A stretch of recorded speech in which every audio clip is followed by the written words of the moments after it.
All right, hello everyone. We are back in the saddle after 2 weeks off for Christmas and New Year. In fact, time has caught up with us because it is, well, it's not quite Friday, January 11th. It is Friday, January 9th, except we're just, about 40 years in the past. So we have a lot of catching up to do. We need our cyberpunk dystopia now. We're getting there, but we need it now. 40 years is going to pass by pretty quickly, and frankly, we don't have any aerial vehicles yet. All right. Well, hello. It is good to see you all. General reminder, mature stream, etc., and so forth. But you know what? We're going to get into it because we left off on a bit of a cliffhanger, and I want to get to that. But it's important that we also say hi to each other with our that we say hi to each other in our intros here after our movie with our table talk, because that is a part of the grand tradition, not just on this stream but in role playing in general. You get together. It's been a week, or in this case, it's in our case, it's been 2 weeks.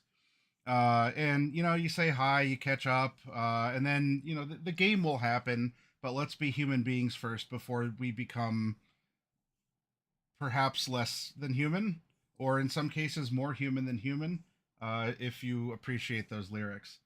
Let's go. I'm going to turn on everyone's voices. All right. So we can hear some background music. Well, if I turn that up a little bit. And then we should be able to hear you. So hello to you all. Hopefully we'll have Night Mage in here. I mean, obviously he has his own life events that are keeping him busy. But yeah, hopefully we'll see him here.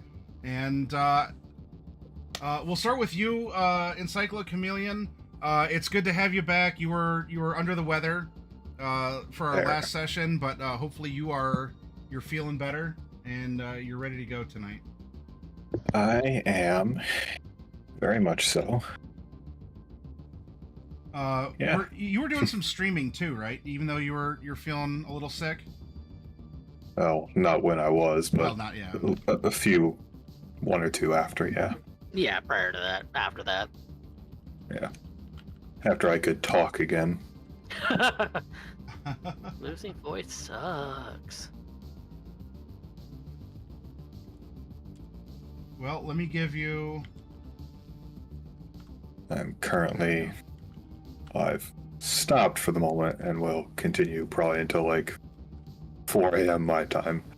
Be gearing up for another stream. I've got Skyrim and I am slowly installing more and more and more mods into it, so... Oh, what kind of mods? Yep. I have the Skyrim Special Edition mod Nexus page open, and I sorted it by highest rated of all time, and I'm just going down the list. Holy shit. Just going through all of Nexus, okay.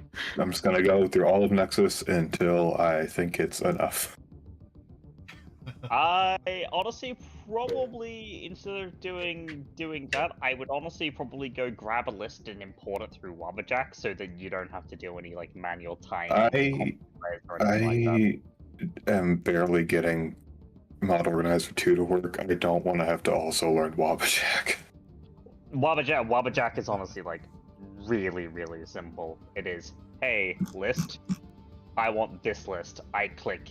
It goes, okay, I grab all mods, I import them into MO2 for you. Like, there's nothing to learn with Wabbajack.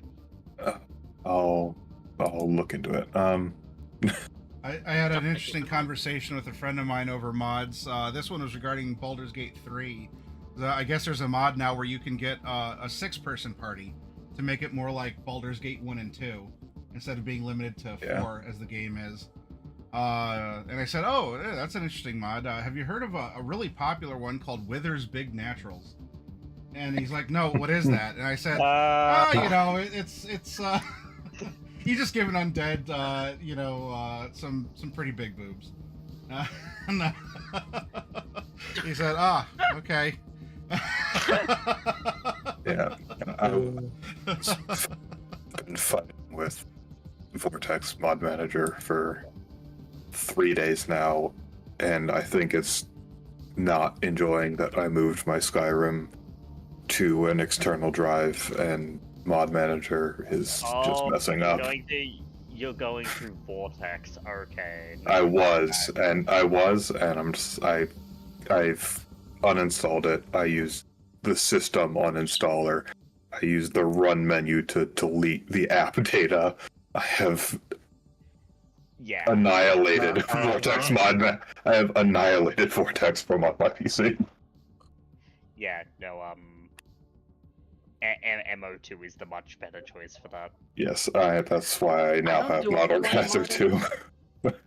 I don't do a whole lot of modding, but I did mod a good chunk of Stardew Valley, Oh. and Also, the main, yeah. The I other use main Vortex. I reason- haven't really had a problem with it though. Vortex is really good if you're doing what I'm doing with Mod Organizer 2, which is just picking and choosing mods, which is what I might just do. A lot of mod lists they have hundreds, and 80% of them are mods I don't want or I'm not going to use, Right. which is why I like to just go down the list and install what I want. Hmm. You know, the Vortex is good if you're installing maybe like on the order of like 40 to 50 mods. Especially for games like Stardew Valley where there's not a lot of like hyper advanced stuff that you No, have to it's do. just like 'Cause, there's a couple of like mod managers that you install, but the mods themselves say it requires this mod thing. You go and download it, and then then it but applies what to I mods. well, what I mean is that because of the kind of game that Skyrim is, like you might want pieces from like 3 different mods that affect like the same cells. So, like for example, let's say the cell that makes up Solitude, right, the city. Right. You might have 3 different mods that affect that cell. Like you might have a Solitude City overhaul. You might have something that overhauls like the paths and gas lamps and stuff, and then you might have NPCs in there and all of that. Yeah. There's a lot of like there's Gotta do a it in the lot of, right like, order too, in order for it to not break. Not only that, but there's also a lot of like merging and bashing and things like that that actually go on with that in order to get larger mod lists to load. Yeah. So Vortex is really good if you're using like 40, 50 mods in a game that mods simply. Games like Skyrim and games like that run on those engines, they don't mod so easy. No.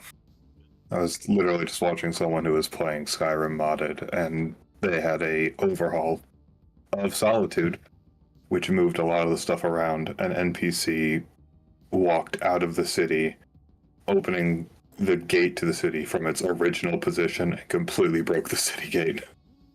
The guy could not leave the city at all.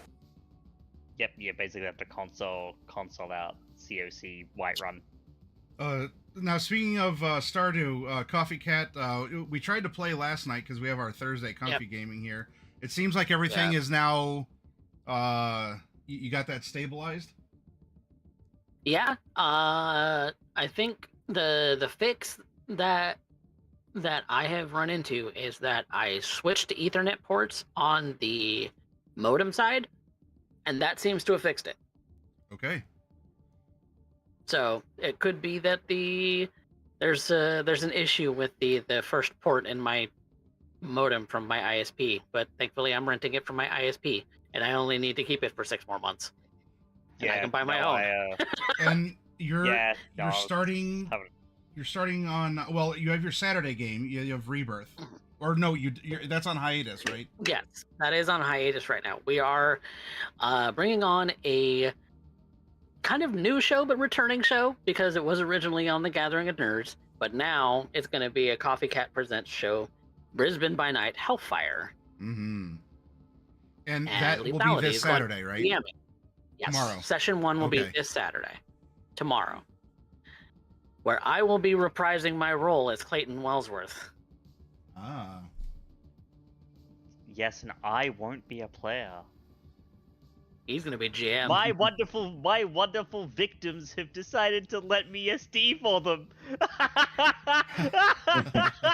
And I may or may not be trying a choppy Australian accent. I don't know. Very good. The Australian accent is also a very strong Dwarven accent in some places too. So I'm gonna end up ruining it, but it's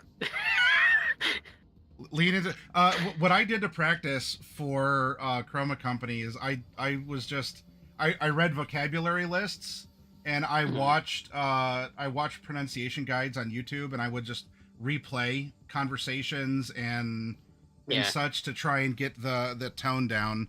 And then really until you just start doing it, it's going to sound wonky and weird.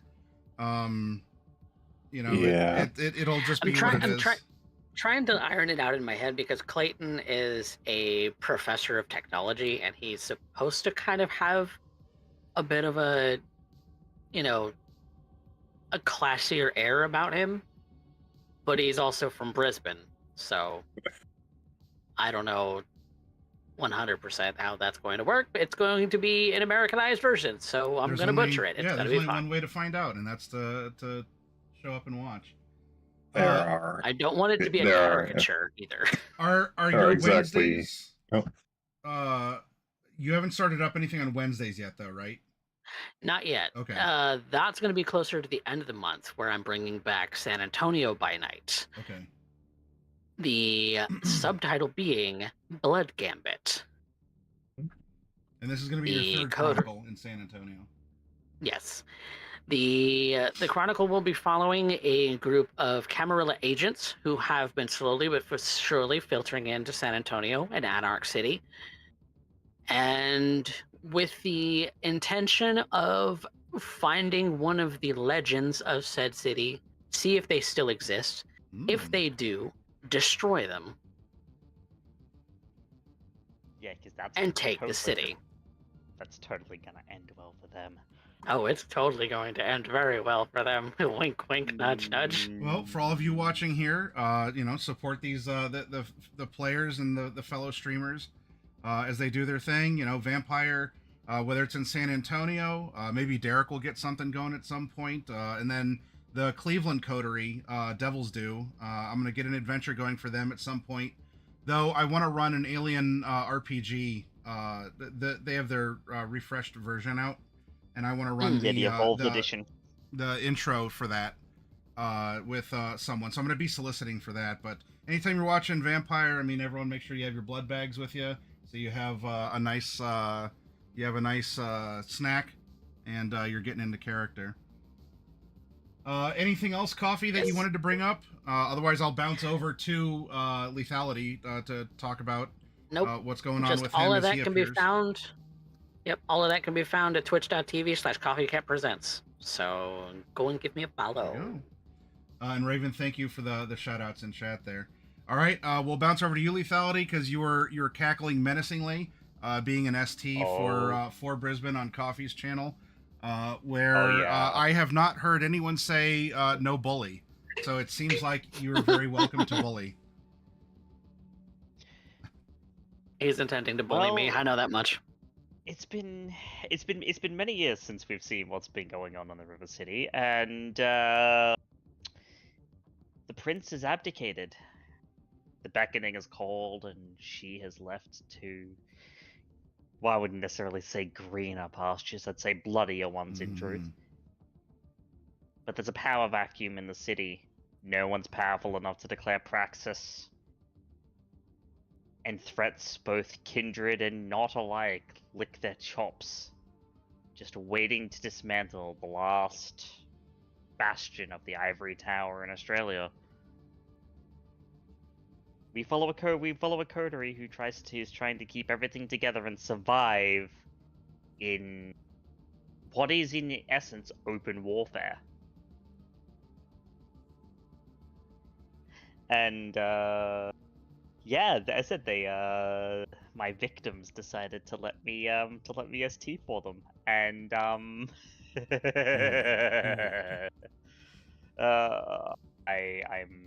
already happy with the way that the game is beginning to shape up, and we haven't even actually started yet. We've only run session 0. I'm looking forward to it. Not only that, but I've also been continuing to run Mage. We got a couple of sessions of that left. Yes, poor mages find themselves in a different dimension. Oh yeah, that's that's what we're doing. I forgot. Yeah, and they haven't quite found out what's going on with that yet. But they'll have a session 2, and then they'll have a session to get out before the machinations of whoever created that portal, at the very least, come crashing down upon their heads. You still need to run my intro for that game. I need to run both yours and Velocities, but Brother, I think at this point, I'll be satisfied for a Cliff Notes version. it'll happen. Lots of activity. Eventually, it'll happen. Or a text RP. Goddamn. So It'll at eventually least, happen. At least the mage isn't being broadcast though, right? It's just the Vampire on Coffee's channel. Yes, it's just Vampire on Coffee's channel. That is being broadcast to Twitch. Okay. So that's where you'll be able to find me every Saturday, and of course, obviously, you can find me here on Fridays. Yeah. Thank you for traveling across time and space to be here on our Friday evenings, your Saturday afternoons. You're welcome. And then we'll go over, since we do not have a Night Mage currently, lastly but definitely not leastly, because man, Gopher's been putting in some work at the convention center. His pilot here, Evil Intent, Ghost Hunter Extraordinaire. I appreciate you coming in on the hunts with me in that game. How have you been, Evil? How are things going for you? I've been all right. Kind of nervous this week since, D&D starting up after the holidays, so... Ooh. Also noticed he got a new headset. Yeah. Big old shoot, RGB ears going on right now. Yeah. Definitely sounds better than the old one. That, Well, because I had the old... Go ahead, the old one I took out, kind of out in storage. The problem with that is that the wire basically... Starting to give. Yeah, pretty much. So I switched from that to the earbuds, and then using a blue snowball for my mic. The problem is that I don't, because there's an audio control panel that's part of the audio system on Windows. And that doesn't work with USB devices. It doesn't detect properly because it's expecting things through jack, and if it doesn't assign an audio device to it, then no. That was the case for your snowball, or for the snowball, yeah. Oh, yeah. weird. So I'm sitting here, so you have to tweak with Discord settings and this, that, and the other settings to try and clean it up best I can, and then when Dad's talking with his buddies, he gets picked up if he's being loud. So, but with this, it seems to work a whole lot better since this does run through the jack. So it's a little bit of cosplay for our setting as well. Just with the RGB elements and everything, it's like your tech headgear or something that you're. It's one of the reasons why I have an XLR mic and a mixer. And I've had this XLR mic for 7 years now, so. Well, let's. I hope it sounds crispy. I hope it doesn't sound old. I'm glad that we're all together again. And we'll get back. Well, I guess we're kind of literally getting back to work, as you were all working in various roles at the Night City Convention Center for the Electronic Fair. You had your orientation on Wednesday. Thursday was Media Day, and we almost made it through Friday. We left because there's going to be a big revelation on the main stage Friday night, which was the first day of the Electronic Fair being open to the public. The couple of weird concerns were there's a lot of sports ball people attending tonight who didn't quite know why they were there. Some EBM execs were out of uniform in a similar fashion. And in doing some research into things, there's like the VIP list and all this. There was just some weird clues and or incongruities to what's happening. And of course, after the events of Media Day, there's already suspicion that there's going to be some sort of corporate espionage. And of course, there's been many attempts at petty theft going on, especially Kiri trying to run security for this novel Encom Corp that's trying to make a splash into the scene with their digitization technology, and they're promising sort of full immersion, a more electronic side of what Mikhail was trying to do at the Hook. Now, Mikhail doesn't have even an indie booth here. The Hook has always just been the Hook. Arguably, he might even be able to take his own custom tech and spaghetti code to the electronic fair and maybe find an investor or get a lot of public interest, or maybe that's what he's trying to avoid, because we've already seen the shenaniganery that's happened. But Encom's approaching things in a very immersive fashion. People are really liking a racing game they have with these very vividly RGB'd up two-wheeled vehicles that have some sort of name that hasn't been copywritten yet. And so it's been a time. We do need to go back in time, if only for a moment. Chameleon, you were watching because I know you were sick, you had a sore throat or whatnot, but I do need to get a couple rolls from you to put on the score sheet that I've been keeping track of how well you all have been performing. So for Friday morning, of course you're going to have your uniform check. You got to make sure that you're looking presentable. Presumably there's been a lot of temps over the past years that have just sort of come in after a night of who knows what. So go ahead and you need to make an appearance roll of some kind in order to appease your convention boss. It's uniform, so wardrobe style.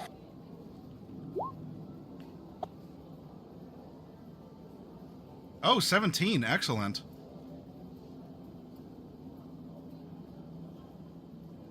I have to wear the uniform very good to hide all the bruises. Alrighty. Yes, until this thing is over, I'm not actually going to be able to heal any of the damage I took. Now, in the morning, the employees were taken over to a little bit of like an employee like rah rally, because they have been trying to do at least fun little things to, number one, make sure you all are completing your weekend contracts, and two, to keep morale high, because you could, as you've experienced and as you could have presumed, there's always going to be some kind of shenaniganery happening, which could verge on the lethal. So in this case, Night Corp is putting on a little kind of like a shooting gallery to get employees who haven't registered for the bird hunt interested. And so they have a little hand crossbow there, and you're given 3 shots just like you would if you sign up for the program. So everyone is welcome to come by. Let me tell you that just out of the blue, I mean, I'm sure as the player you saw the fun little video I whipped up for Gopher, but I want you to make 3 archery shots, and this was it's been 2 weeks. Let me get the difficulty for that.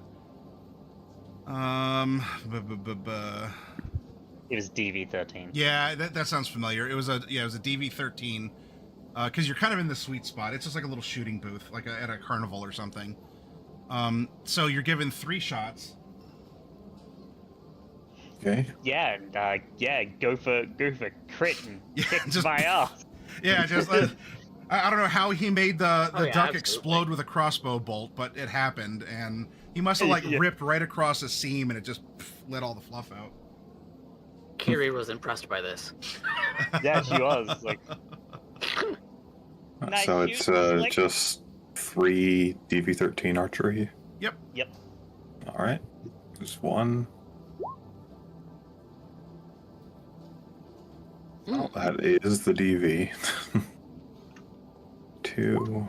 But it has to be Okay. beat, right? Yeah, you have to beat Yeah. DVs in red. Ooh. Yeah. Yeah, well, I can crit too. Nice. Okay. All I've right. never used one of these crossbows before, but as you can tell, I get used to it very quickly. He's a natural. See Kiri missed It's her that first nomad shot blood, too. man. She missed it by like 1. She's like, hold on. Tweak. All right. Right, much better. Whereas Griff is just like, yeah, all right. Missed the first shot. All right, hold on. Tweak that. Second shot. Hits just fine. Okay, third shot. Boof. Oh, you So, like, What's funny is that he, for the 2 hits he got, he beat my rolls by 1 on both of them. Yeah, he did. God, I would like to imagine, like, a 13 is a very close miss, so it's like, oh, okay, so that's how this thing leans. I would. Like a glancing blow almost. Yeah, it's like, it would ruffle the target. Because I hit the DV exactly, so it's like, if you were an actual person, your hair would be fluttering. all right, and then I'd have a little bit of lastly, yeah. you need to do your job. As your day starts, you did really well, and in fact, yeah, you actually just eked out. Although you might have evil. I had you down at surpassing by 9. You had a 21, so you might have burned a luck or a fickle god favor. No, he just rolled that- that because he rolled a crit. Then maybe I just didn't math correctly. But so anyway, it's impressive. You get that woo, yeah, all right. Do you do any sort of like little like gunslinger twirl, or are you used to blowing on the end of the barrel? Except this time it's a crossbow. It's a hand crossbow, so it And doesn't not a quite smoke. revolver. Yeah. I'm the one with a revolver here. You quickly pull out some, like a smoking solution and put it at the end of the crossbow. And then you blow away the smoke. Do you have any sort of signature? You turn back to everyone and you go to tip your normal hat, except it's a little like pillbox, like courtesy cap or something, or what? You did something very stylistic. How do you impress everyone?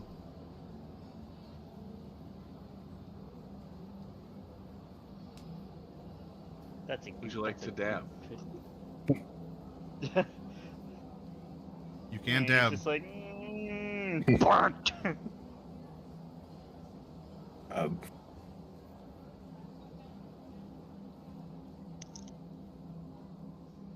think that was directed at you, Chameleon. Yeah. Oh wait, I won? What? No, Yeah, yeah. the question to Maddie was, he said evil, but I think he meant you. Oh, I'm sorry. Yeah, like you did something very impressive. Everyone's cheering. Are you gonna I don't know, tip your hat or do the maybe you're used to blowing on the end of the gun, except it's it's a hand crossbow. Like, are you doing something with some flair or signature? Are you just sort of I don't know, playing it cool like and calm? Yeah, I don't think he's like one for much show off, and also still like heavily bruised. You can't heal in the system when you're actively working, so he's got bruises under all that, so he's just being very, it looks like he's being very stoic about it, but more it's like, if I do any kind of celebration, I'm going to agitate every bruise on my body. Okay. Yeah, I mean, you did have a fight just the night before, so that makes sense. Okay, then lastly, so for your job, well, your job is pretty straightforward. You were shuttling people, and in fact, you even were able to negotiate hey, can I shuttle around the VIPs, or at least get not just the public shuttles, but if I'm called in for a particular job, Yeah. whether it's a VIP or maybe there's just someone who has like a special need or something, you can come over and you're doing more individual style runs. But for you on this first public day, what is your job? What would you like to roll here?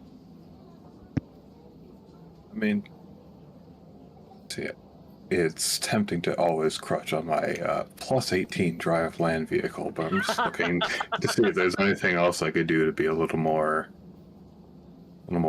cool about it. Yeah, I'm open to ideas, creative uses of skills if you think it applies. You presumably have access to chat with people who might be in the know of things or have some sort of clout or could be beneficial in some way. You're driving all around the convention center, so I mean, I'm not telling you that you're driving to the cafeteria, but you could tell me, well, if we're going to the cafeteria, then can I do this or that or something? Problem is, all my social skills are so bad. Hey, yo. Most of them are just my base 6 cool. I only have 2 points in conversation and 4 in persuasion, trading, and wardrobe. So, well, conversation is empathy based, so that's why that's different.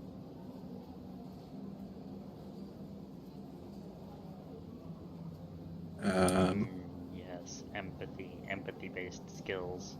Looks at all the empathy I don't have. I believe I was told by my boss to kind of just shut up and drive people. And my last conversation went terribly. You might as well just, yeah.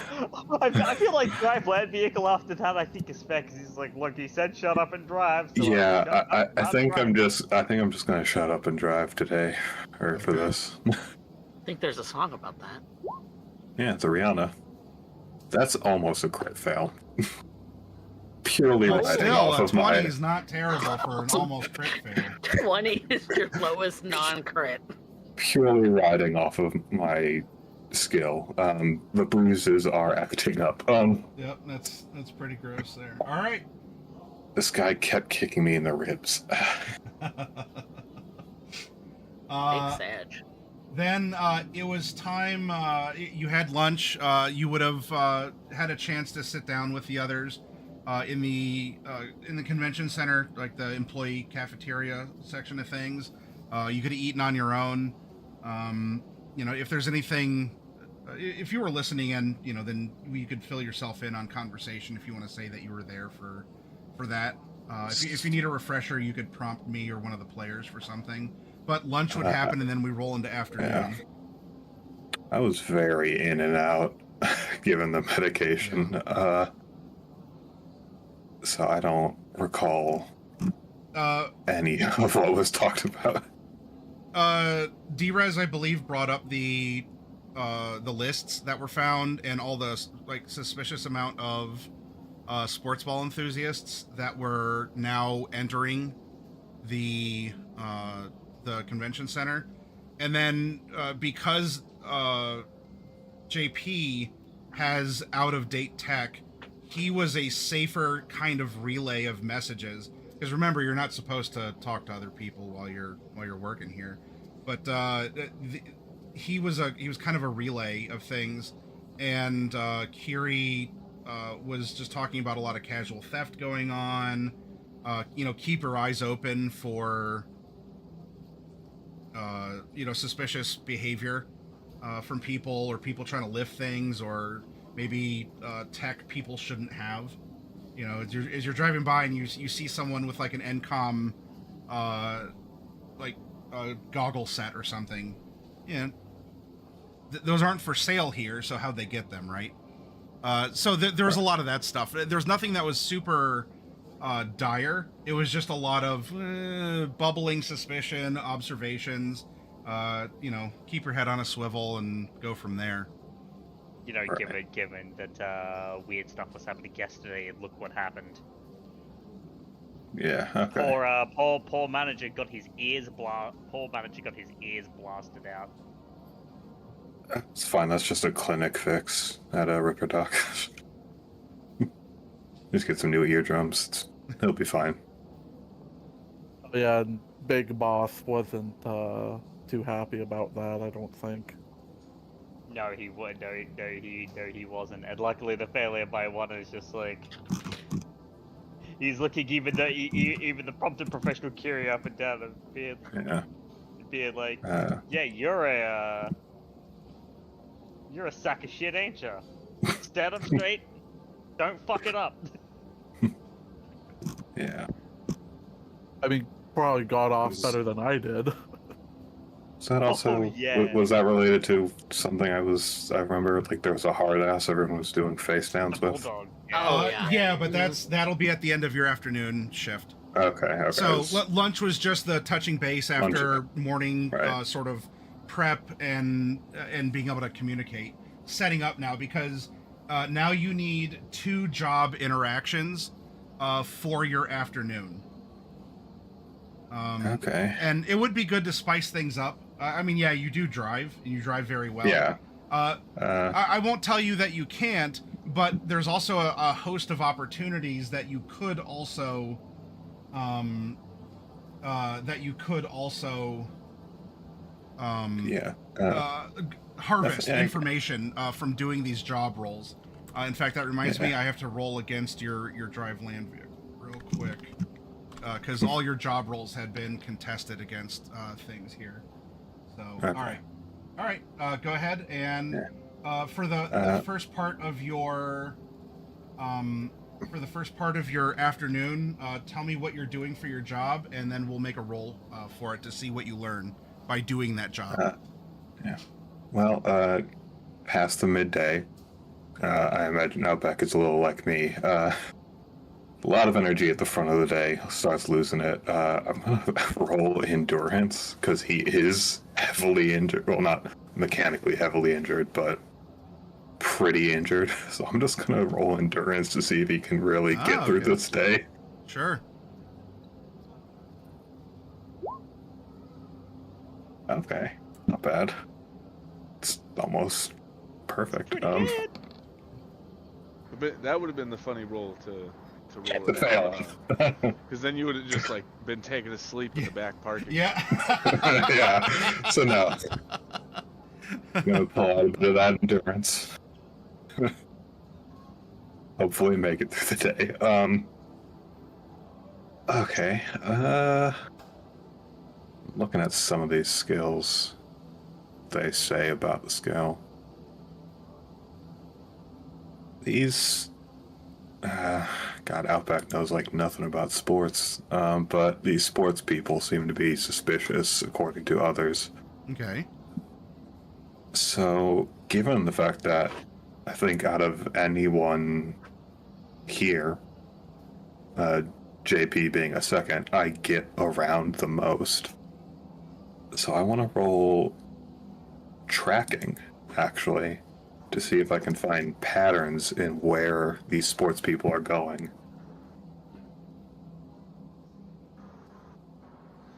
I mean, if we're talking about in meat bodies, you're right. But I think D-Rez has got us beat in overall coverage. Oh, yeah, I mean, DRS is in the security, but, like, can only watch. I'm on the ground. You're also on the ground and moving around, but I'm in a cart, so... And not having to stop to clean. Well, those guys are totally not going to go, why is this cart following us around and not giving us a ride? I don't know. I don't know if that would be tracking or, like, an education skill, maybe. Trying to look at these. I can see human perception. Human perception or tracking.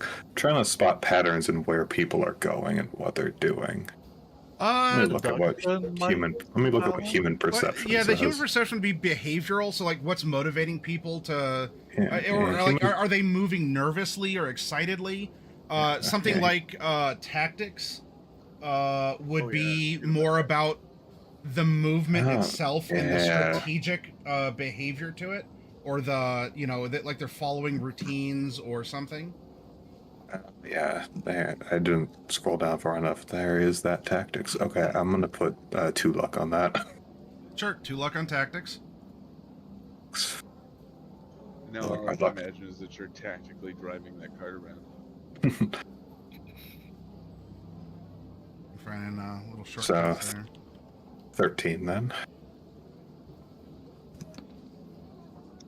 Ooh, Ooh, all right. tactics Okay. is not my thing. It seems. Well, in this case, you have you're still going to get results from this. It's just in part for scorekeeping, and then maybe how much information or the type of information I reveal to you. So it is very confusing. It's the first day of public, of the public, and you have this whole group of people you're seeing wearing the Night City Nighthawks merch, and they do have gift bags from the electronic fair as well that they're walking around, and so they're kind of confused because these are people at an electronic show, which there's probably a crossover on the Venn diagram of things, but this isn't a stadium, this isn't like a sports show or a scrimmage, and so a lot of these people are just sort of like, that's neat, but they're not really they're not flowing with how people are flowing who are there for the electronic show. There's a bit of a culture clash. So the patterns, even the patterns of driving that you have to take because people aren't really paying attention, there's a lot of wow factor. Nothing bad happens. There's nothing revelation that's a revelation to you about this, other than there is just a lot of excitement and confusion as you're getting a bit of a culture clash going on at the electronic fair. Okay. He wouldn't even know if these people are just here because there's a game nearby. He doesn't know anything about. He doesn't even know what sport the Nighthawks are for. And then, so lastly, and maybe on the heels of this, of the confusion, there was a rumor going around that you all were getting an inspection because tonight is going to be a big night. And as the normal manager of the convention employees is at the hospital due to having his ears ruptured the night before from all of the resonance discs that were given to him that all the employees found around the place.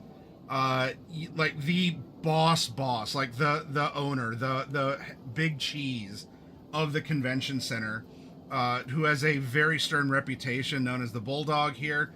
He's going around and he is making sure everything and everyone is in perfect tip-top shape, because he is absolutely not having any kind of disaster happen on his watch and on one of the 2 big nights now for the convention.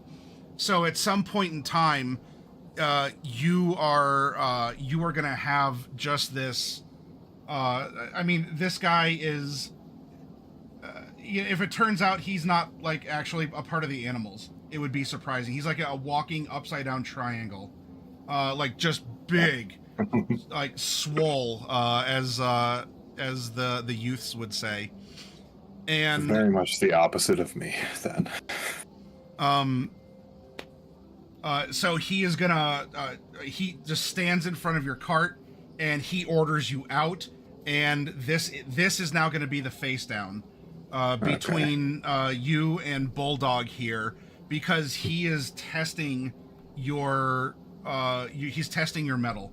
He's testing your conviction, your presence here. He is putting pressure on you, such that he is he wants to make sure everything is in good shape. So this is a face down. We're gonna treat it as such. So you roll your face down, modify it if you have anything to do so, and I'm gonna roll mine. Well, it's not modified by any rep points because we don't have any reputation yet. But I will. I'll say because you got that really good crit. I'll give you like a throwaway one in there. on the duck hunt. You at least attended the employee. Because I had one Yeah. as well for the events of yesterday. So that's just for this role, basically. Yeah. Yeah. Okay, then I'm just gonna, so reputation just adds +1, I believe, so.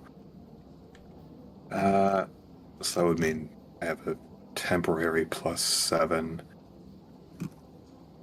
instead of +6. I will put 1 more luck onto that. I'll leave you with 4, so whatever I roll +2. Oof. Ew. Oh no! It's okay. I could roll a 1 too, or not. All right. So. We love true crits. You know what? I feel like he's just gonna take one look at you, like identify that you that you were injured yesterday, and just be like, "Well, at least you fucking showed up to work."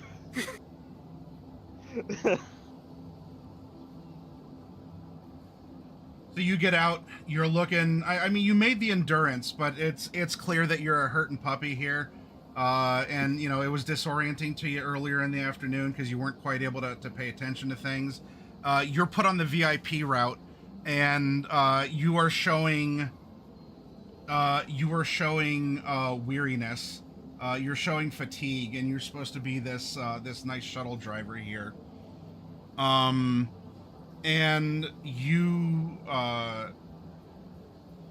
as in fact there's probably very few if any words shown, but you just see the his face just turn shades of red as he looks at you and he looks at the cart and he looks all around, and it's like every sweep you swear you could just see like a vein like bulging and pulsing on the side of his neck.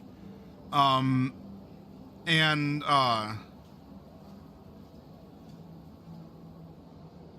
his chest is heaving because he is so angry.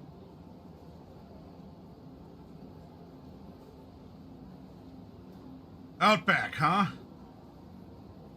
I got one fucking question for you, and you better answer that question honestly.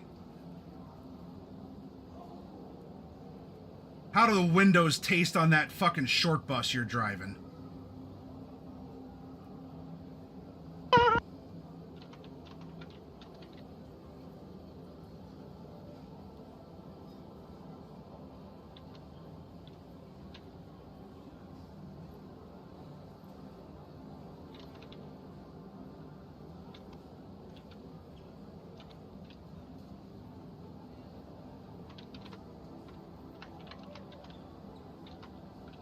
I lose sound.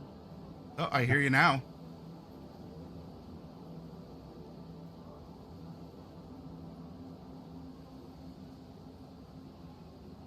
Boy, how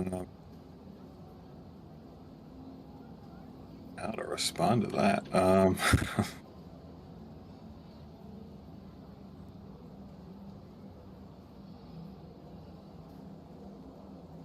I just honestly think there's actually no response that Outback has for that.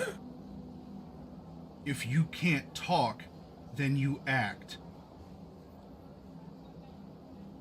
If you don't know, it's because you don't know. Understood, sir. So now do something so you answer my fucking question. How do the windows taste on that fucking short bus you're driving? Show me your character.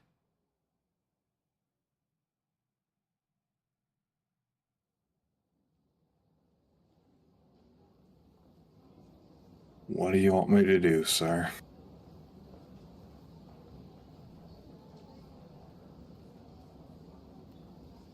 Holy shit. I guess that's why you were put on special needs, because you are one yourself. There's only one fucking window on that shuttle. Lick it. Show me your character.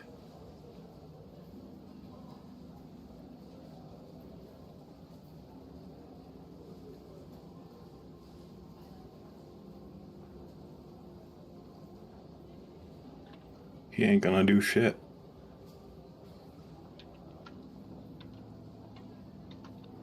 This guy can probably pick me up and snap me in half, but Outback ain't gonna fucking back down.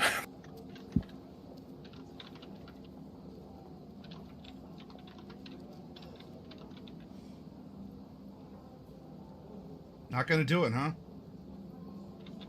Can't answer a question, can't act on a request.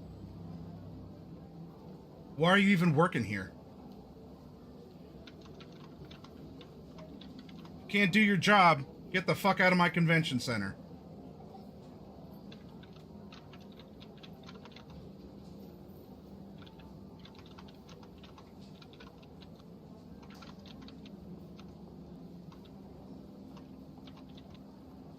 Moves the hat at his feet and fucking walks out. All right.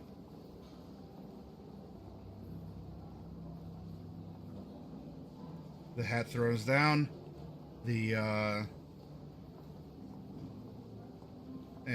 You retire from the electronic fair. Fuck the however much I was gonna be earning from this.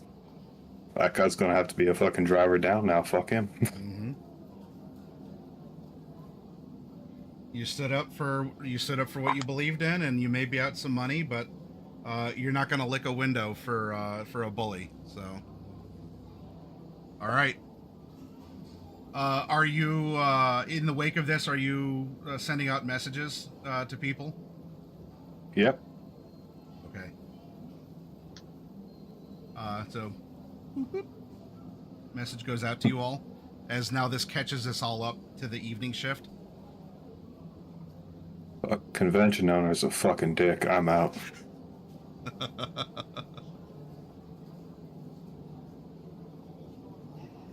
Outback, you'd receive a response. I found him strangely refreshing, but I get it. I'm gonna let him deal with not having the most qualified driver on the floor. Makes it The worse hell for him. happened? Well, I was beat up by some fucking weird fat freako yesterday, and I've been sitting in a very uncomfortable cart chair all day.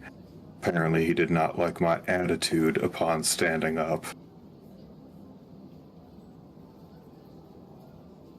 Just as a heads up, Coffee, your camera keeps disconnecting and reconnecting. I know. All right. I know. I'm aware. Yeah, All right. They seem to be working on it. There's not a whole lot I can do to work on it because it's a Video Ninja thing. Okay. Oh. No matter how many times I refresh it, it refreshes by itself. So I might as well let it do its own thing. All right. Yeah, it could just be the service. That's all right. So anyway, back to this. The message is getting out. Yep. I might be out some money, but I ain't gonna keep working for someone like him. I've got principles. Your principal's worth a couple hundred eddies. Every time. Good answer. Yeah, you get a more power to you from Kiri and a little reaction. I feel like when the message comes in, like, is it worth the money? That is the fastest response you've ever gotten from Outback. Like, the fastest response, like, every time. Right before the big show, too, huh? Yeah, I mean, hey, I can't be in here in this uniform, which he's going to at least show some respect and put that back into a locker. Okay. When he walks out and he's not in his uniform, there's nothing stopping him from continuing to walk around. So Okay. he's already inside the convention center. He might have a bit more trouble getting in the next day, but All right. So you won't be able to get into the main stage because they're going to be like scanning passes. Like out on the general like public, no one will really care. Like you are supposed to have an ID badge, but there's a lot of people. But specifically to get into the demo stage or like the main stage, they're specifically scanning passes. Now, Oh, it yeah. doesn't mean that you still may not see or hear things on like jumbotrons or through the PA system or something. But if you're staying in the convention center, you'll be in the public floor area outside of the demo stage. As a heads up. Yeah. Okay. All right. So you may have lost out on some money, but it seems like you gained some respect or some social cred here with your newfound friends. For you've established a limit. There's a lot of things you'll do for others, for money, for both, but there are things that you will not do as well. And so not all heavy moral decisions in this world and in this game system are necessarily do I explode a tower in downtown? It's also personal choices and concepts of personal dignity or respect, or keeping up your own cred, your own reputation. So, all right. Well then, it is lunchtime, or it is dinner time before the night shift.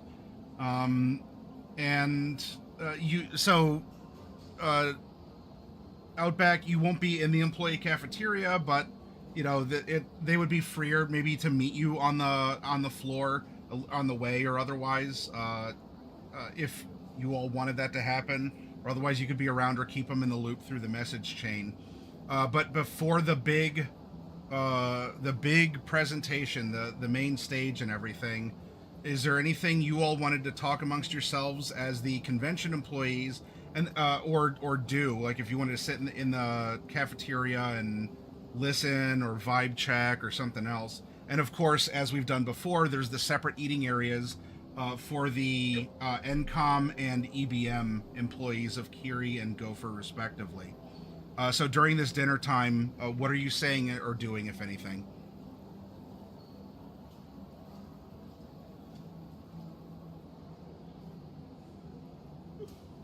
Yeah, no, Kiri might actually make it a point to rendezvous with Outback on the floor on the way to the employee to the area.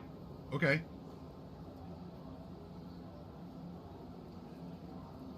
Easy enough. Do you want to say or do anything with this in-person contact? Yeah.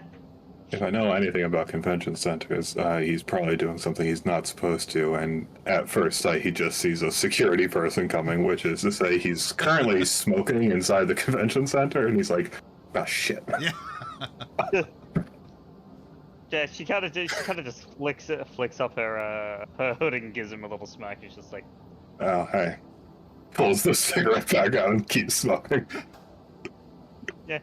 She'll flick him 10 eddies. Oh, hey. Well, more pay than I'm gonna be getting. Yeah. You stood on your convictions. That's priceless. Probably better I take it easy anyways. Yeah, you look like you've been through a fist fight. Imagine that. Would have been in another one, but another conviction. I'm not gonna hit that guy in the middle of a convention center. Also, I didn't want to be even more beat up. And he was about 3 times my height. You know, I've got a little adage that I've always lived my life by when it comes to things like that. Measure twice, cut once. Well, Basically, later. she's implying you should jump him in the parking lot if there's issues. You said you Well, wouldn't punch him inside a convention center. That's I not the know. convention center. Yes, I know. Once this whole event is over, and it won't. Once this is over, or once our good boss Nico is back, I'll be sure to do a few measurements. And if you would like to, you can join me for the cutting. now you're speaking my language. It's his loss, you know?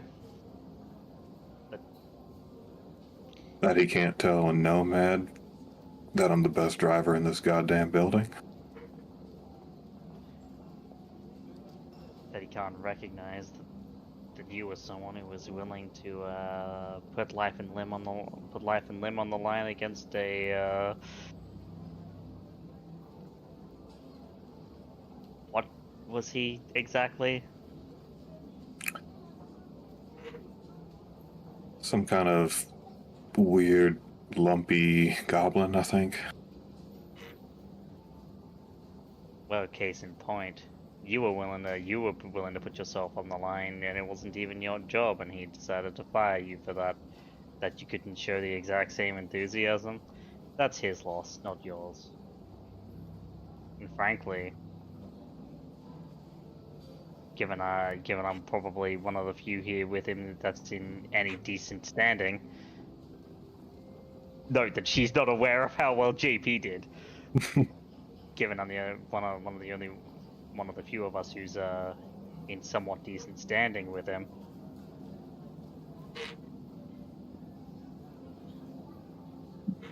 Well, if you want to help me with that,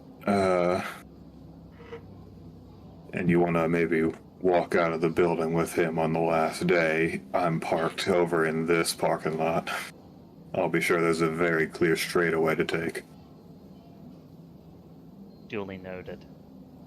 And she just kind of gives him a smile and a nod, and she'll flick her helmet back down and continue walking. Side job, wrap up this dumbass. Side job, Kiri walks out with the boss and I run over. You then proceed to shove your knee into his jaw. Or an elbow. Take your pick. God. If we do that, I already know what I'm gonna say when I run him over. So... I'll save it, though, for the suspense. Yeah, all right. face the windows on this short bus. So that's Kiri's interaction for dinner time. Over at the EBM table, Gopher, do you have anything in particular that you're doing as you're getting ready for the big show? Because you were employee swapped to work on the main stage. Like, you were able to impress people. You replaced someone even as a temp to go and make sure everything was rigged and set. Anything you want to look for, listen, or put ideas out there to others?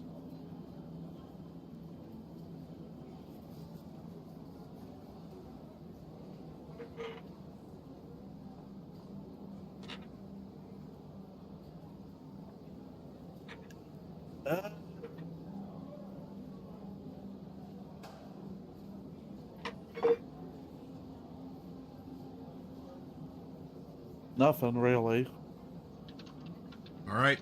Kind of Then morale seems quiet high in the dinner. employee cafeteria. You're eating there, and you know one of the supervisors or like the bosses comes in, has a sports ball shirt underneath his business coat.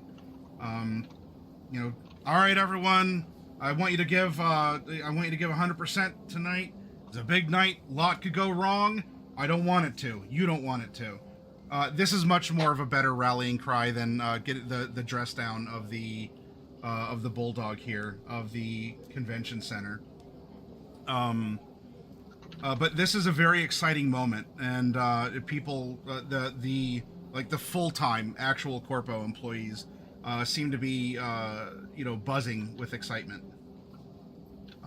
So everyone seems pretty happy here. You're not getting any weird warnings of, hey, don't let it be publicly known that so-and-so's been spotted. Like, this seems to be an honest moment of excitement and revelation. So maybe in its own way, it's refreshing that there's not warnings of, espionage or murder or, be on the lookout for this. There's the, I want you to perform, but that literally comes with the job. All right. Definitely a little bit better than dealing with the bulldog. Yes. And so you enjoy your scop dog. Like you remember as the corpo employee, you get the not quite kibble meal. You get the next stage up there. All right, and then you get ready for the show, and then we have the well, I was gonna say three, the now two convention employees. So we have JP and Drez, who can sit at a table together if you so wish, or you could sit separately and vibe check or talk or put ideas out there. What would you two like to do during your dinner break before the big show starts? Well, I'm sure that when Drez comes in, JP will be animatedly walking around to try and introduce himself to as many of the like the manager type people that are like the people that are producing the booth shows, and the people that are like telling the technicians what to do. He's trying to find those people and introduce himself and spread his business cards around.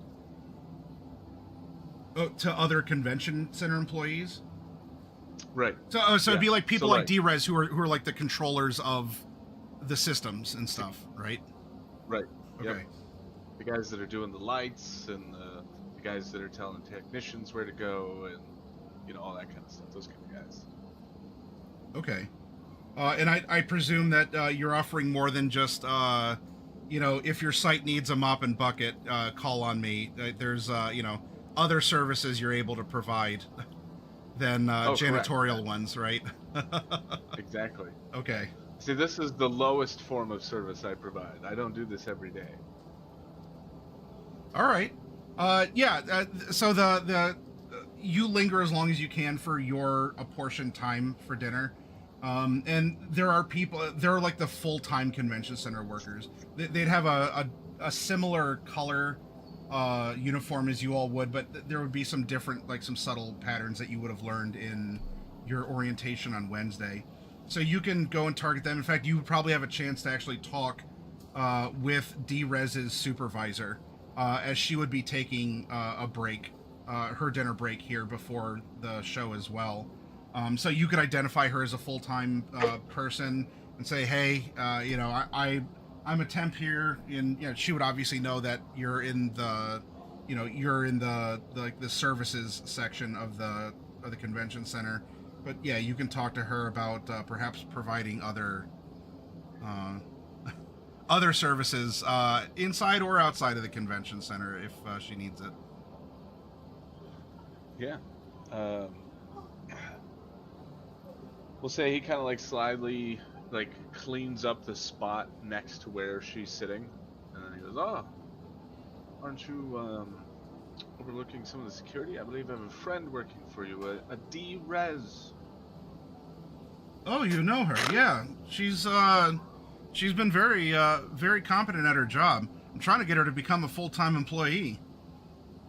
Ah, well, my name is Jean-Pierre, and yes, I know Drez a bit. In fact, it was me who encouraged Drez to come and take up this opportunity. You see her eyes flicker a little bit, and then Jean-Pierre, enchanté, and she begins speaking in French after the eyes give a light up flicker. And he returns in kind. I don't actually know any French, so yeah, all right, we can for you. translator notes. Yeah, we're localizing it live for you all in the audience. It's very high tech. He seems it sounds like English. Genuinely amused isn't the word I'm looking for. Like pleased, like softly pleased. Gosh, amused? No, that's still not the word I'm looking for. I don't know. He's enchanted with, I guess that's a good way to put it, her switch to French, and of course he follows suit. He says, "Indeed, in fact, one of my specialties is finding people with such talent and hooking up with the appropriate employers. There's many other things I do as well. I keep my ear to the street, as it were." Understood. You fix things, but you're not in maintenance. That is correct.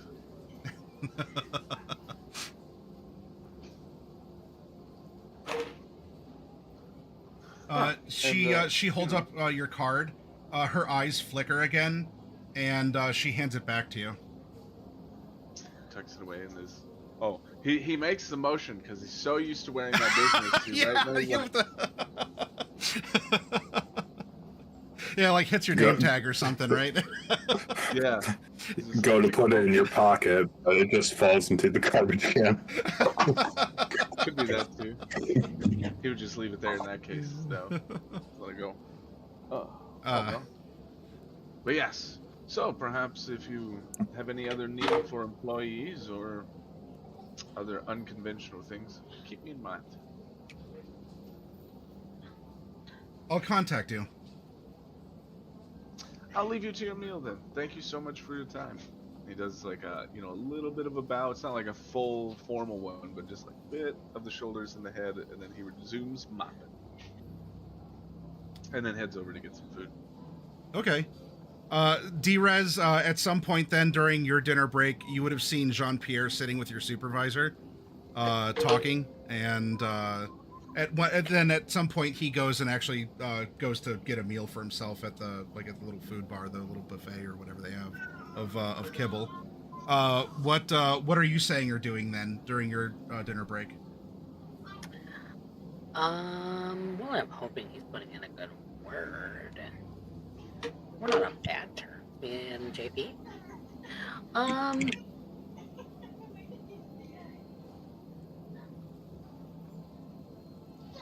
I'm actually going to walk up to JP.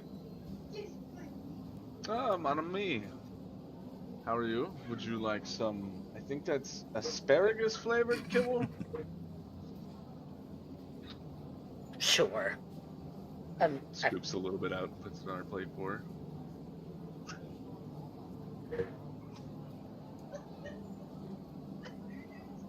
How can I help you? Well, you seem to be getting on with plenty of people. I do seem to do that quite well, don't I? Mm-hmm. Quite a lot better than I would, honestly. Yet, when I try to use a microwave, diplomacy quickly turns to blows. But I bet you could use a microwave, no problem. How? You have issues? Never mind.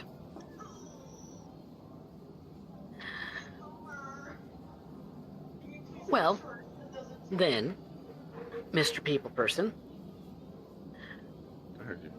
what do you make of the bulldog? The bulldog? Mm. I think the player needs a reminder. He's the guy that dressed us down all the... Yes, a rough chap. Well, most people use big, mean, scary words and voices when they're little on the inside. Or they've got a lot of hurt. So I'm going to guess that there's probably a mix of those two things inside that man.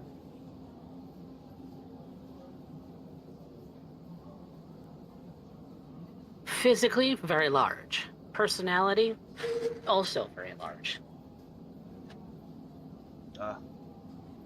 To me, a big, loud person is not large, but instead, they say puffed up like a balloon. Find the right needle and watch it all away. Certainly had me quaking in my boots. Well, yes, your boots are quite little, though. Yes, I'm very small.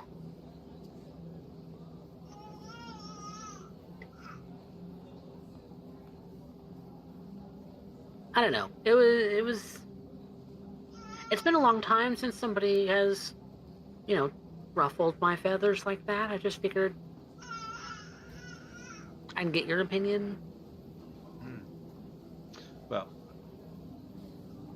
I suppose maybe that's why the chicken crosses the road.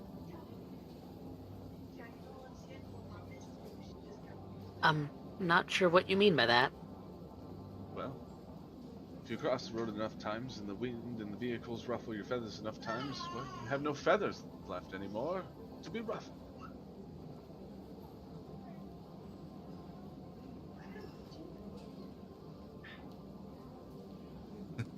But chickens aren't allowed in the city. I'm old.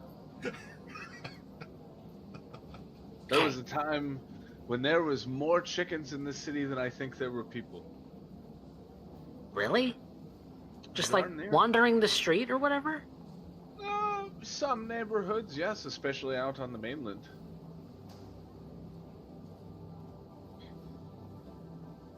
Just How bizarre. Yes.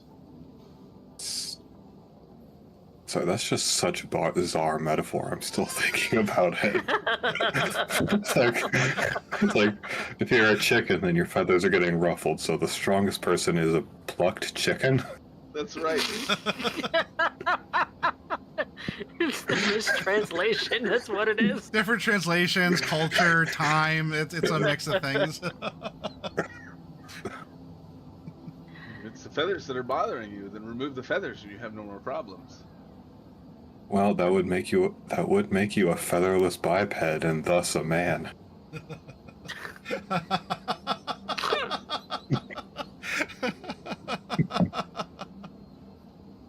I was thinking about how to slip a reference to that in.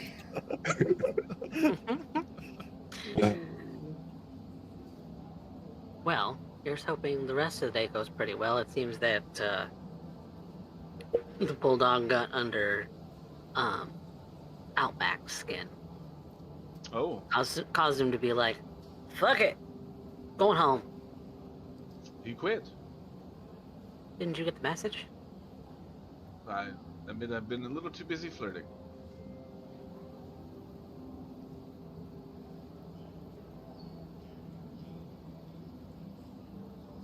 I'm gonna leave that alone. Hey, old man's gonna get game too, you know? She doesn't want to know. He's old enough to be grandpa. She don't want to know.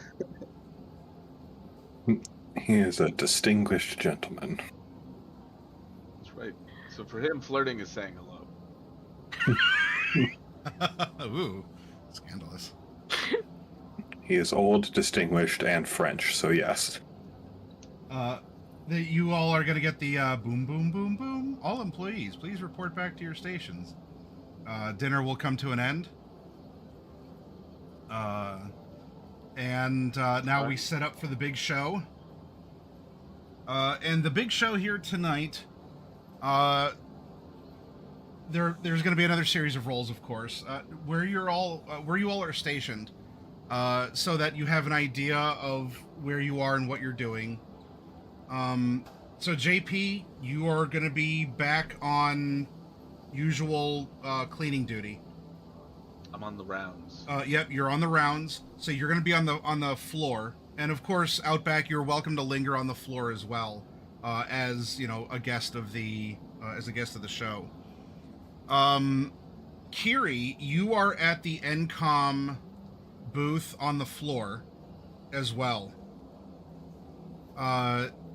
Now, for you all who are on the main floor, there are large screens, which they're going to turn on, and they'll give a countdown to the big announcement.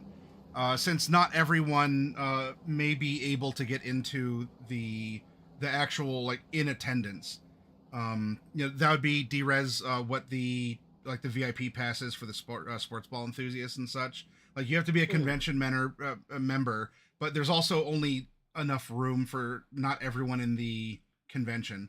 So only certain people are allowed in. It's a lot of people, but it's not like the whole convention can fit into the demo room. So you need a special access to get in there.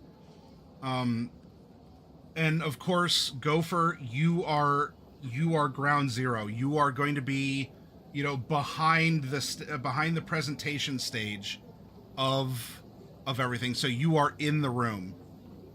Now, Drez, you are given access by your supervisor. Her name is Dietz, and you are given access to sort of virtually be there, while you are supposed to still monitor the independent people. as a proven security asset, and perhaps she's still trying to. She's either rewarding you for what you've done competently, or still getting your graces because maybe you want to work for the convention center. You can kind of virtually be there when you are in your chair, in your net running chair as a part of your job. So you can, you don't have access to the control nodes, but you have access to look through the cameras as if you were in the room, or to like be a part, be like there for the presentation as if you were there. You still have your job to do, but even though you're in the office, you could flip between the floor, at least your portion of the floor, and then be in the room with the presentation as you are.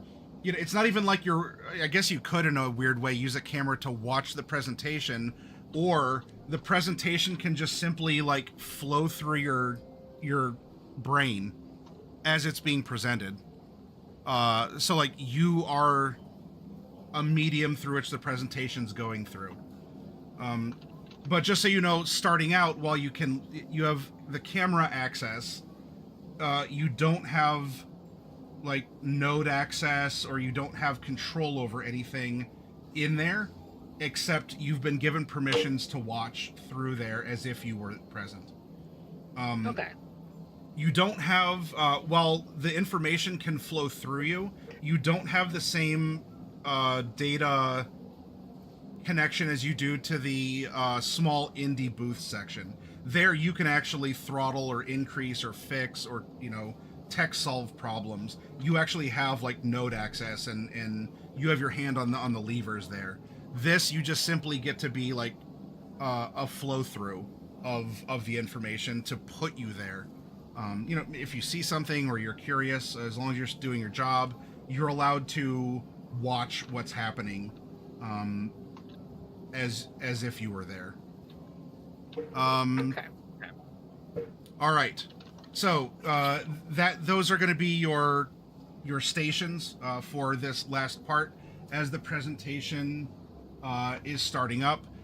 We get into the lights in the main room. There's big exciting music playing. You know what? I don't think I actually added this yet. We're gonna go to tracks, and we're gonna call this one We're gonna add that to the game. Did it add? It did. Excellent. Repeat it. We're gonna stop this.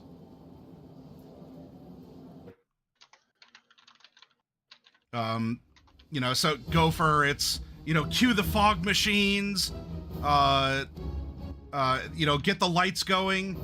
You get an exec coming out, the other sponsors and other people who are here, two seemingly corporations that would be diametrically opposed, one called Spanx, the other called Bonk, are on the screen, and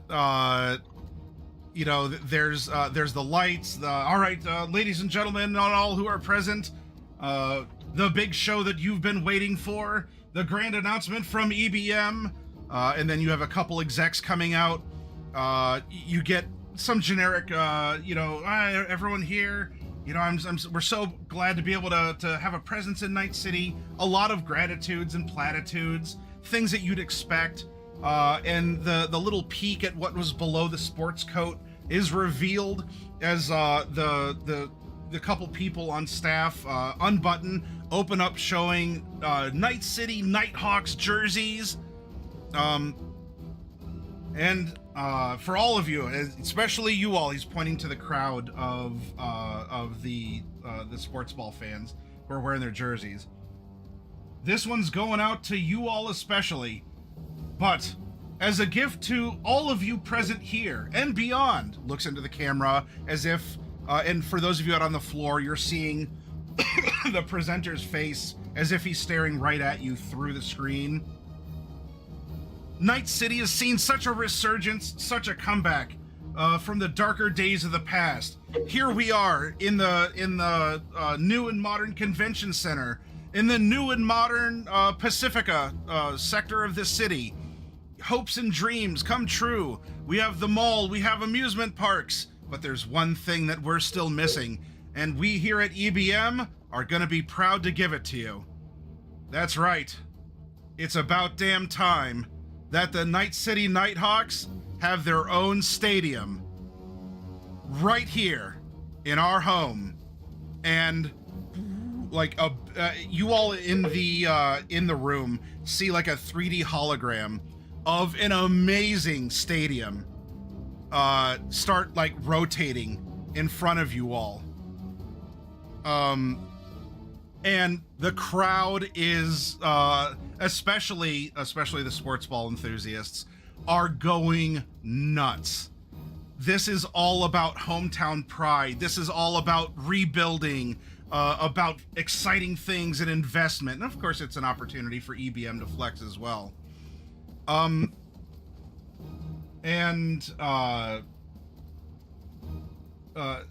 So you all on the floor don't get the 3D hologram. You get like the 2D presentation of a new stadium is being built in Night City in Pacifica. Oh my gosh. This is the best thing ever. Man, can you imagine all of the sports ball that's going to be played at this location?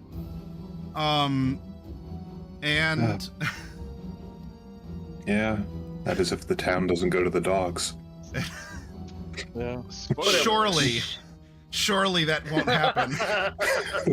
How dare you, sir? We're in a process of rebuilding. Enjoy an investment.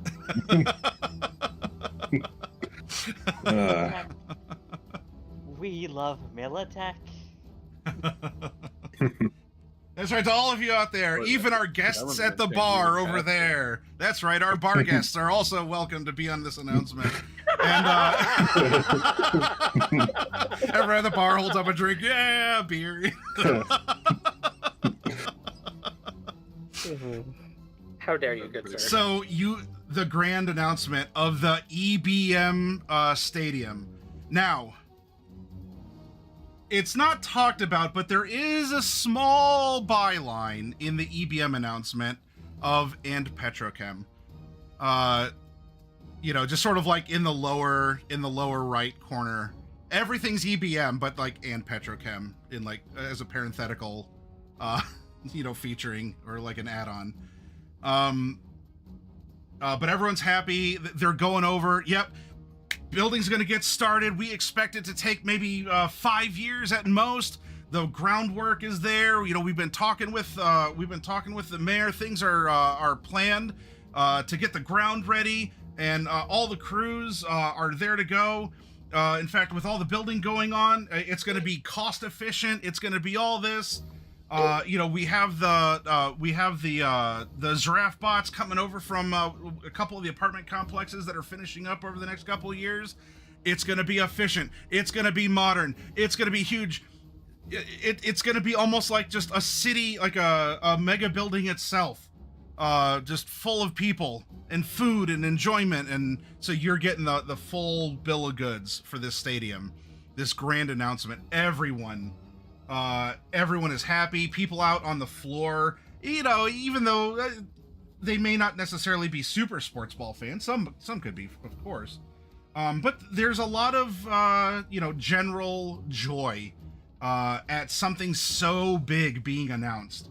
And in this grand time where the city has never been as colorful as it has been before, or with as much new infrastructure as has been built before. Emerging from these dark ages, as the city has certainly been darker before. Now, where it comes to you all in your various roles, in and out of this center, because this is a huge announcement, and this is, it's causing a lot of excitement, and there's already been, people working behind the scenes to perhaps do nefarious things, or to use distractions as an opportunity to, try and swipe an NCOM headset or something. I do want each of you at first to make a perception roll for each of your job areas. And depending on how well you do in that, you might see things or get extra information to what I've generally presented to all of you. All right, JP's got a 14 from the trash buckets. Ugh. All right. Yep, that's about exactly what I would expect for my dice. That's so crazy. Yay! Let me just take a moment to point out how powerful a solo is. I rolled a 6 and that man rolled a 2 and he still got a point higher than me. Yep. Bail I have all my upwards. tool and threat detection right now, so Yeah. Now, Outback, you are on the floor, and while it's not your job to do anything in particular, I mean, you're present. You're welcome to get in Yeah. on this roll as well. Yeah, I I will. want to avoid. I will because they were kind of shafting Petrochem, and that's a Texas native company. So It's like, you know what?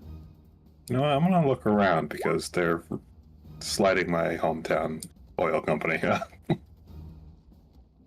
Well, everyone did better than me. I guess I'm just more interested in the trash tonight. I'm flirting with some dame by saying hello. Some people have unfortunately been putting mixed trash into receptacles, and there's a weird haze coming from your trash buckets. There's some kind of chemical reaction going on in this trash. Oh, I always mix ammonia and bleach together. It's so confusing, and just. I mean, you can safely do that if you have nasal filters. That's the only real danger of doing that. Other than that, you got a really nice, powerful cleaner. Power of bleach, the cleanliness of ammonia. All right, I have your different scores down. Now you all, you are going to see things. It's not like you're blinded. You haven't intrinsically failed anything here. So JP, from just being generally on duty, well, the first thing you're going to notice is that while this announcement is there and you have the epic music playing, even for people just craning their necks to look up at the big jumbotrons and the sound systems that are on the main floor, it's not optimal. It kind of echoes through the place, but number one, you do notice that there were the sports fans that you noticed before aren't on the floor, as they all had been ushered into the main stage room. And you also see with a lot of the shift of maybe especially the VIPs, you do see Jen from Hard On Tech walking around. Oh, I've been looking for her. So, she hasn't stopped. She would be distant from you, not like she's approaching you. But as you're cleaning, and a lot of guests have shifted either to the main event stage or have gathered around the areas of the main floor where there is a big presentation screen. As the bigger area now has been cleared of milling about people, you can spot Jen walking past. She doesn't have her media headset on. She doesn't have her microphone out, but you still recognize her. She has her media backpack and things ready to go, but she's not in broadcast mode right now. Understood. Then we go to let's see. So Kiri, you're up next with you would see It's an awful roll. you would also see that Jen is walking. She's walking past. In fact, she seems to be one of the few people who has not just stopped and craned her neck to look up at things. She's walking by. Her media set isn't out. She's not approaching you or necessarily NCOM, but because the floor is cleared, you can see that her, as a relatively lone figure, or like one of the few people who's just actually moving and not paying attention to the big presentation, she's just walking past, like past a couple booths away from you or something. So you two Yeah, I'm would gonna see keep that. my eye on her. Okay. We go to Gopher. Now, Gopher, you did better, and you are in the room. For you, and this might actually be a relief, you don't see anything that is unexpected. In so much that you don't see someone dropping in from the ceiling. You don't see people sneaking around behind the stage where you are located, as well as, you know, the more sensitive, like the computers with the presentation graphics and the things that are there. Though, if there is one standout thing that you notice, it is that you see someone in executive wear, and is from Petrochem, like on the convention badge, you know, like as a vendor or someone. Not really a vendor. Petrochem doesn't. This isn't exactly their type of show. But you do spot someone from Petrochem in the audience. You know, so if you're behind the stage and maybe you're peeking out through here, you would see someone from Petrochem right here at the front. And without getting into human perception, because this is something that we're going to roll into next, you just observe in the crowd that there is someone from Petrochem here. And then we have Drez. Now, Drez, you have the ability to choose where your eyes are during this particular event, or at least this opportunity. Do you want to put your eyeballs on the main floor for this role, or were you looking in the main event room with this role?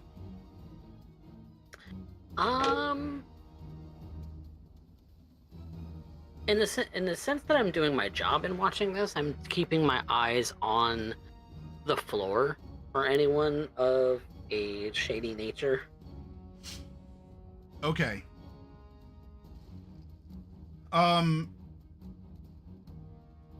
So you would have been able to, at some point you could have spotted, Outback, kind of walking around doing his thing, since he's on the main floor. So you can keep your eyes on him. And of course, and happily, you haven't seen those two Segatari saboteurs, because they were taken away by the NCPD. You do see Jen, and you can track her longer than just glimpsing her, as the others have, because you were able to get some different camera angles. And she's, again, without treading into human perception, so I can't really tell you her emotions, but she is weaving around, and even especially through the independent booths. Her media interviewing headset isn't on. She's not in media mode, but she's still a recognizable figure. And while everyone else is standing around, craning their necks up and going, "Yeah, woo, go Night City, hometown pride," she is, you can see her looking around the booths. She doesn't go near them or in them, and the booths have people in them too. So it's not like she's sneaking behind or like reaching into like promo bins or something like that. But it does appear as if she's looking for someone or something as she is wandering the floor in not media mode. And this big announcement does not seem to hold interest to her, since she's not paying attention to it. Okay. Following her. Not really taking my eyes off her, but Also, congrats to Night City for the new stadium, I guess. Interesting. You could, you could hear that there's some people in the office that you're working in go, yeah, hey, that's great. Like, oh, what a time to be alive in Night City. There's a lot of cheer at this announcement. So even the nerds in InfoSec here are, they're happy that there's this new stadium that's been announced to be built. In fact, probably even a couple of them are talking about, oh, you know what? I bet they're going to need some tech people. At which point you could hear your supervisor, Dietz, kind of give a, hey.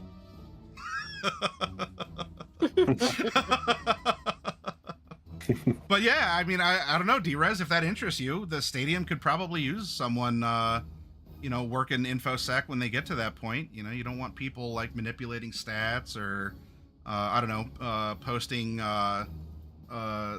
lewd, rude, crude stuff on the big animated scorecard or the scoreboard or something. So I don't know if that interests you at all, but hey, maybe in several years the stadium would need someone like you.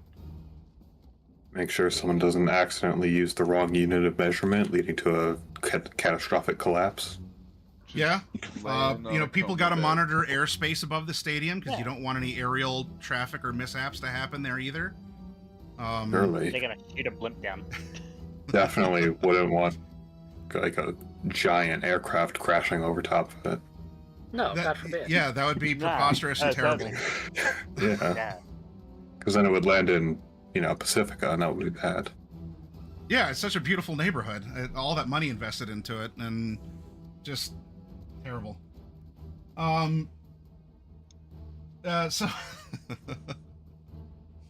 mean, right now it looks great. The diagram put out there is wonderful. Invest all your money into Pacifica. That of course is going to be part of this pitch too. Not really. I mean, Pacifica, but hey, EBM is empowering this. The more EBM you buy, the more we're putting into this. The whole stadium's going to be filled with EBM technology, So. You guys don't know that, but JP wants his retirement money so he can go buy a condo in Pacifica. Ah. It Also, would be I a did great have place to retire. I did What? actually. I had to look it up. The Nighthawks are a football team. Okay. Yeah, it's a football stadium. Well, I think they're also. That wasn't just Outback who didn't know what this team was. I also did not know what the Nighthawks were. Don't they have like a really violent, was it like stickball or something? Hockey? No, yes, that is. I mean, in Cyberpunk specifically, I believe that they have like a super violent, like basically blood sport. That I don't know, but I do know that for even regular sports, there's a lot of gray area with how modded people can be, and Right. how much you allow for that. If people need to be organic to compete, or if there's different leagues for different levels of modification of being chromed or chipped. Yeah, Still debates about that kid in 47 that got ripped in half because he was over cyber. had to be organic. He refused to get any enhancements and just got ripped in half. Yeah, I looked up a short list of sports in Cyberpunk. We got football, we got basketball, baseball, combat soccer. That's You might the have one. been Combat soccer. There is also murder ball. God, no, that is definitely the one that I was really thinking of was murder ball. It was murder ball. Calvin Ball it is not. Combat soccer. That sounds entertaining. Now, from the kind of outsider perspective, Outback, where on the floor are you when this announcement's being made? In the cafeteria? Like, because you can wander around the main area. Do we want to stick by a particular corporation's area, or where do you want to be for your you may not be working for money here, but you can still get info and participate, and maybe find interesting info or opportunity in another way. Where are you in the convention center? This was the main stage, right? Where this was happening? Yeah, yeah. I'm trying to remember. Main stage was north of EBM, if I remember correctly. Yeah, that sounds right. I don't know why that's doing it's that, very but... tiny. It was on the token layer right now, I think. Yeah, sorry about that. So yeah, the demo stage, is it showing up for you all? Because I know sometimes the layers or something. So this is taking place at the demo stage. The independent area is surveyed by DRES. But you have all these other areas. The only other place that you wouldn't be allowed to go would be Arasaka, because that's closed off for their special demo at some point. Well, you did say that DRES could see me on cams, and her cams were demo stage and independent, so... yeah, oh yeah, she can look in the demo stage area. Otherwise, her purview was kind of a little bit of the hallway here by the main entrance area, and a little bit into the info and cafeteria area as well. Okay. Let's see. Yeah, I think given the fact that I don't have to do anything, but I do want to be around where I know people are, he's probably just been doing like a route, like a circular, just going around Data Inc., EBM, and NCOM. Okay. Just kind of wandering around. Okay. Well, then you'll be able to see Kiri, because she's stationed within the NCOM area as well. Yeah, that's the main reason why. Because also, if Bulldog comes back. You don't see Gopher.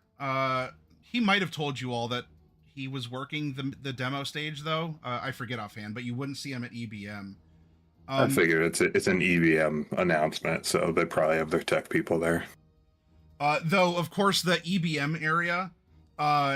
as the announcement's being made, and this isn't really playing into your successes, but just where you're located, they actually have on the floor now, while the presentation was made, they activate an interactive hologram set up in their area. So like you could actually go up and sort of like come around, and because there's not a lot of people there at the moment. They only just turned it on, and a lot of people are rubbernecking up at the big jumbotrons in the main area. But you can like kind of come up and like spin the proposed like blueprints and stuff. You can like give it a little spin and take a look at it as it's an interactive thing. The people over at Data Inc. it's not exactly the same business as EBM. They're kind of excited, like, it's a big announcement. No one's staring daggers over at EBM, even though we have two kind of electronics. One, EBM makes this stuff. Data Inc. kind of is more the seller, but they can't really sell a stadium per se. So they're not staring daggers, or you're not seeing someone from Data Inc. coming over and like cutting cables or anything, where it's like a super fierce rivalry like the Militech Arasaka sort of thing. Now for exactly what you see, you towards the timing wise, this would be towards the end of this generic period that you all are perceiving the areas that you are. But you would see that Jen is picking around the cleaned up, because hey, JP conducted himself pretty well, had all the youngins picking up scrap and everything. So Segatari still has a presence there. It's obviously greatly reduced, as a lot of their antique arcade cabinets were fragged. In to put it lightly. Yeah, in the events of last night, they still have a presence there. But you see that weird lady who interviewed you. She doesn't have her media stuff on, the stuff you heard me describe before. For the arcade cabinets that are still there, if they're not functional, they're still at least presentable. And there are still some functional cabinets there too. But she's not there interviewing. In fact, she seems to be looking around for someone or something. As she's made her way, you're circling over here, and she's made her way over to Segatari, from the hallway that would have been coming from Independent over towards the entrance, and then over here. And now she's looking around the remains of the Segatari arcade and display booths that are still present here. She doesn't seem to be paying attention or really care all that much for this infrastructure investment, or for or against EBM or any particular corp. She's looking for someone or something. As she's she's not trying to be a spy about it. She's not like crouching and sneaking, but she is just looking around and not paying attention to the thing that other people are paying attention to. So there's that. Making very good use of one of the first rules of sleight of hand, which is distraction. Everyone's looking at the demo stage, so, well, no one's looking at Segatari. Yeah, no one's looking at Segatari.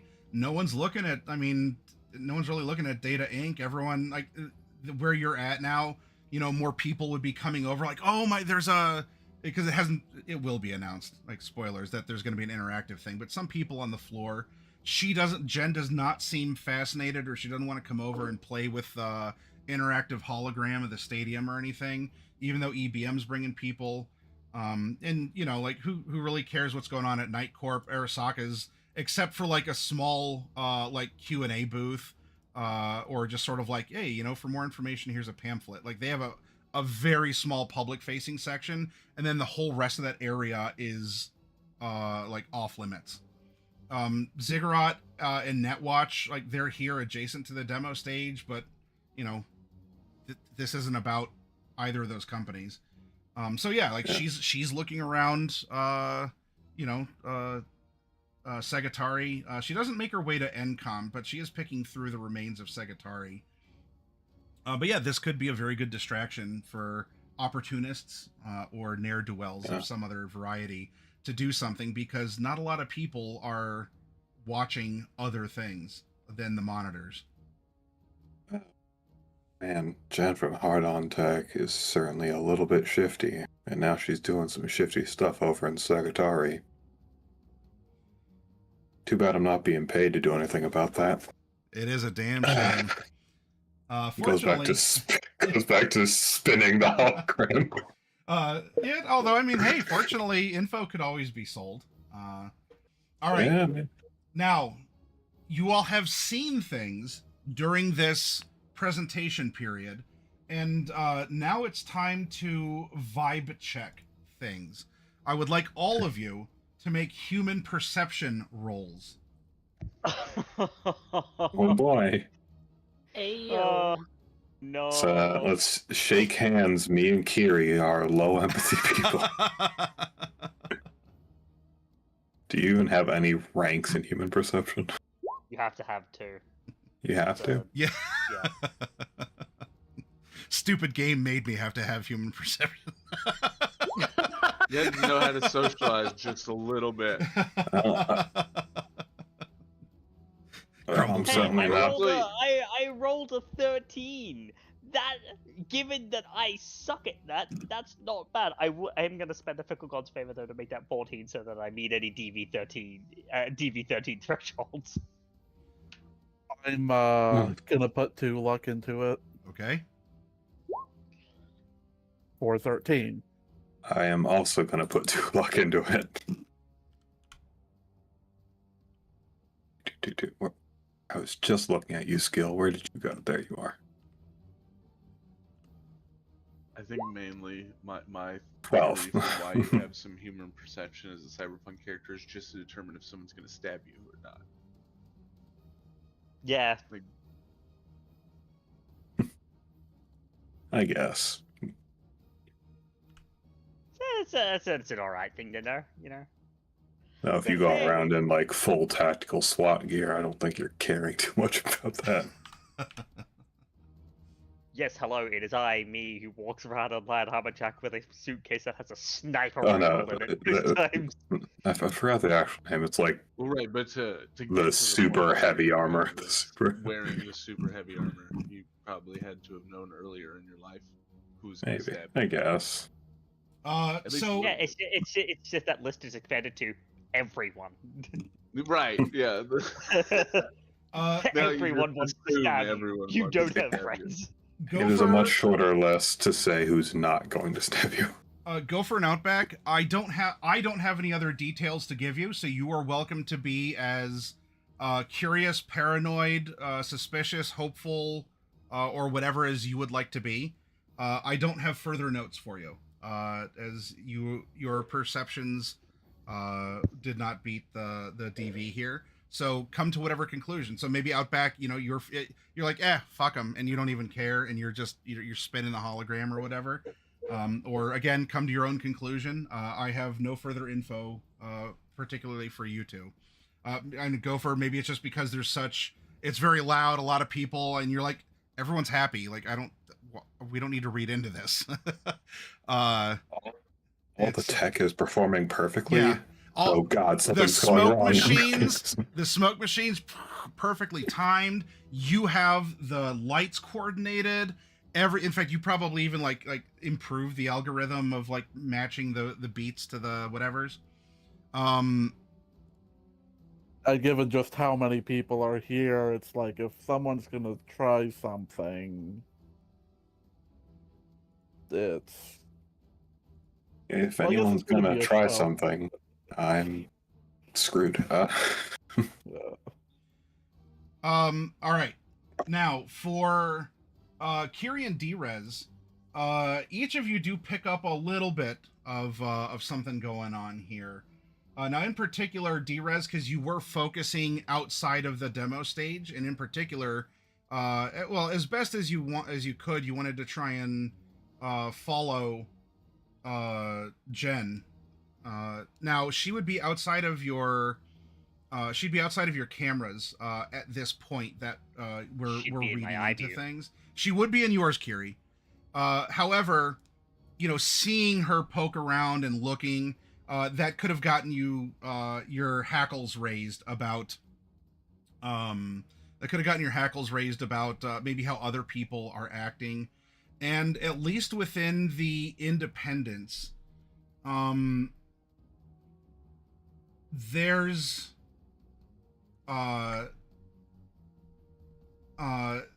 there's a lot of joy, but not in the same way that the sports fans are getting joy.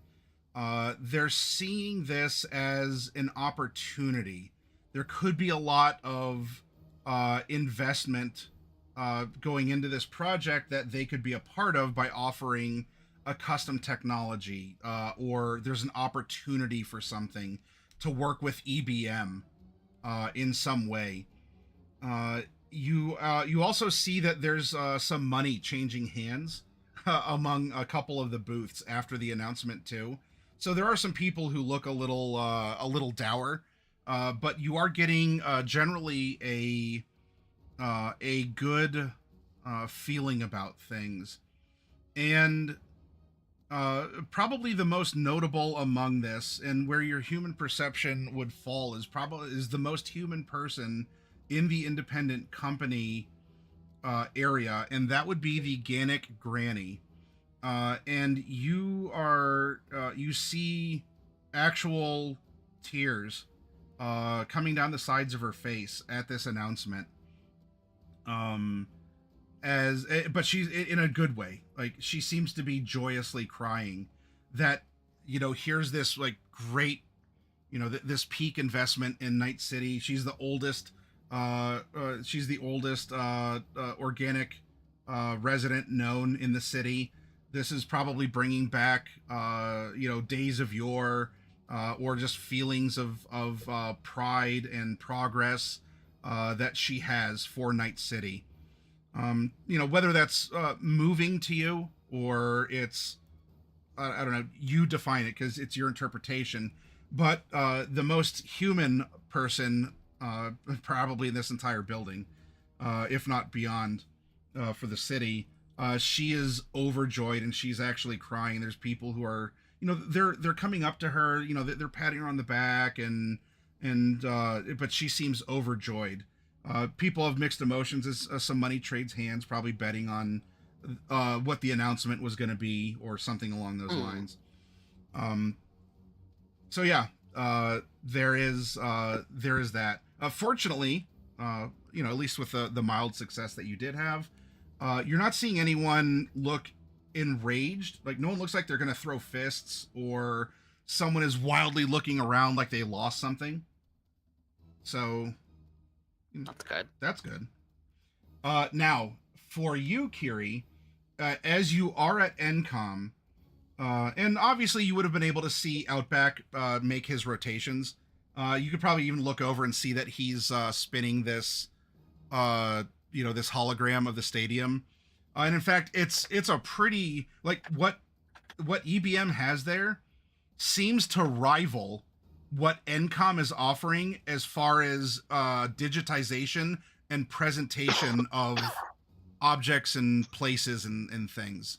A couple of the not the security people. I mean, you're hired to keep an eye on things. Even your guy, the former, I think we determined he was a corporate war veteran. Yeah. You're there to making sure shit doesn't get stolen. But there are a couple NCOM. They wouldn't be managers. The managers would probably be at the demo stage.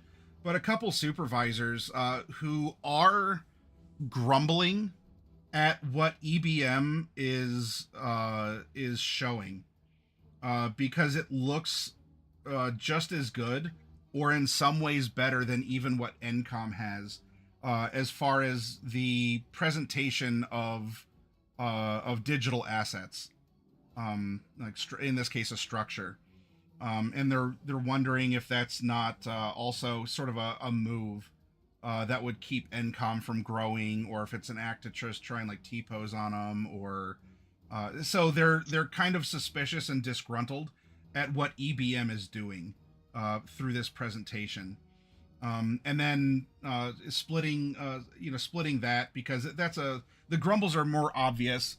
What would be more taxing to your limited human perception here would be Jen, who is over in the Segatari arcade, and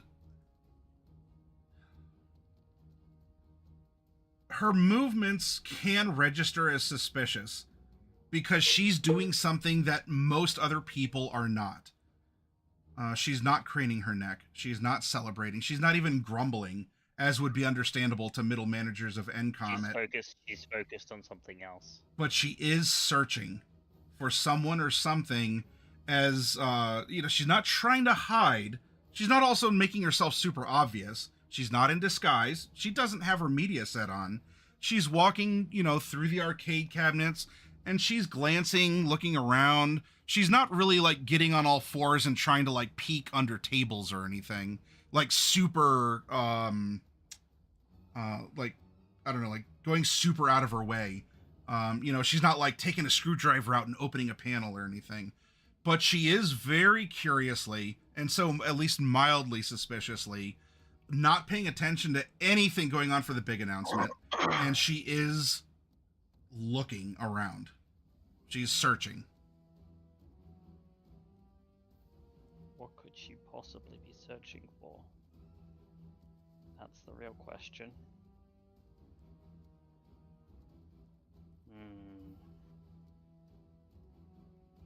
And then we come over to JP.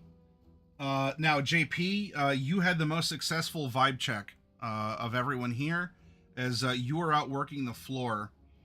In its own way, I won't tell you how you feel, but if you do have sentiments of the old days, or of Night City being, I don't know if it was ever like the shining city on the hill, but of maybe, more glorious days, or days where people felt closer or unified in things, and not exactly had having everything extracted from their bodies and souls.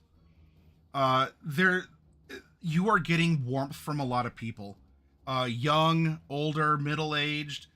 This big announcement for the stadium does bring up a lot of pride in other people, and it is, at least to them, a really good rallying cry that is bringing people of Night City together. So you're getting very good vibes. Now, as you are out, let's see. Tell you what part of the floor in your cleanup rotation, where are you right now? All right. Well, JP has probably been trying to keep track of Outback since he saw Outback was in the building. So he's probably right around that area in between Incom and Segotari, just scoot along with the mop, being old and slow. Got it. Okay. So then I guess in that sense, to add to it, let's say that such is the impact of this announcement that, I don't know, maybe you catch that because there's a bunch of low-level theft going around. There's someone who has a I don't know, it's like a little acrylic standee of a mascot from one of the independent companies. Like, it's not tech. It probably is like 10 eddies at most. So it wasn't for sale. Like, someone who stole something, right? Very low level petty stuff. But even this person who is an apparent thief is caught in this moment of like actually being happy and excited with other people, strangers, as this announcement is made. So that it's not really the commentary on the theft. It's more even the petty thieves are seemingly unified and joyous at this announcement. As far as human perception goes, I mean, you're welcome to, I don't know, tell someone like, hey, if you're missing an acrylic standee, look for the person with whatever, right? That's the side note. I'm not really describing it that way for that purpose, but just this is unifying a lot of different people that, like, even the opportunists, quote unquote, are brought in on that. So if you're over there as well by Encom and Segatari,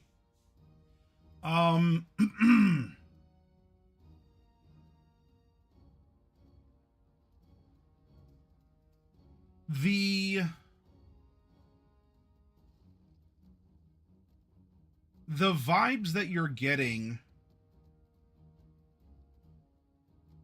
well, since you're wandering, you have a general idea of the feeling and the power of what has been announced and what that's done for even a bunch of electronic nerds at the fair.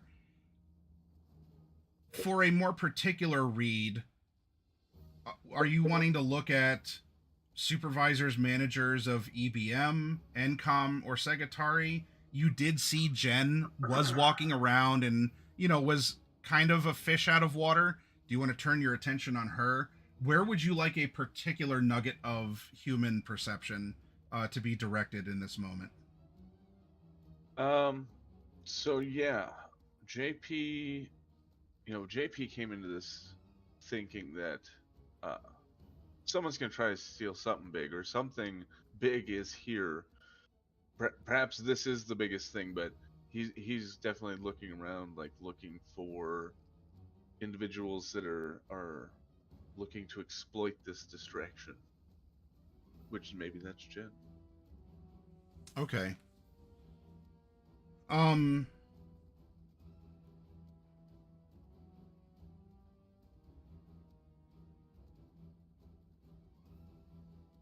Jen is acting in a way that's oppositional to the current. In your old man experience, what she's doing is curious or odd, but she's not being shady. It doesn't have a criminal vibe to it.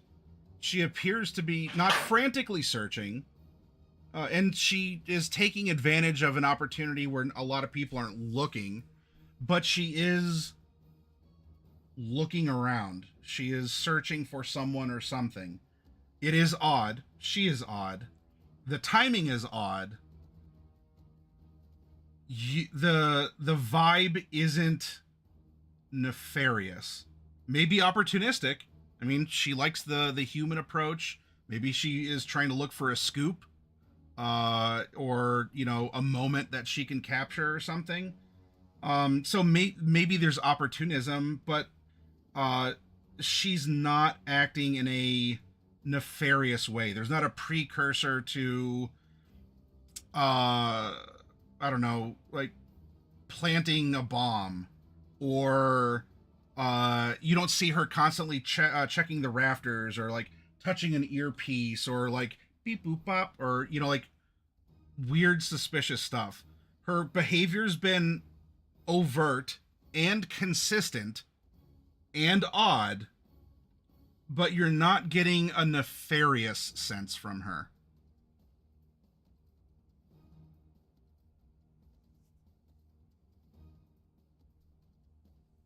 Well, part of that too is the medias don't tend to be nefarious in general. Depends on who you're I say that asking. because there was suspicion, because she was a rather odd duck, that she might have been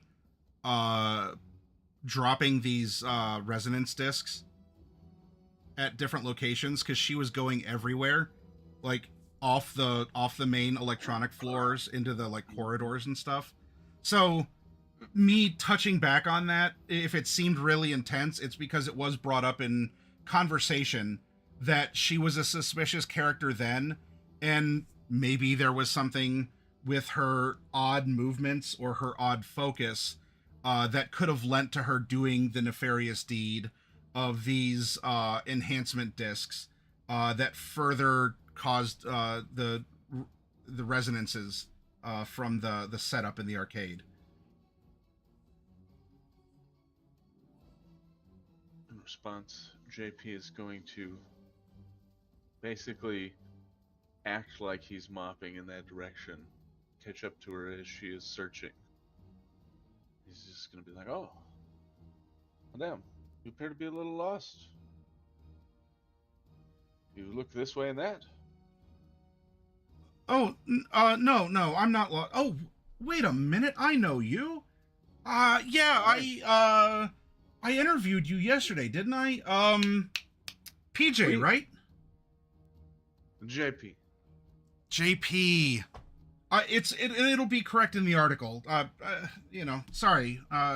Yeah, I misplaced something. It happens. So I'm just looking around for it. Well, what did you misplace?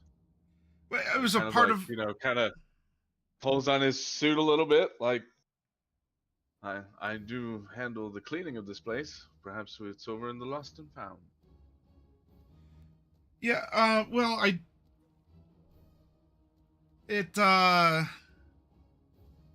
wish it was. I checked there. It's really, it's nothing. It's nothing that I should. It's not really a concern of yours. I dropped something, and I'm just hoping I could find it. Backtrack. It's all right. It's a part of my media kit. So. Well, that sounds important. But don't worry. 2 eyes is more than you will have had. Sorry, I meant to say 4 eyes is better than 2 eyes. Oh, yeah, sure. If you, while she's explaining to you, go ahead and actually make a perception. Not a human in this case. Perception. I got a 14. Okay. So as she's talking, and she was somewhat truthful. It was a part of her media kit. You notice, as actually it would be similar in a sense to, now Outback's current predicament. Outback can walk around the main floor, and yeah, you're technically supposed to have a name badge. At this point, it's late at night, and no one's really checking or caring except to get into limited access spaces. Jen's media pass, like her name tag and her media credentials, she is not wearing them.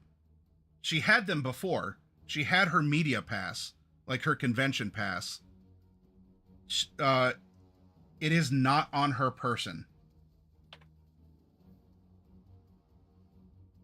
So, perhaps is it your identification you've lost? What? Hey,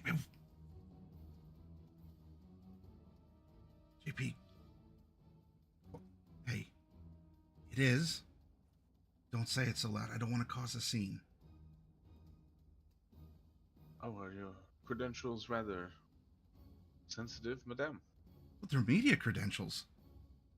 I could have gotten into I could have gotten into the demo stage with them, but I didn't have them. I don't know if they just fell off the unclipped at some point, or I wasn't able to get them. So believe me, I'd love to be in there covering this announcement, but I wasn't able to get into the demo stage because I don't have my credentials. Oh, I have a friend with her eyes in the cameras. And perhaps if you can remember the last time that you did use them, we can ask my friend to go through the past.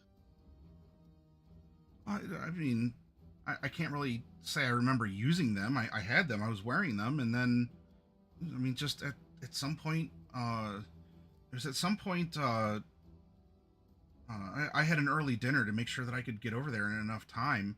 I noticed after, I swore that I wore them, and I sat down, I was eating, and I went to the bathroom, and when I was checking myself in the mirror, I didn't have them clipped onto my shirt. So it was earlier this day. Yeah, it had to have been right before the announcement, or the stage was set to open. Before then, the big announcement was to be made. Well, look, if you can keep this to yourself, this could cause a scene. And of course, I don't want any reputational damage. I'm not out here trying to hurt someone. But the fact that I don't have my credentials and someone else does, like that, it's embarrassing. Could even be a danger. Indeed, I agree. But I have a rather discreet friend. If you want to come with me, we can go. I don't know if the cafeteria still has anything in it, or anywho, and I can get a hold of my friend. Very discreet. Boy, I sure hope so. You're not going to get in trouble doing this, are you? Of course not. Oh, Jean-Pierre doesn't get in trouble. He flirts too hard. You do? Indeed. Couldn't you tell? I guess you do have a charm in your own way. But yeah, sure. As long as you're not going to get in trouble and you can help me find this, then that'd be great.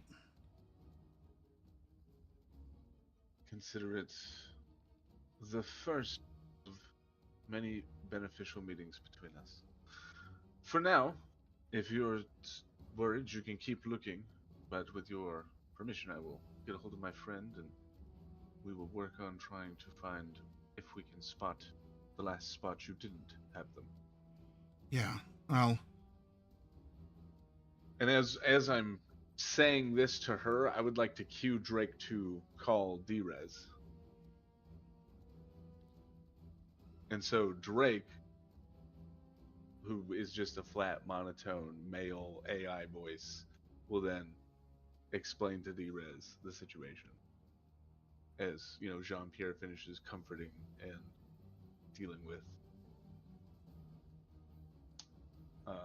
Jen.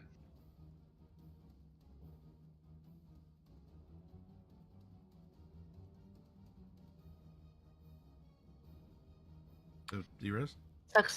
Sucks to be her. Give me a sec, and I'm going to go. I'm going to attempt to see if her credentials were used to get into any secure areas. All right. So from before, because you did this earlier in the day, because you kind of went out of your way to like get the, it was a little bit out of your bounds, but you still did it, and Dietz didn't call you out on it. So sort of playing into what you had done earlier in the day. It does appear that Jen Rader from Hard On Tech is present in the demo stage right now.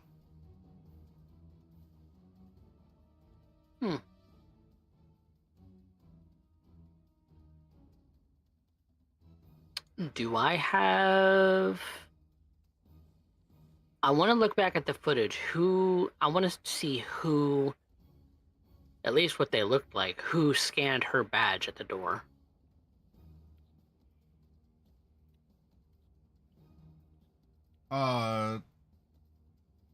Okay.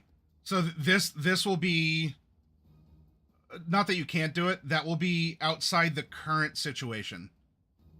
It'll take some time to do because you're gonna have to go like back into things. That's fine. So you can do that.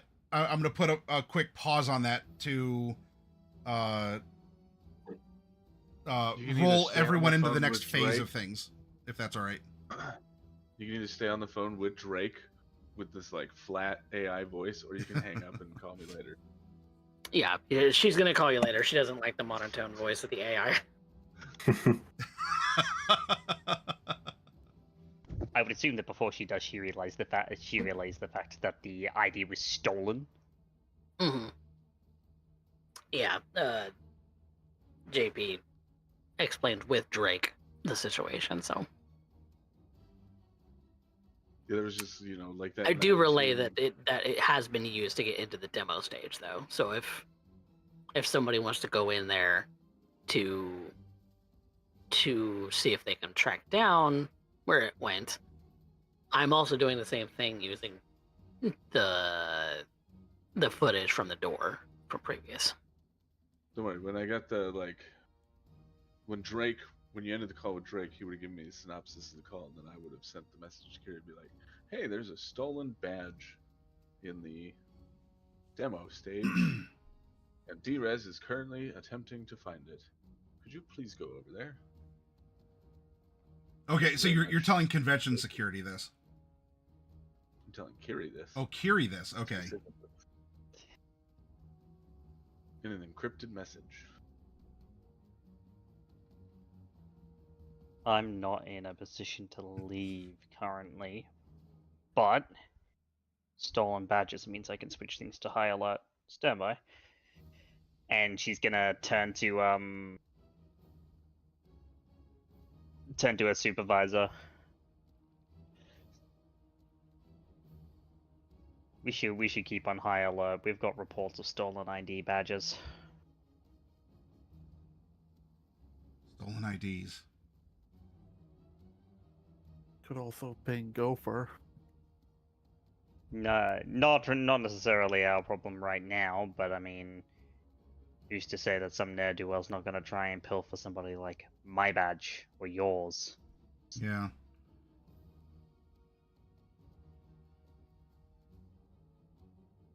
So they'd use it to gain entrance into the demo stage? Yep. Media level, so targeted. Tell you what, if you have an informer, this is off the record, who's giving you information, I want you to stay frosty. You can position yourself here. Keep an eye on the demo stage from this corner of our presentation area. I'll go watch from the opposite corner. As the situation changes, let me know. And if we need to render aid to the convention center, much like we did to Segatari to help ameliorate their situation, I'd be more than happy to do so. Understood. Moving to position now. And she'll she'll move towards that corner and she'll make a show of walking by the entrance to the Encom booth and meeting JP's eyes because they're over at Segatari. Mm. And yeah, and Kiryu just like nod and then get into position at the booth. And she'll send a wordless text to Gopher as well.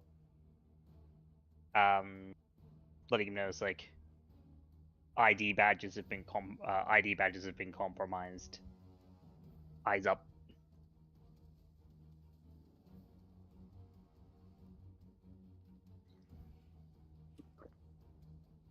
And is any of this getting over to Gopher too? Because he is also in the demo stage Yeah, area. no. Kiri sent a text to Gopher. Yeah, that's who she just sent the text to, was Gopher. Oh, Yeah, I'm sorry. Yeah, I being like, yeah. Replaced it with Outback, I think.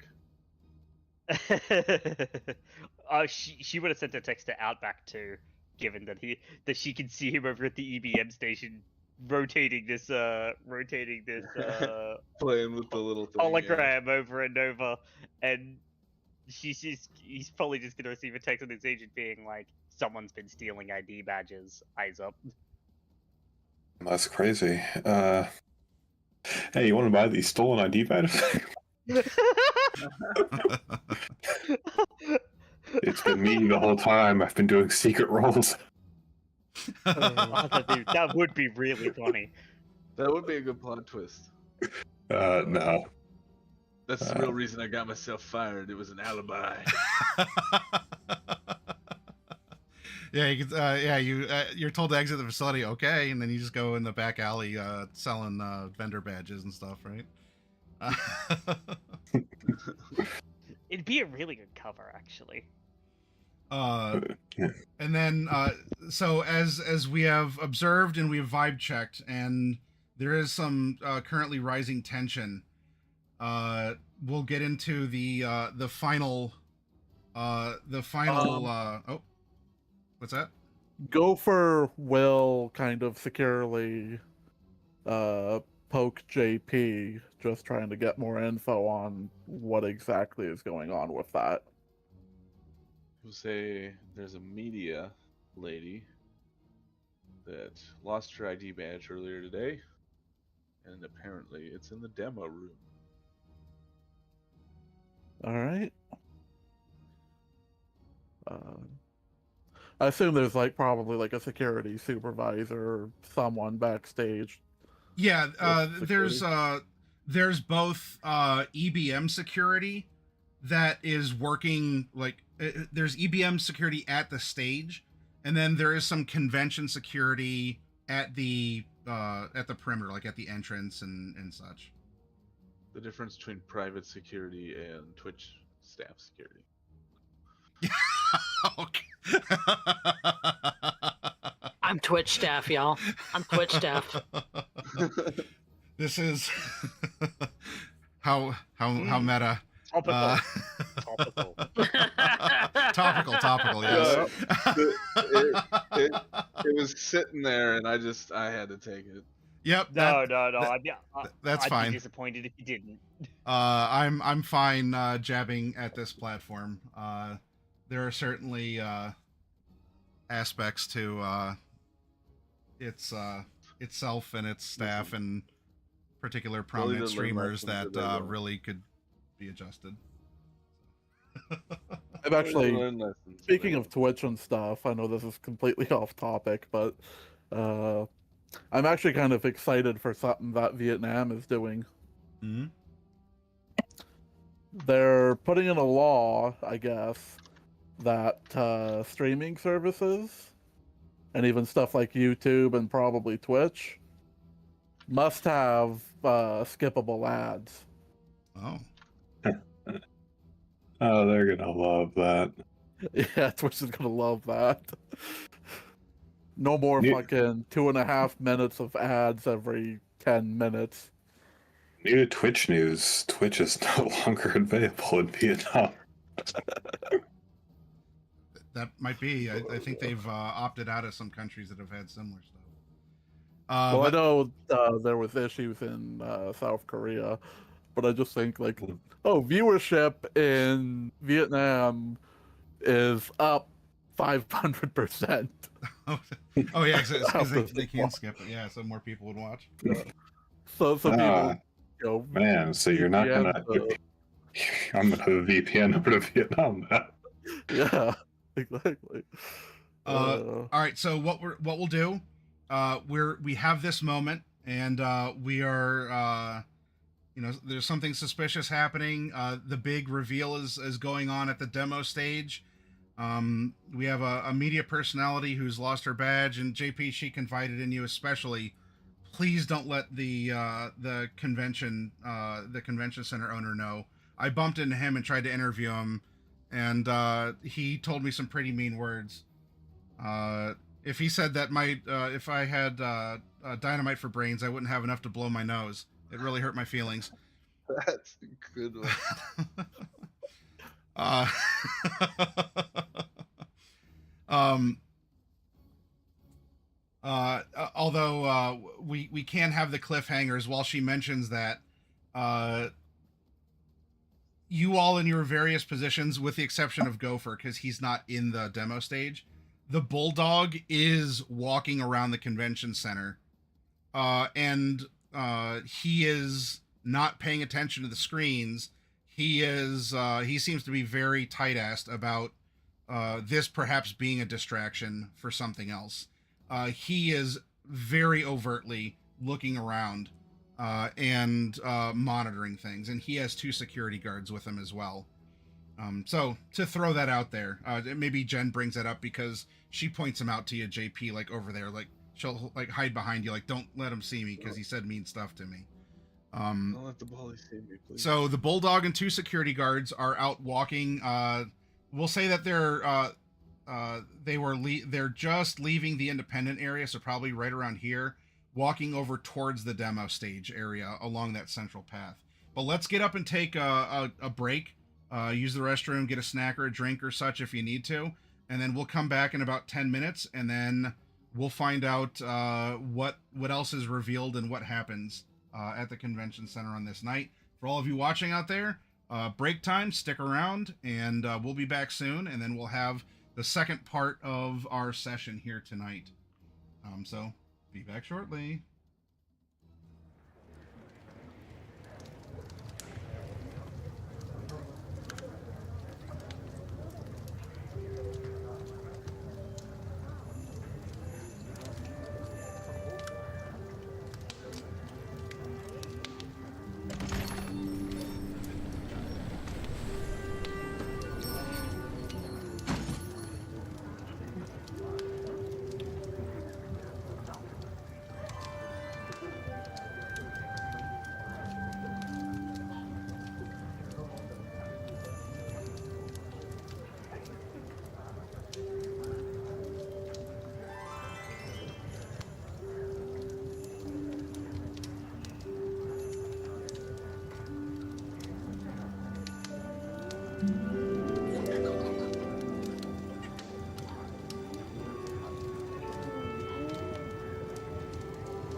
do that later.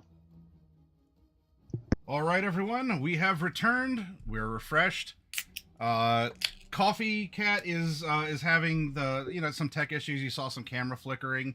However, he is going to stick through it, and while phoning it in, will not be phoning it in the negative sense here. So Drez is with us. Much like her presence, it is much more digital and ethereal. We feel her presence even if we don't see her. So this is ultimate cosplay and role playing here. As as Drez is remote and we don't know where she is, but she's doing stuff. So but you know what? It's not a Friday without tech issues, so at least there's that consistency. As frustrating as it is, but hopefully you'll get it taken care of. And like I said when we were at break, I do appreciate you sticking through it, even though it is a frustrating thing. All right, so we had our first two rolls here. We had the grand announcement. There's this big stadium that EBM, partnered with Petrochem in small text, is building in Night City. It should be done in maybe 5 years or so. That's the projected timeline. Promises to be, beautiful, efficient, filled with all the latest tech. It'll be home to the Night City Nighthawks. And this was a good rallying cry. And while generally the electronic fair is, it could be taken in that direction of being the, exploitative consumerism. Everyone just bought stuff for, Christmas and New Year, and we had all the sales and blowouts. You gotta wet the whistle early, and you gotta tell people that they gotta keep consuming as you unveil the next generation of stuff they just bought at Christmas time 1 month later in January. And while generally that has been the point of the electronic fair, there is this moment of this brought people together. The Gannett Granny was crying tears of joy. A petty thief who had stolen some acrylic mascot signage from one of the independents, even stopped and was cheering alongside other people who presumably weren't thieves, or at least not as overtly as that person was. It had a mix of grumblers, middle managers who were worrying about their jobs. A lot of normal emotion was being shown. This seemingly is another feather in the cap of the resurgence of Night City. As for the past 40 years, it has grown out of an atrocity, and over the past 20 years since the time of the Red, which itself was a very desperate, tragic era. You still do get the bad skies. That still happens, but there used to be abundant chickens. Now they're hunted not even for sport. They're hunted for profit, and it's been turned into a mini game. well, I think in the time of the Red they would have been rad chickens, but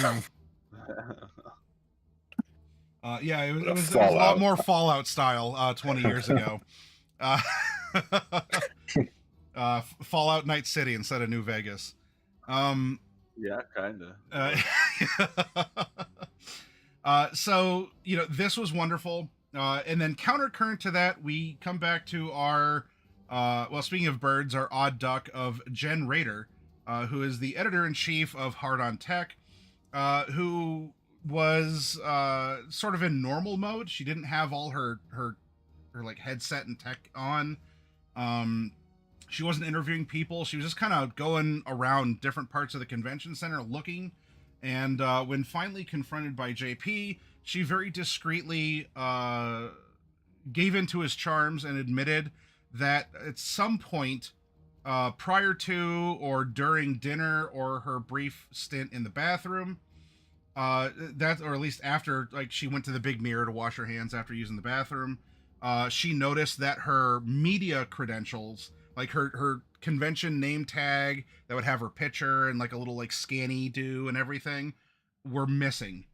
And so she was trying to very discreetly find it again, both for general concern and also because she was like almost everyone else convention center was chewed out by the bulldog. So she super didn't want him to know, but really it's embarrassing, and it could even be ruinous to her own reputation. The tech blog she's been trying so hard to to grow over these past years. It just hit this. She got this invitation because she was finally big enough for it, and then something like this happens. So JP is currently with her, trying to backtrack her steps and look around for her media badge, and word has been sent out now to everyone in this well, I presume soon to be crew. This has been a quite a rigorous time together of what had happened, and now that the big revelation is there, and there's been the joy, and we're getting the details and the promos, people are going to not just draw their attention away to go home or get their last minute buys or pamphlets or whatever else in. The crescendo of the announcement is there. Tensions are still high, a lot of joy, but we need to see what's going to happen, and each of you are going to be doing something to identify, find, solve, or whatever this situation, because like a lot of things in Night City, this could become quite dangerous if we're talking about stolen credentials. Remember that the bulldog and 2 security guards were walking towards the demo stage area in this kind of loose narrative time. They just would have gone out of purview of your cameras, D-Rez, and Kiri, because you were positioned here, catty corner to we could say that the entrance to the demo stage could be this corner in this like check-in booth or something. You could even presumably see that the big man was clomp, clomp, clomp, just stomping his way as he's also looking around. He doesn't need to be charmed by fancy holograms or announcements of stadiums. He's looking for people to take care of who might be ruining or threatening his precious convention center, or in particular the fair that paid very good money to use the convention center. As he's a very no-nonsense person. You have your own rapport with him, Kiri. He would be none too pleased if something were to happen here. So we have Gopher in the demo stage. We have Kiri here at just catty corner to NCOM. And then D-Rez, you're remote, like you're in this back office or something over here, though you do have camera access. And you can position yourself in the media flow. It would flow through you. You can't manipulate the data, but you can see it pass through you, like as if you were in the presentation of the hologram or whatever. Or you could just watch the cameras in the crowd there. And then of course you have your cordoned area of the independent companies, and a little bit in the info/cafeteria and the 3 services, the actual media room, which is like a lounge for them and a place to do interviews, etc. The security station right in the middle of it all, and the coat check, which is effectively an armory of people's private weapons that they check at the door, since you're not unless you're authorized, you're not allowed to have weapons in the convention center. And then out back, you were over here in the EBM section, just kind of playing with the hologram, or you're the first one there before people undoubtedly are gonna, after the spell breaks, are gonna filter over to swarm EBM and look for info or handouts, or to do what you've been doing now. So all the pieces are there. We've had our quick little recap of things, and it's time to carry it forward. So in this case, I'm not exactly looking. I guess we could treat this kind of like a job role, where you're going to tell me what you're doing in this situation, and information and events are going to occur based on what you do or don't find out. Everything here is going to happen rather simultaneously, in your own ways. Not that like a quick message couldn't be sent out, but this isn't like, all right, we're going to get together in the cafeteria and talk about this. So, you know, any details shared would be like quick, you know, a quick little whoop. You know, you flick a sentence or two or something between each other. I don't really have an order for you all, so this would depend on how you want things to unravel. Which of you would like to do something with this information first? I'll step up and so what I'll do is I'll flick something to Kira that says, "Hey, I'm going to send the media your way," and then I'm going to say, "I have a friend in the security. She's right over there, I believe, in that booth. Her name is Kiri, and she will make sure that the bulldog, I believe they call him, will not be a problem for you, and that your name will be kept out of anything unless, you know, they learn something nefarious, but I doubt that that will be the case, right?" Oh, wait, Kiri? That's right. I think. Wait, do you mean Killy? No, I think I mean Kiri. Well, yeah, she's Japanese. That's what I said. Sure. All right. Yeah, you know what? I actually interviewed her. Well, then she'll recognize your face. Oh. Yeah, all right. Well, thank you. I didn't know that you knew her too. She definitely is a standout character. You'll be amazed by who JP knows. That guy taps the side of his nose.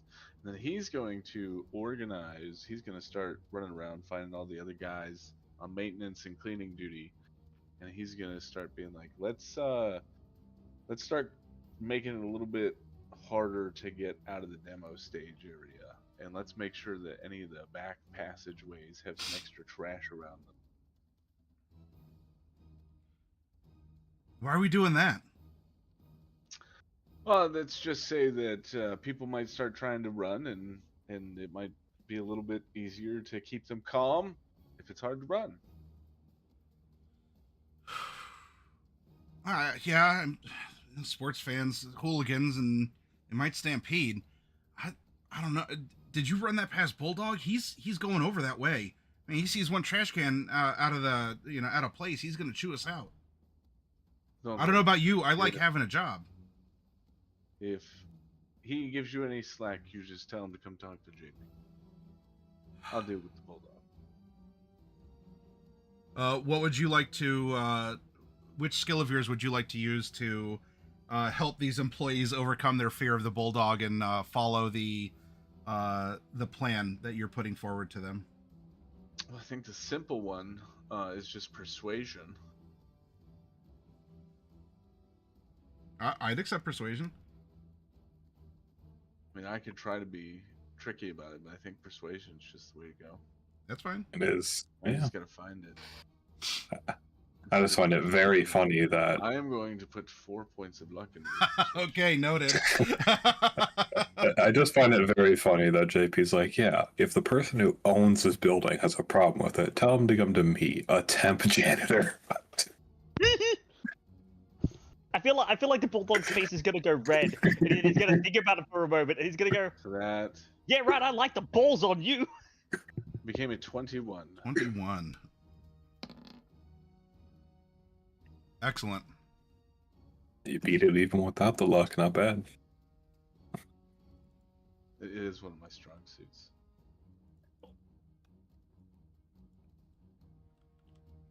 All right. So before you had done something similar, but it was more in the main area here to kind of move trash cans, tastefully in a way that would keep crowds from easily filling the hallway and like stampeding.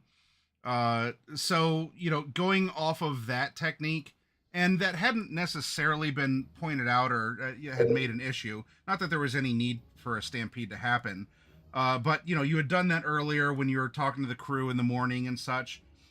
So as discreetly as possible in this chunk of time, they're gonna, kind of move some artificial potted plants a little closer to the exits, scoot trash cans around, and you've convinced them that hey, even if they're caught, have the boss talk to me about it. All right, well, it's giving them something to do that's not exactly Work. like swabbing the toilets or something. So they're happy for it, and if you become a sacrifice to the bulldog, they probably won't lose sleep over it. But I might get really amused if we manage to put a broom handle over someone's head because of so. All right, so the demo stage has exits that are bottlenecked in a sense. So should things happen where barriers or obstructions are a part of whatever's happening, then we'll modify it, in a favorable way to an outcome for you, because of that kind of setup. As More the improv it. Okay, pardon me. You don't have to go next, Kiri, but during this point, or during this chunk of time, you will have Jen come up to you and reintroduce herself.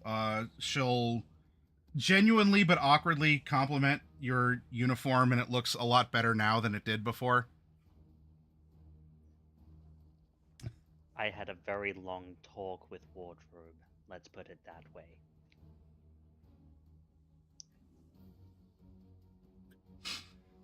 Do you want to go next, or do you want to hold out for other people to set things up or coordinate something?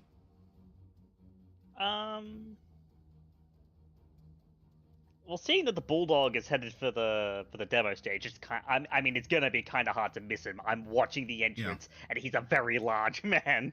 Yeah, and he's not making he's walking in that direction, though he is still taking time to observe straight down this corridor. So he's not stopping to look under every bench, but he is plodding along, very determinedly moving forward and just looking, up, down, left, right, with that slow, methodical plod up to the entrance to the demo stage. Right, and as he walks.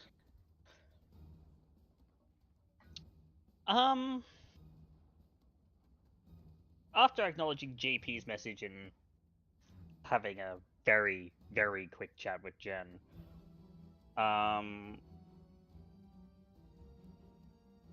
given that Gopher probably wouldn't be able to see him, by virtue of the fact that A, he's backstage, and B, lights and stuff everywhere, so he's probably not going to be able to see the entrance. Kiri's going to send Gopher a message saying, Bulldog's headed your way.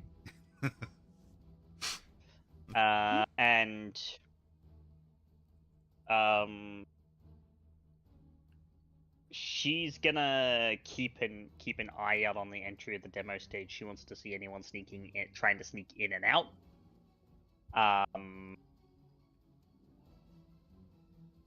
Basically, any sort of suspicious behavior, given that she knows from what JP had relayed that someone had basically taken Jen's badge and had used it somewhere. So that means someone snuck in with her ID. Which means if there's one, there's probably more. So there's probably, in her mind, at the very least, the free association is, if there's one, there's more. If there's more, there's probably a team in there. And they're probably linked somehow. I need to watch for anyone going in or out, because that's going to be the vector that causes the most chaos. So, that's going to be Tactics?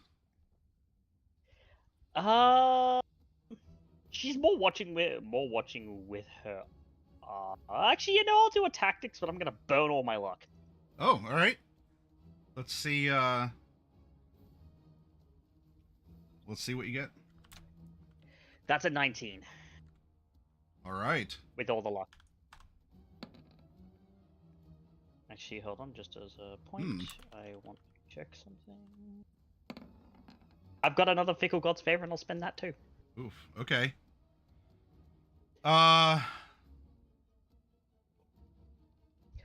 Versus a 0! Yeah! That's But I was really afraid of this because outside of empathy and luck, my dump stat is int, which is what tactics is based on. I'm not like super bad at it, but I've got a 5 int and only 1 rank in tactics, so it's like a. all right, so you're there and like you have all this, your mind is just, it's worrying. You get that kind of that breakdown, like the Robert Downey Jr. Sherlock Holmes. You're like, all right, do this, discombobulate. You know, you have like, you're like, okay, here's an entrance. People are going in and out. Be prepared to do this. Here's the main, whatever. And you're mapping this out in your brain. You've simulated flows of people, or like ingress and egress. You're imagining teams that might be, you know, if the interior of the demo stage is similar to the main stage, because it's really just a cordoned off area of the center. And you're like, okay, well, if there's rafters like this there, so in the event something happens where this sort of tactical knowledge of the area, the ingress egress, or the structural, like in some sort of a combat style, or like an espionage, some sort of nefarious thing happens, that will definitely be modified in your favor, as you did very well there. You know, the person or persons may not have planned for everything that you have planned for. So we'll see what happens with that. Okay. So Bulldog is still, you know, coming down here. You know, in your brief conversation also, Kiri, you do get the from Jen. She kind of leans over as you're examining all of this, and you know your mind is worrying. She's like, "Well, your name will be spelled right in the article. I just wanted to make sure. Are you Kiri or are you Killy? Because I want to make sure I have that correct. You just sort of have that aura, and I wanted to respect your Japanese heritage." It's Kiri. It means mist. Okay. Thank you. I wanted to make sure that everything was correct in the article. It will be. Kiri has her visor down, but she smiles a little. Though. It's like, okay. You're misguided, but you clearly mean well. Okay, I will be nice. She, you know, in Night City 64 here, like she's kind of like the Facebook mom group leader who's like kind of into crystals and stuff. Like she's kind of far out there. She doesn't mean harm, but I think you know, there's things that she does or says that kind of come across as grating. Or I think she's our version of Chunk. She's trying, you know. She's trying. Well, okay. Bless her heart. Yeah, exactly. Outback, is there any? I mean, this is a job role in a sense. You currently don't have a job, at least not one given to you by the convention center. But you can take it upon yourself to, I don't know, do something in this situation. To add to it or to mitigate something that might happen, to gather info. What would you like to do here? With all the setup, what's your spike? What is your job role? Oh boy, man, if Bulldog sees me, he's not going to ignore the fact that I don't have a pass. That is true. Fortunately, while he is approaching you, as a, you know, like as the heads up, it just seems that he is making a direct line to the demo stage, and you're down here amid a growing crowd of people in the EBM area. Yeah, that's one good thing. Let's see.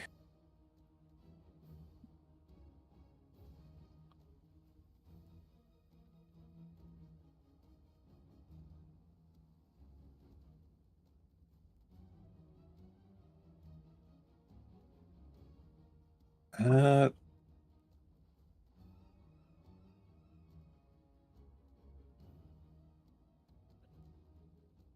we can also send like a very quick message if we want. Yeah, you can flick like a sentence or two is like a quick idea. Yeah. Is basic communication is the parts are moving or you all are intently like you need the concentration to do all this. So you're not conversing, but you can get boop, one little thing over. Okay, yeah. So he knows the kind of hard ass that Bulldog is, so he's gonna say, "You want me to waylay or reduce how much is coming to the stage? I could probably get hard ass to send his 2 guards over towards EBM rather than the demo stage." Because he's probably the type that has to follow rules, and if a circumstance arises at EBM, he's not going to ignore it. He probably won't go himself. I'm going to send that to Kiri. Oh, okay, all right. Because she's over by NCOM, so yeah. Do we want less people going to demo stage, or do we think that's fine? No, it's fine if they go. Just keep an eye on who comes out. Okay. Keeping an eye on who's coming out, then. Then I will...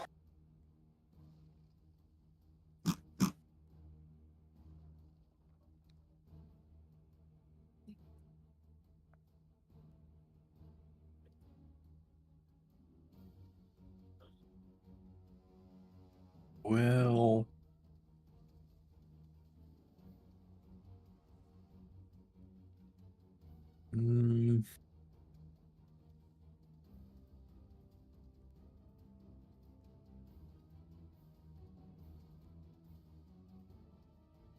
So you do have a lot of elements you can play with. There's the growing crowd at EBM. You still have people, you still have groups who are glued to the big monitors found throughout the main floor. Yeah. Bulldog is on his way, not to you, but toward-ish you. Toward-ish, yeah. You could also just, I don't know, say fuck it and go play in the Segatari arcade. And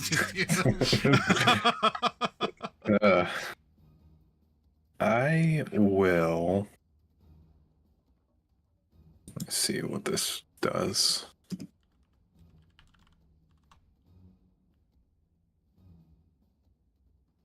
That's for that. Okay.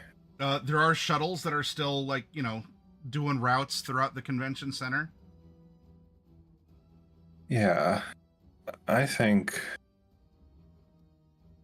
Because even if it's just a glance, I don't want to be even within eyesight. I think what he's going to do is he's... Oh boy, it's an okay skill for me. He's going to be going around to the other shuttle drivers. Mm-hmm. And he's going to be... Just because he feels like something's going to happen, and if he spreads this, maybe it can cause something. He's going to go and tell as many shuttle drivers as possible how to unthrottle the carts. Oh yeah, to take their like indoor limiters off or something. Yeah. Okay. He's just going to start spreading that and just... He didn't do it because he's like, whatever. Other people might not show so much restraint. Okay.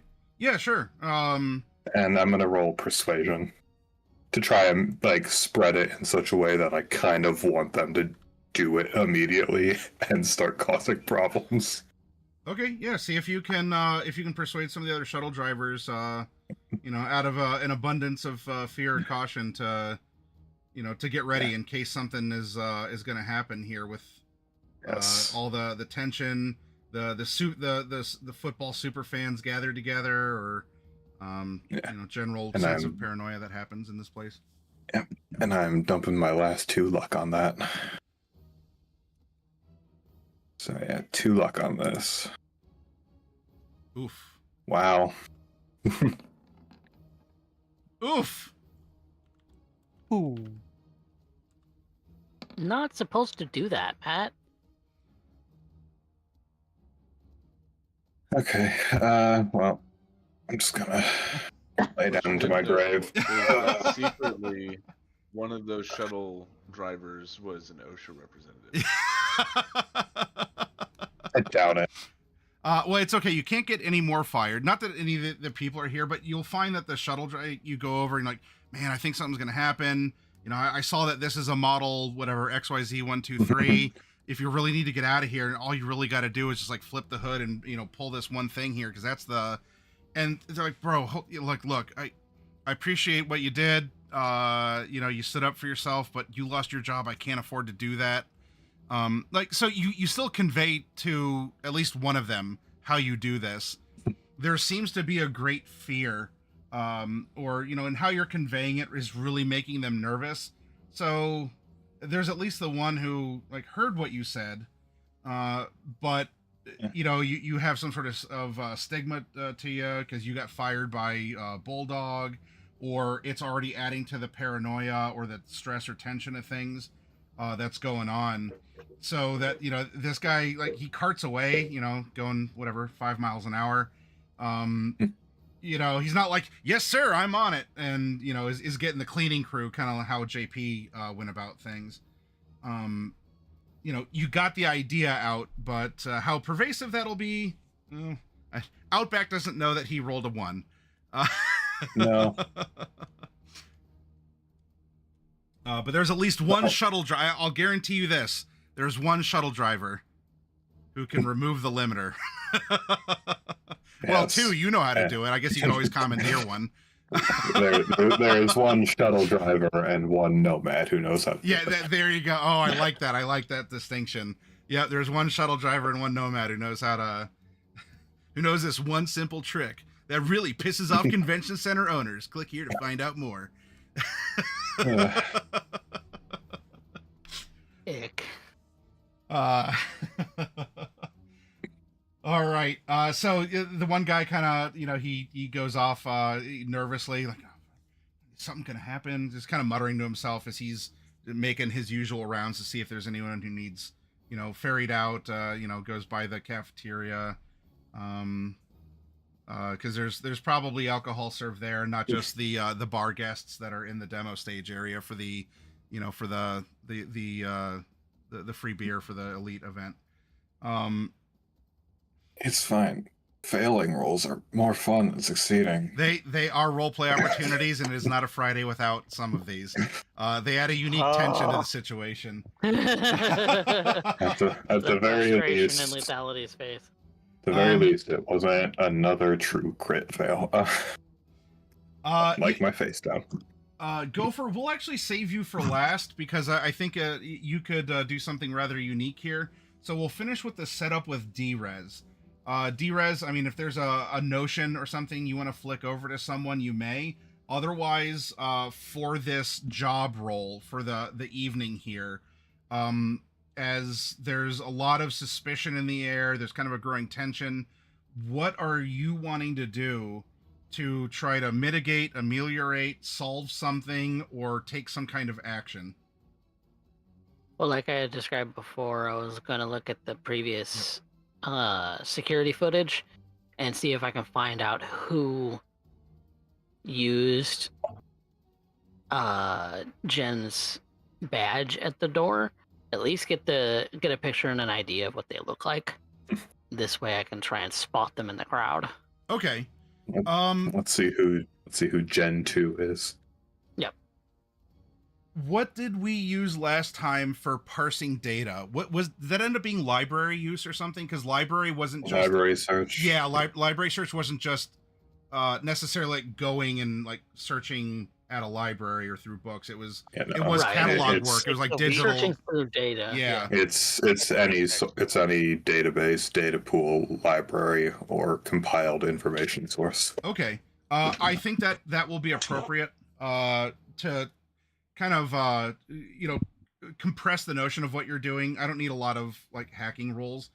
Go ahead and make this skill roll of library search, and we'll see how well you do here. How many fickle gods favor do I have? I'd say good You luck, had but I don't have any of one that. that Raven gave you Yeah. earlier tonight. Okay, then I'm gonna spend that one. No worries. Okay. It's a 15. Okay. Wow.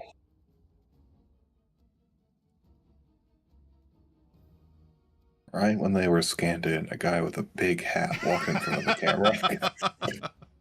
Damn it. Yeah, someone named Dimmadome or something like that. It was weird. It's probably from Petrochem. Fucking. Not Doug Wow, something. I don't know. You're Pete Pete Petrochem, owner Yeah. of the Petesdale Petrochem. That's why they're so upset at the EBM Stadium, because it was supposed to be the Petrochem the Petrochem Dome or whatever. The Pete Petrochem Dome or the Petrochem Park. Petrodome. the Petrodome. Petrodome. Yeah, I'm sorry, the Petrodome. This is the real lore of Cyberpunk, everyone. You're getting to know the truth, not what they want you to know. True. Some old friends like Bondsmith. All right, so you do still successfully. I mean, while you didn't beat the opposed roll here for whatever forces might be trying to baffle or otherwise, the whims of fate that blow around. You do see in the catalog where Jen Rader did get her badge scanned at the front door to the demo stage by. There'd be like whatever random convention center security guard was on the shift, and Jen Rader, Hard on Tech News, like her media pass, like you can find it, and it was scanned in, and so apparently someone who should look like her, because it's a photo ID as well as just the digital one. Right. Jen should be in the demo stage. So this would at least lead you to believe that there is a false Jen, whether that's the one now with Kiri or that's the one inside the demo stage. Through process of elimination, while I'm not providing a lot of proactive info to you, we can at least you're not quite deducting, but from the info you gathered, logically, whoever's in there not only has her pass, but must look like her, or perhaps the security guard is an accomplice and let someone who didn't look like her in, but still scan the badge for, I don't know, symbolism or consistency or something. But there is a Jen inside there in some form or fashion, real or fake, accomplice or not. Jen scanned in at this time and should be present in the demo stage. Okay, then I'm gonna make a note of who it is that checked her in, because that person needs to be questioned. Okay. So I'm gonna pass that along to my team. Sure. Yeah, you can flag that. The security guard was doing the scan-ins. Yep, and that if anybody is in the area, they can go and question that person. Okay. And Gopher, of course, you'd receive this. You at this point, you kind of have the communication tree worked out with your group, to each other, through each other, and especially in this situation where you got to be careful. You're not supposed to message each other, or there could be people watching the network. So I know JP was kind of a convenient carrier of messages because of his outdated tech and kind of the way he does it. Like we could imagine it goes through him or something. I'm not too worried about those details, but I have that scrambler, descrambler. Yeah. But that would come over to you. That there's a security guard there who checked in Jen. Now you would know that then Jen is either in the room with you, or Jen is the one standing next to Kiri outside of the room. But we have the duality of Jen Rader going on right now. So a freebie part of your job is, because the major event has already happened, like the big hologram, the big announcement, the big, razzmatazz and huzzah of unity, and we continue to invest in Night City and all of this, and it's a joyous moment. We're moving into now a time when the media can come up and ask questions of the presentation execs who are there, to get details. It's also meant to be hype. And just as there are shills out in the crowd, there are presumably media shills as well. Like, oh man, why is EBM so awesome and doing all this awesome stuff? And it's always been the case. That itself doesn't need a role. You're welcome to suspect or observe it, as can be. And of course, there would be others who would be like oppositional media. It's a part of the ecosystem as well. So while everyone has been doing this stuff inside your room, the media is being invited up to the stage, and is being allowed to use their camera, hold a microphone, ask an exec. There's a couple there who each would be there's actually someone from the Nighthawks.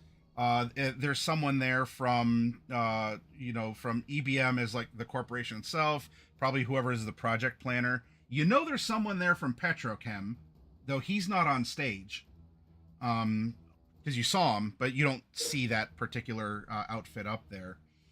And for your portion of your job here, as you're switching things over.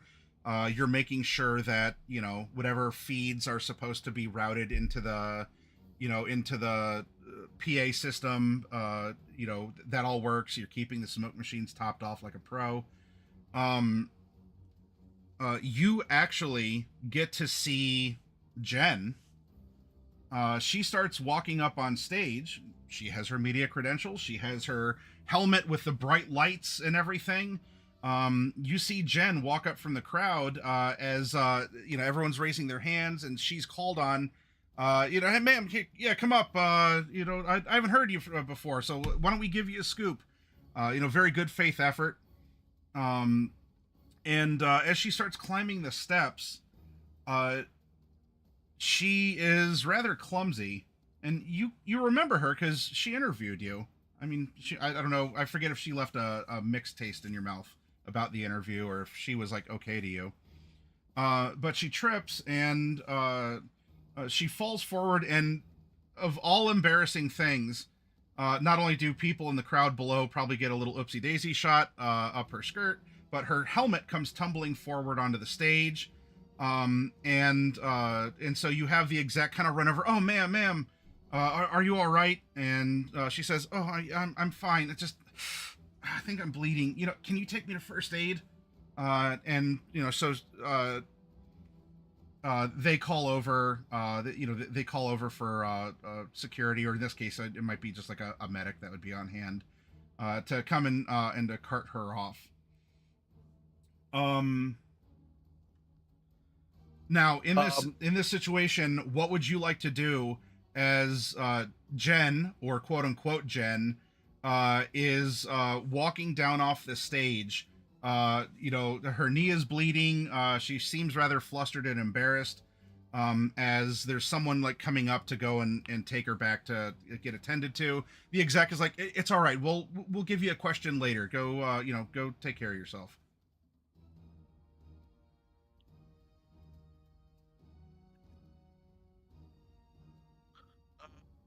I guess, would I be able to tell which exit they're going out of?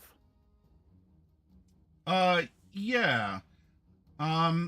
So while that's the main entrance, a lot of the service offices are in the back. So for example, D-Res is working back here. So we can presume that there's like a I guess it'd be like a nurse's station, or sort of like a first aid station. Somewhere in the back here. So they would be exiting through this corner this way. All right.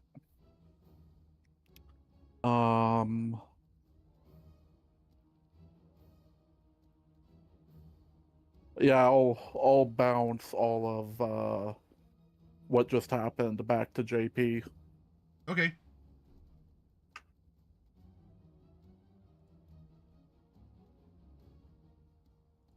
Yep. So you send it off as a just a And then quick I message. shall relay that to the rest of the group.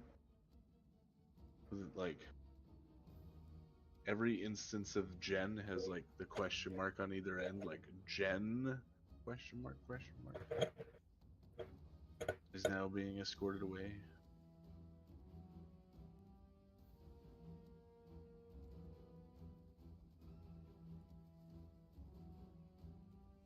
Then at least hopefully then someone else might be able to intercept them and figure out which Jen is the real one. Okay.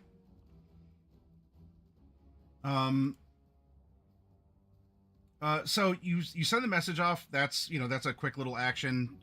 That's fine and easy enough to do. Um, Now then, as for your job, I mean, you can continue to facilitate this. The show. Media's there. Everyone's kind of like, oh hey, whatever. In fact, the one exec is like, she forgot her helmet. Goes to pick it up. We'll make sure this gets to you. Take care of yourself first. As Jen is being escorted away. And the exec kind of just like unconsciously puts it under his arm, like almost like a football. It's like, all right, so who's next? And he's scouting. Arms are going up. In this particular scene, you're a tech person. I mean, you could try perceiving to see if there's anything odd going on, or because there's already some suspicion, if you want to turn that into the suspicion into paranoia, you can do a tech check, perhaps on the device that was totally accidentally left behind by a very clumsy reporter. You could route some other skill to do something else. I'm very open-minded. What would you like to do with this scene and scenario?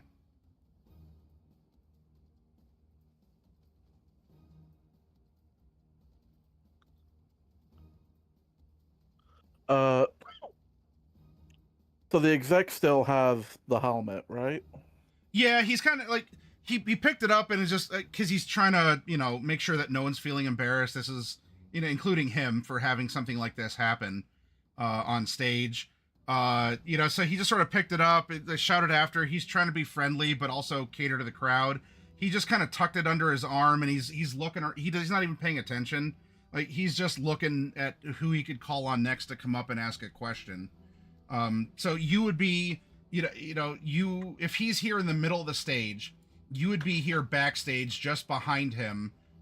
You'd be looking at his back and looking out into the crowd as the lights and the smoke machines are going off. And so yeah, he's holding this thing.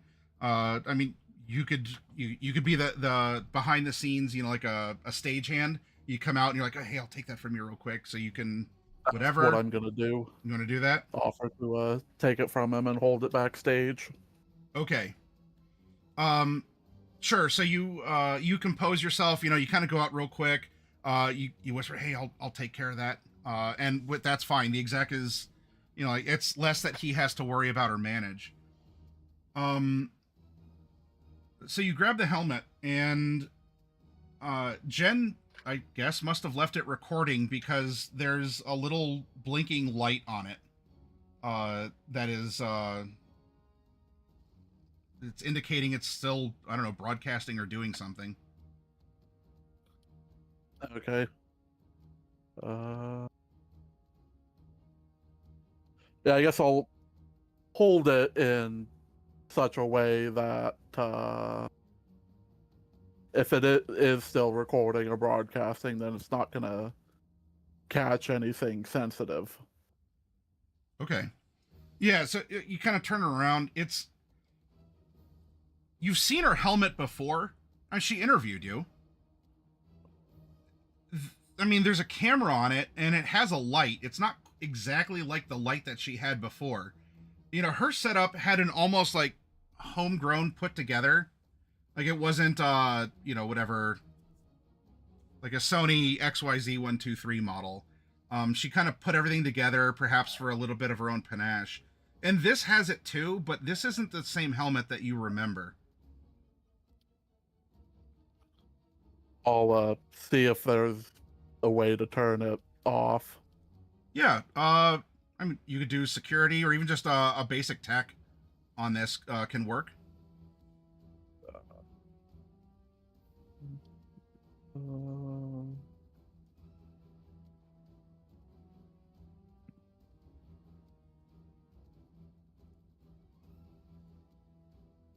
Ooh, nice.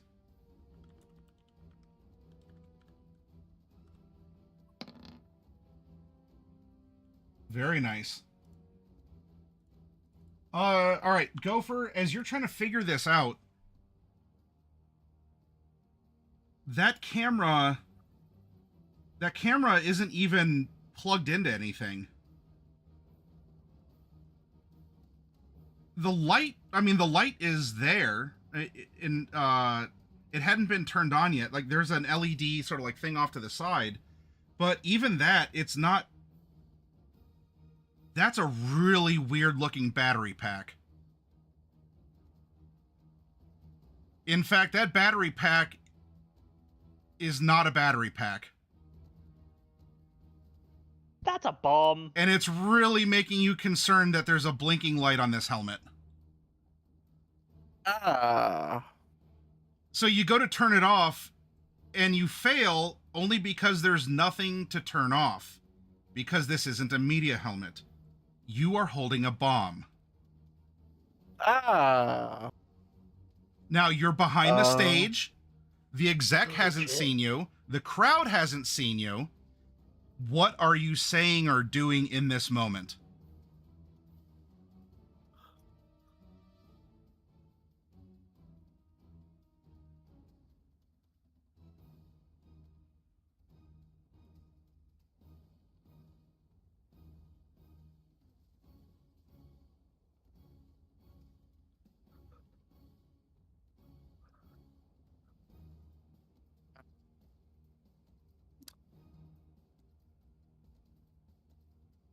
Um,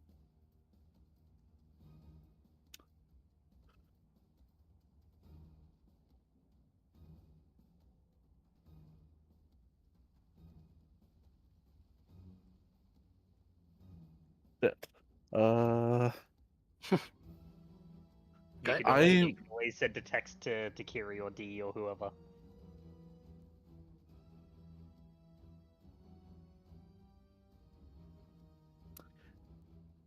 Yeah. You don't. There's not a clock on this. You don't know how much time is left on this.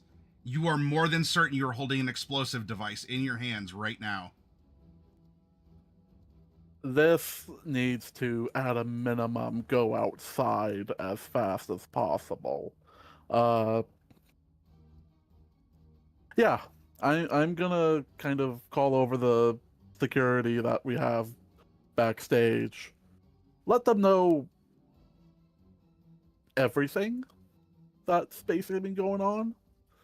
So basically tell them about the media pass being stolen, and that Well, this is a lot of explaining. You don't have the time to make detailed reports. okay. Gut instinct. Yeah, you're holding an explosive device with an unknown amount of time left before it goes off. You presumably don't have time to make detailed reports. Yeah. I guess I'm going to. Yeah, it'll be fine without me, I think. Gonna let them know that I need to kind of slip away for a bit and try and at least get outside as fast as possible. Okay, so you're taking the helmet and you want to leave the building. Yeah. Okay.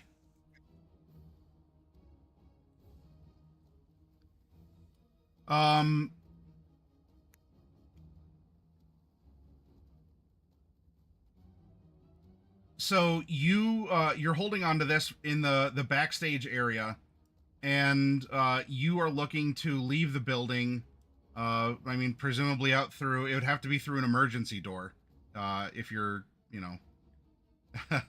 There's not exactly like the big entrance doors and the grand sculptures and everything that await you to dip out there. So as you're leaving the stage, the lady who is being kind of escorted down, she's kind of limping along. As the one guy is kind of panning the crowd, she turns back and she shouts out, "One more thing! I'm sorry. Hey, oh yeah, hey, you know what? You got one last thing to say? Looks like you're getting some help, but I'll tell you what." And she says, "I just wanted to let you know, die." And she holds up a device. She like pushes away the guy who'd been escorting her and holds up a device. And Do I see any of this on the cameras? So what we can do here, because we finished out the jobs, and now the peak moment of, well, very literally do or die is going to happen here. As you already have access to the cameras, Drez, and if you would like to take this now outside of job action, your jobs have led to this final revelation, and you can look in, and you can see. I wouldn't say Gopher's cleared the backstage area yet, so I wouldn't say that you could see him, but you can see that by the door here, because she hadn't left yet. You're flipping through the cameras, and you would just see that the one like a security guard escort kind of stumbling off to the side, and she's holding something up in her hand. As the security camera would be like looking at her, so you can't tell who she's looking at from the one feed anyway. But she is shouting, and she's holding something up over her head.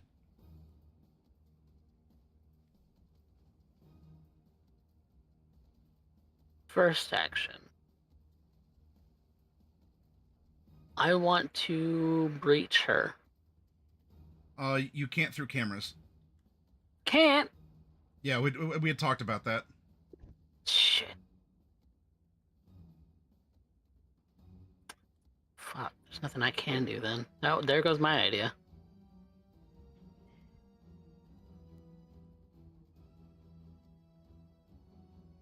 Is there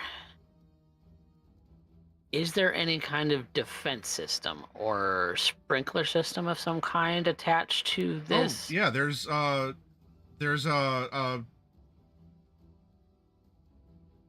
I guess the fire system could have an override to it. I mean, it would have the classic, like the little melty strips on the pipes, so that fire, like physical fire itself, could set it off. Or at least there'd be an alarm system, similar to actually what would be on the doors. Like if someone were to go through an emergency door, it would trip like an emergency signal. So there would be something like that. So whether the sprinklers can or not, maybe that's a physical thing. I don't know if you could pop that, digitally or in cyberspace, but there would be an alarm, and you've already had access and experience with the PA system from the events of last night, so you're familiar with what that's capable of doing. And while you don't have access to it, not directly, you were at least you were allowed to be in the media feed of the presentation, right? Such that the data could pass through you. So it would be as if you were there in the hologram or something to experience it in that kind of cyberspace way that you uniquely can as a netrunner. So maybe with a little bit of, with a little bit of fidgeting from inside this very front row seat, you're in the system. You just don't have permission to do anything from the seat you're sitting in. You probably would have the ability to pull the alarm if, by virtue of the fact that given that you're a netrunner for the convention center, you would have the ability to call an emergency to scramble all security. Yeah, because this is from my perspective Mhm. looking like she's got something threatening in her hand, right? Yeah, something is. You don't need human perception to know that this is a very outstanding situation. Very threatening gesture. Yeah. Yes. Yeah. Okay. Then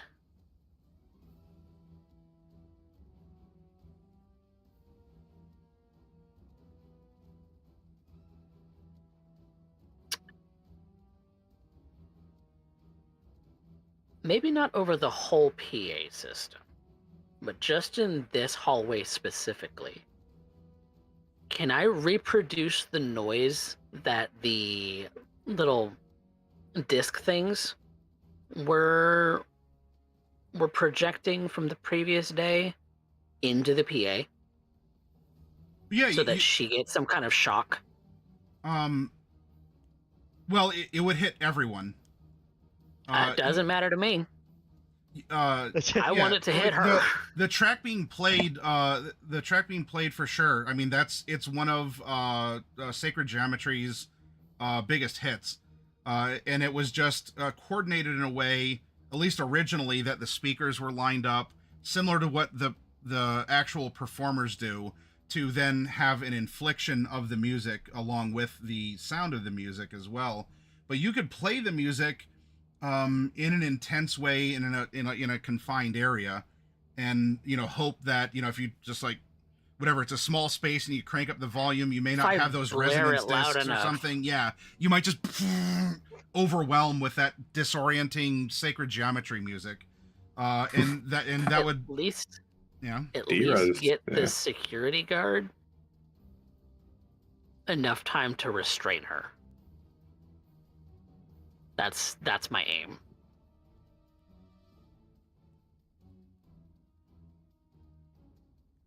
Okay, well, wait, so you're playing it in the demo stage then, right? No, not in the demo stage. I'm blaring it where she is. She's still in the demo She's stage. still in the demo stage room. She hasn't left. Oh. Yeah, because she's by the door. She's getting ready to exit, and then she did that dramatic aha. So she's still there because she wanted to. Wanted to make a point. Misunderstood the situation. No, it's fine. It's fine. So she's in there. She just wanted to make this big dramatic point of die. Detonating device. That does kind of tell us what the yield of her device is, if that's what she believes is a safe distance. Yeah. It's not gonna blow up the whole room. Probably just the stage. Probably about on par with a grenade or something. So then doesn't matter who else hears it, so long as it's blaring like almost directly in her ears, where I can, as close as I can get it to her. Okay. Blast it from the stage system. And as loud as possible. I want it to try and shock her. D-Res cares not for non-lethal collateral. The busted eardrums of a few civilians is the price to pay to keep them safe. Okay. I'll tell you what in this regard. Since you're already kind of in the system, you can add 2 to your rolls here. But in this moment of action, you get these 3 actions. You don't need to get in. You don't need to roll to jack into the system because you're there already, just in its own weird way.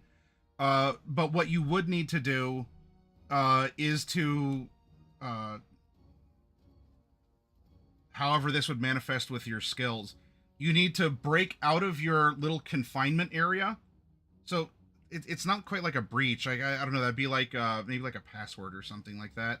And then control the node, and then you would adjust. You'd play everything through the node after you control it. Yeah. So a back door and then a control. Yeah. There we go. That sounds. I don't have all your stuff memorized, so I'll describe the idea. I need you to translate it for me. So breach and backdoor are the same thing.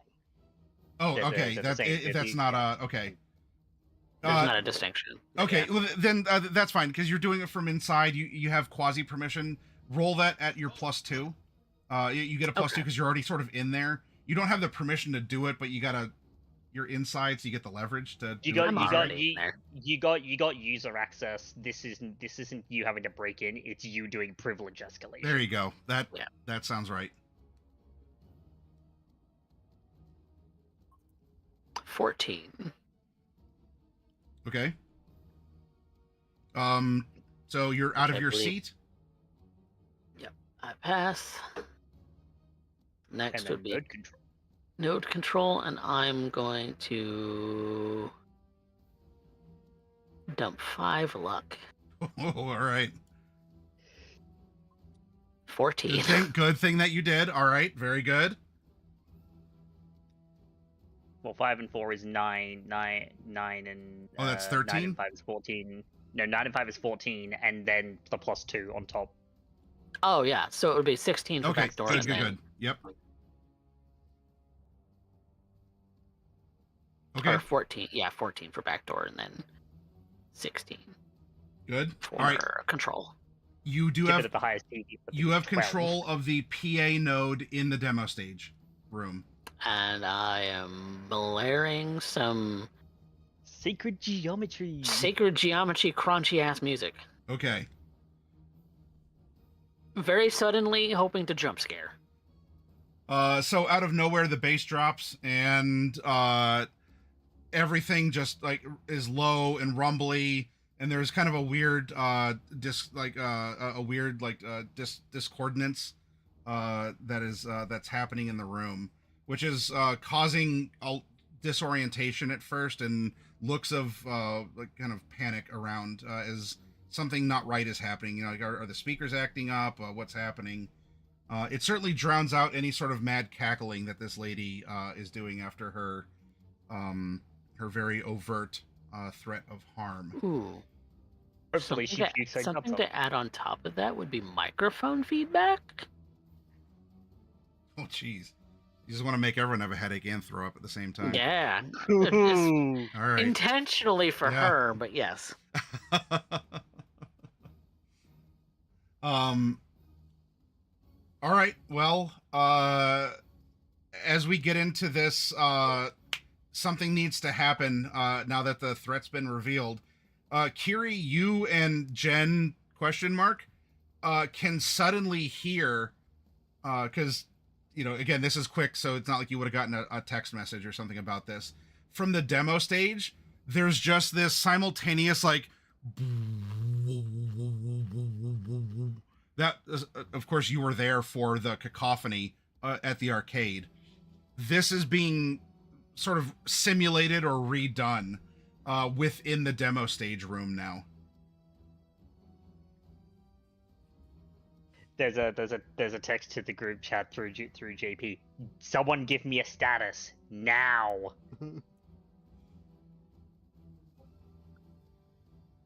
I mean, replies might be forthcoming, but right in this moment, Yeah, okay, so it's gonna take a second. Kiri is gonna look at the stage. Look to Jen. Because I mean, there was also the fact of there was someone that looked like Jen that was on screen, which is visible from MCOM as well, right? Because she was making her way up onto the stage. yes, exactly. Which means the cameras would have been focusing on her. So you would have seen Jen walk up the steps, trip, flash the camera, her helmet went rolling off, and awkward, and then she starts getting escorted off. Now the camera wouldn't have shown her in the corner.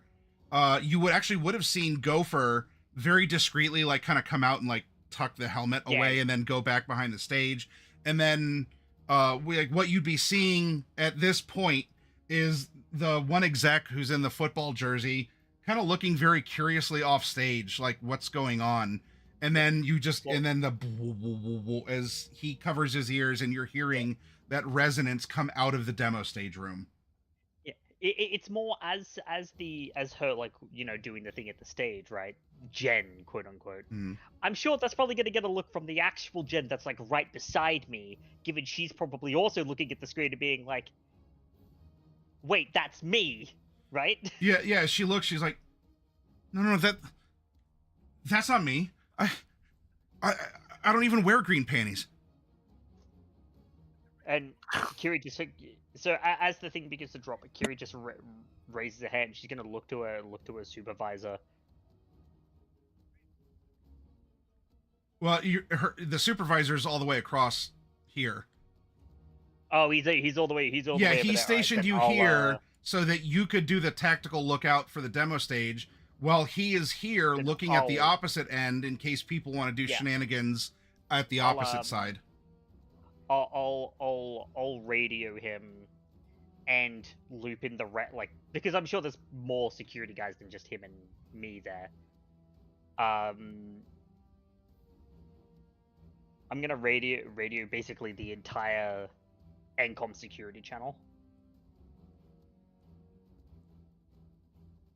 Okay. Him first and then the security channel. I've just seen a doppelganger. Found out where that stolen ID is from, and there's something going down at the demo stage. Noted. Resources, proceed to the demo stage perimeter of NCOM. Your supervisor says. I Stormbender, thank you very much. Okay, so NCOM, I mean, not like there's a huge task force for NCOM here at the Electronics Fair. No. But you do get a couple extra security people, including your supervisor, that are now stationed here in this corner. Yeah, and as they come over, she's gonna look to the supervisor like, I need you guys to protect her at all costs.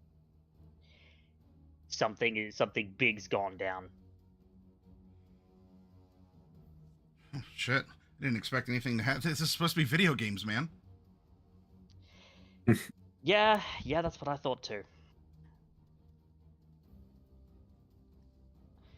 And she's gonna look to the supervisor, requesting clearance to leave and investigate.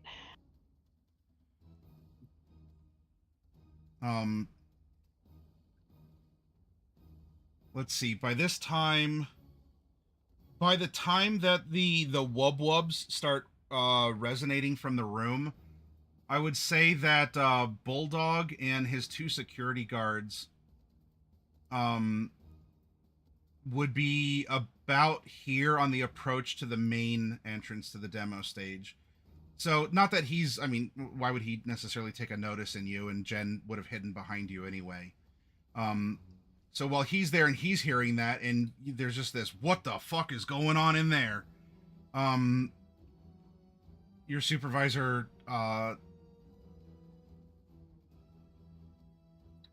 if you want, station in a hallway. Don't leave my sight, though. There's a certain proximity you gotta keep. And as she spots Bulldog heading for the demo stage, she nods like, I've got something in mind. Hold tight.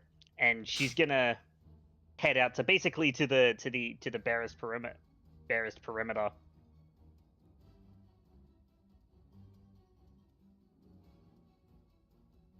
And she's gonna whistle.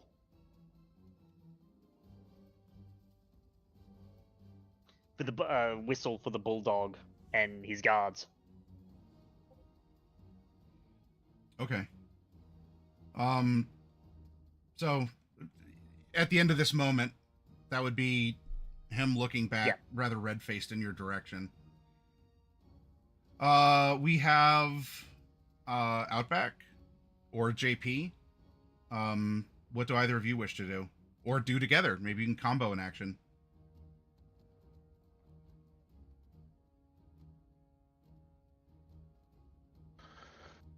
So, sorry, I was dealing with my kid, so I wasn't fine. completely following along. But it seems that we have a live device, and we're in the midst of, like, I guess I should say,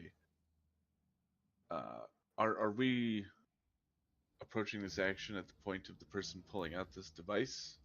Or yeah, so you as an outsider wouldn't have seen this device yet. What was on the big presentation was simply that the exec is looking off the stage really weirdly and then started covering his ears. And so something's happening in the demo stage room. The camera wouldn't have shown Jen holding up a device. Gen 2. Yeah, or Gen 2. Mhm. And I'm still dinking around between Encom and Segotari. Well, I know I've got the trash set Mm-hmm. going. I think for the most part, what I'm going to do is begin heading towards Coat Check. Okay. As you begin making your way over there, you do see that security, like convention security, like more than just the people who are stationed, but like there's officers who might have been monitoring, monitors and such, are starting to head out into the hallway as you are making your way over to Coat Check. All right, I don't need any rolls for that. That's just travel through the convention. Like you're just kind of jogging or doing whatever to get over to Making Coat my Check. way. Yep. Outback, this leaves you over at EBM. Yeah, right over at EBM. As you are at EBM, they would probably have a feed just for EBM. I would say for you, as they would have extra cameras, not just the public display ones for the monitors. I would say that you could see that an EBM camera had panned over, and you're seeing you in this same moment.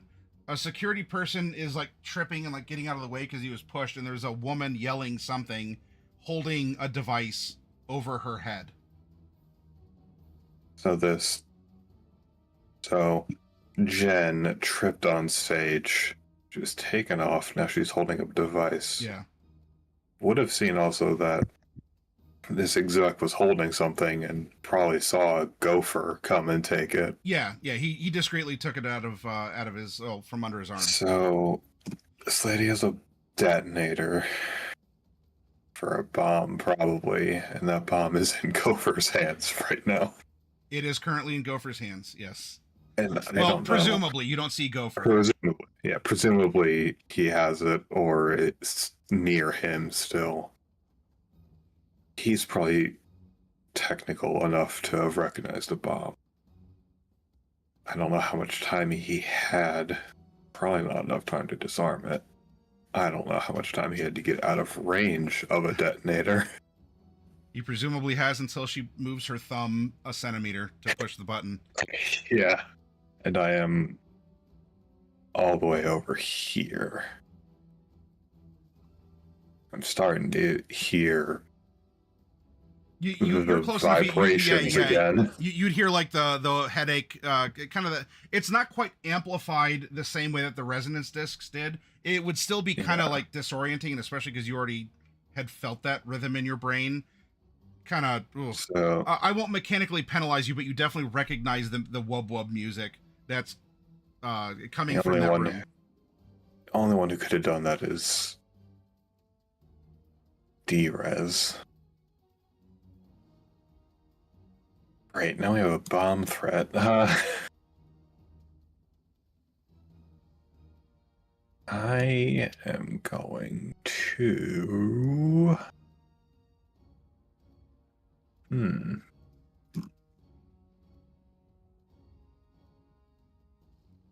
No way I can get over there to do anything.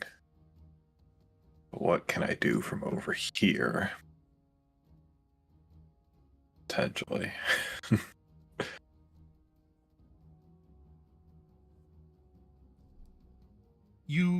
If you wanted to communicate something, if you're not doing something else, like hacking or whatever, you presumably could communicate an idea. I don't know. Because if you want to take a walk like JP, you could commandeer a shuttle. You could.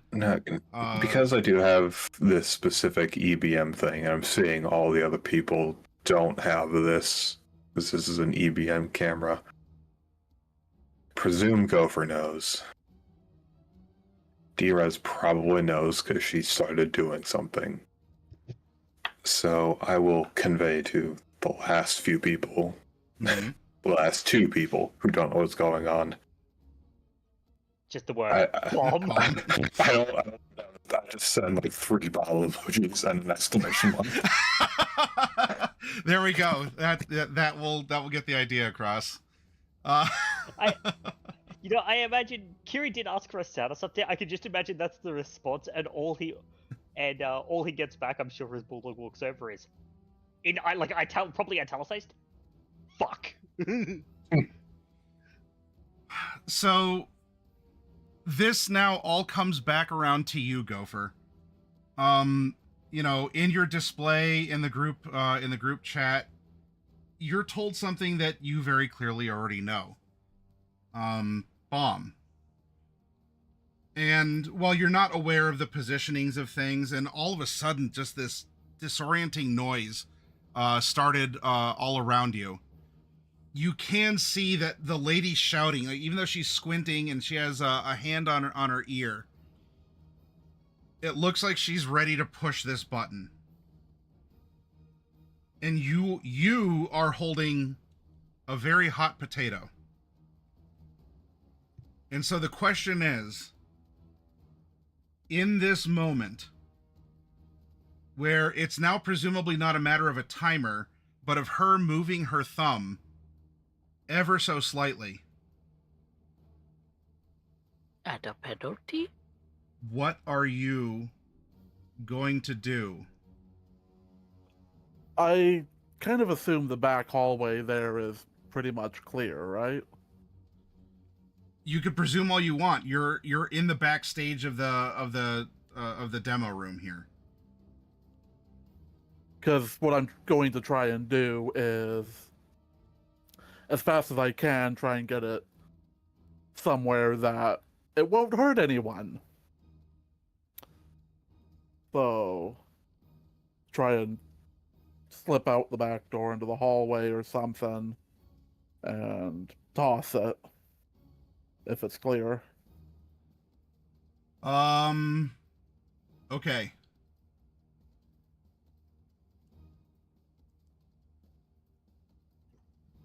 You're gonna be sprinting.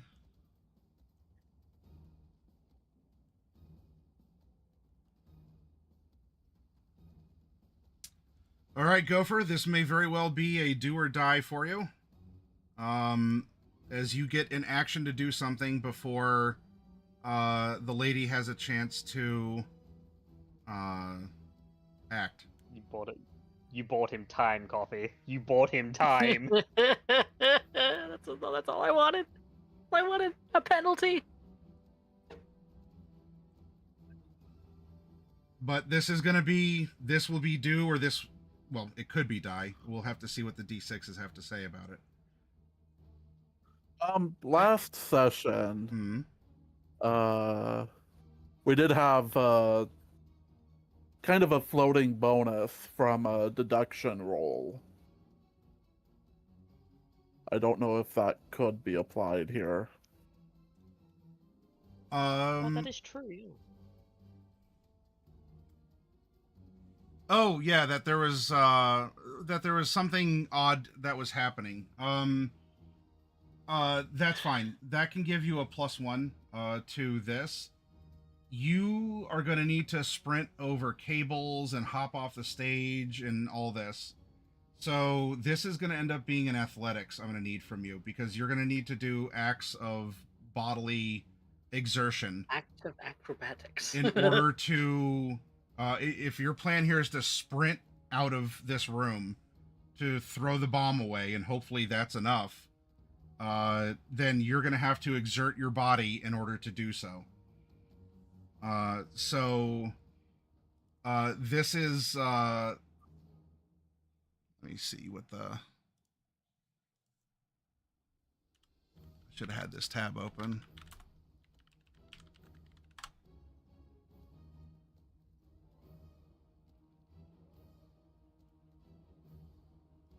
All right, what you're seeking to do is a... let's see. This feat takes actual training, and the user can be considered to be a professional. Or is this heroic? It's a highly skilled feat, one that only the best of the best can pull off. This is the level of sports stars and other highly regarded sportsmen. Well, we are talking about sports. I'm gonna seek what you are looking to do is going to be at the professional tier. You need to navigate all the backstage equipment, the cables and the fog machine pipes, and hopping down and managing the door and everything while also holding this bomb. And you need to do it. You need to do it bodily. This is, instead of thinking quickly, you need your body to act quickly. You need your muscles twitching as fast as your brain impulses. So you are going to need to beat a DV-17 athletics check in order to escape the room with the bomb and hurl it. Hey, golfer! If you got that luck, I would suggest burning it. I'd suggest burning it right now. He dumped a bunch in the last roll.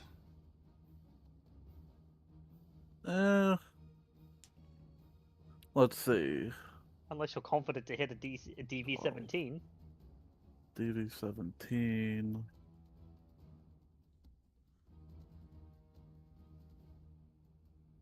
Yeah, I'm burning all of my luck. Be difficult even for me. I have +8 athletics. It wouldn't be an easy roll for me, and I have a +12 athletics. But Yeah, I have a +11. Well, it would be a That- 50-50 for Curie. 11 base and 12 from the bonus, another 6 from the luck. That's Modifier basically- alone should put me over. Yep. Let's see. don't roll a 1. It's Uh-oh. fine. Don't roll a 1. So Didn't roll a 13, 1. 14, plus another 6, 20. All right. Oh.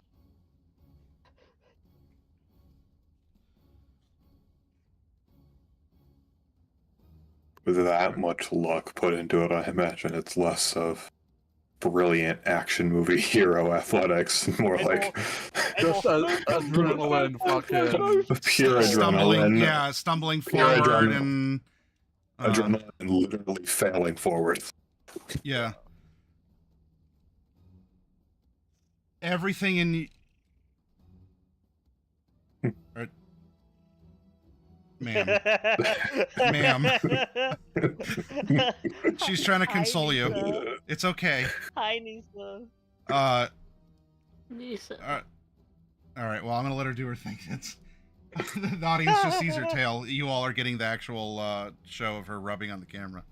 All right, Gopher, you got this spicy football it under your arm, and I don't know if you played sports in high school or something growing up as a nomad, or if you had a high schooler equivalent, but everything you are pumping your legs like you probably tore a muscle or something in this process of just that, through sheer luck at points. It was just like you tripped, but that falling forward momentum just kept pushing you forward and forward. You crashed through you would crash through this door on the opposite side here and hurl it into the back hallway here. Now, I want you, as evil / Gopher, I want you to tell me high or low to determine if there's like a shuttle cart or something making its rounds back here.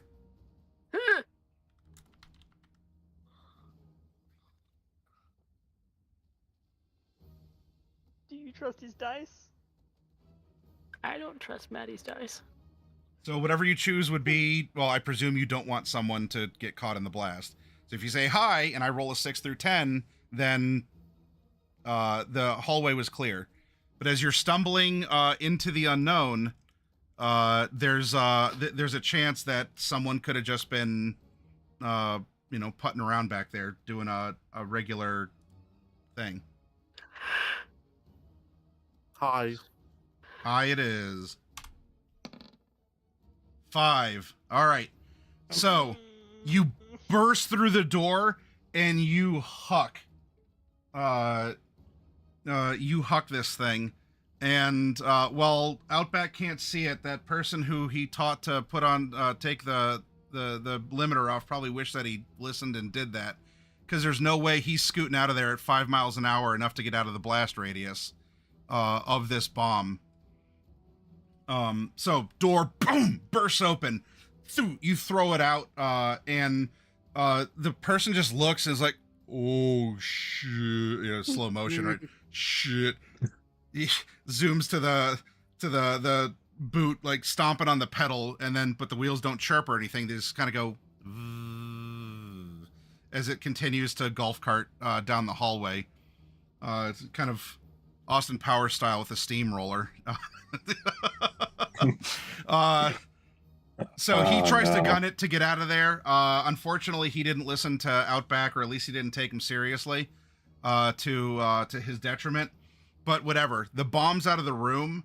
And for you, Gopher, I need to know if you are closing this door in time, or are you going to take a part of this blast damage.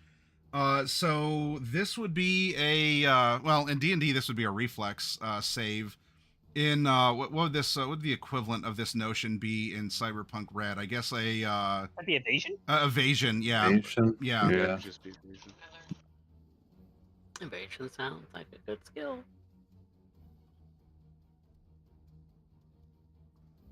I also don't want to be. I also don't want to be that guy, but knowing that there was someone where he threw the bomb might bring into effect the humanity loss from terrible events happening. Yeah, well, kind of in Vampire, we shore that up after the fact. Let's see the trauma first. Okay. Maybe he survives. All right. Evil, you so you throw it, the wheels don't chirp, but the guy's kind of like, what? Oh shoot, and tries to get out of there. And just in time, you pull the metal door to this rear exit closed, as now this fireball is just it would explode here, but it doesn't have as much room as it did for the demo stage. And so fire just courses through here. And, of course it would splash, and it would, some of the walls and stuff here would be damaged as well. But it's kind of like Bomberman style. You just like that, the explosion is funneled, because you imagine a newly constructed building in Night City has some tough exterior walls against, something like this happening, or AVs crashing and such. So, the building's not going to collapse, and instead it just sort of reroutes the explosive force, consuming one of the drivers and carts that was back here. The door, you do slam the door closed. It'd be a heavy metal, like, security style door anyway. So you are not harmed. There is the loss of life of the cart driver, and the building does give a rumble. D-Res, now that we're back in narrative time, because the threat in a sense has been neutralized, in the network of things, you and everyone else connected would get that, now there's a fire alarm, now there's the sprinklers going off because there's a little bit of fire that melted the metal in the pipes. And so you would get, whoop, whoop, whoop, whoop, fire at, at demo stage, or whatever, at whatever quadrant. And so you would get that, and for everyone else, there would have been that kind of jarring explosion.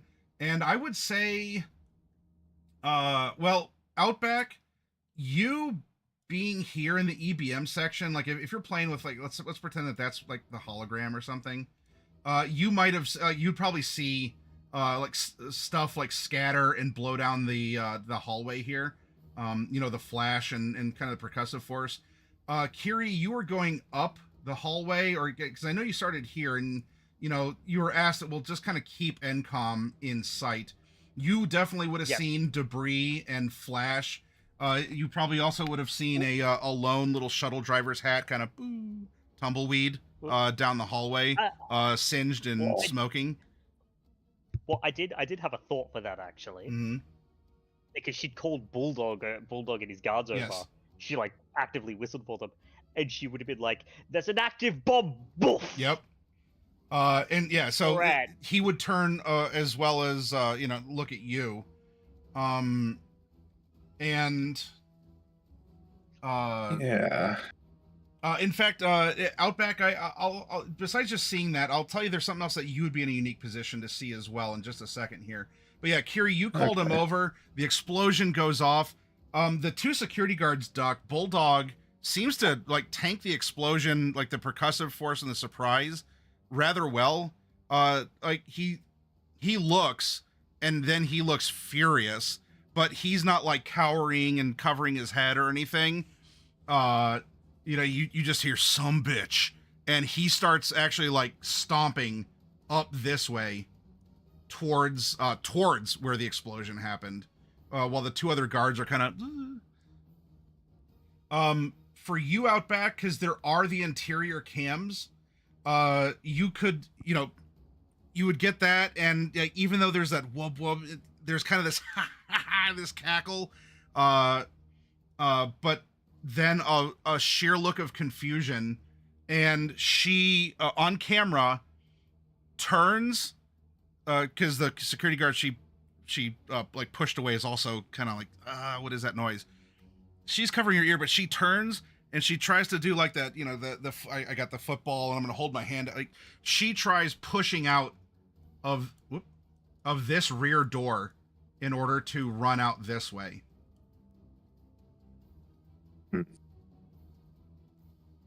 Okay.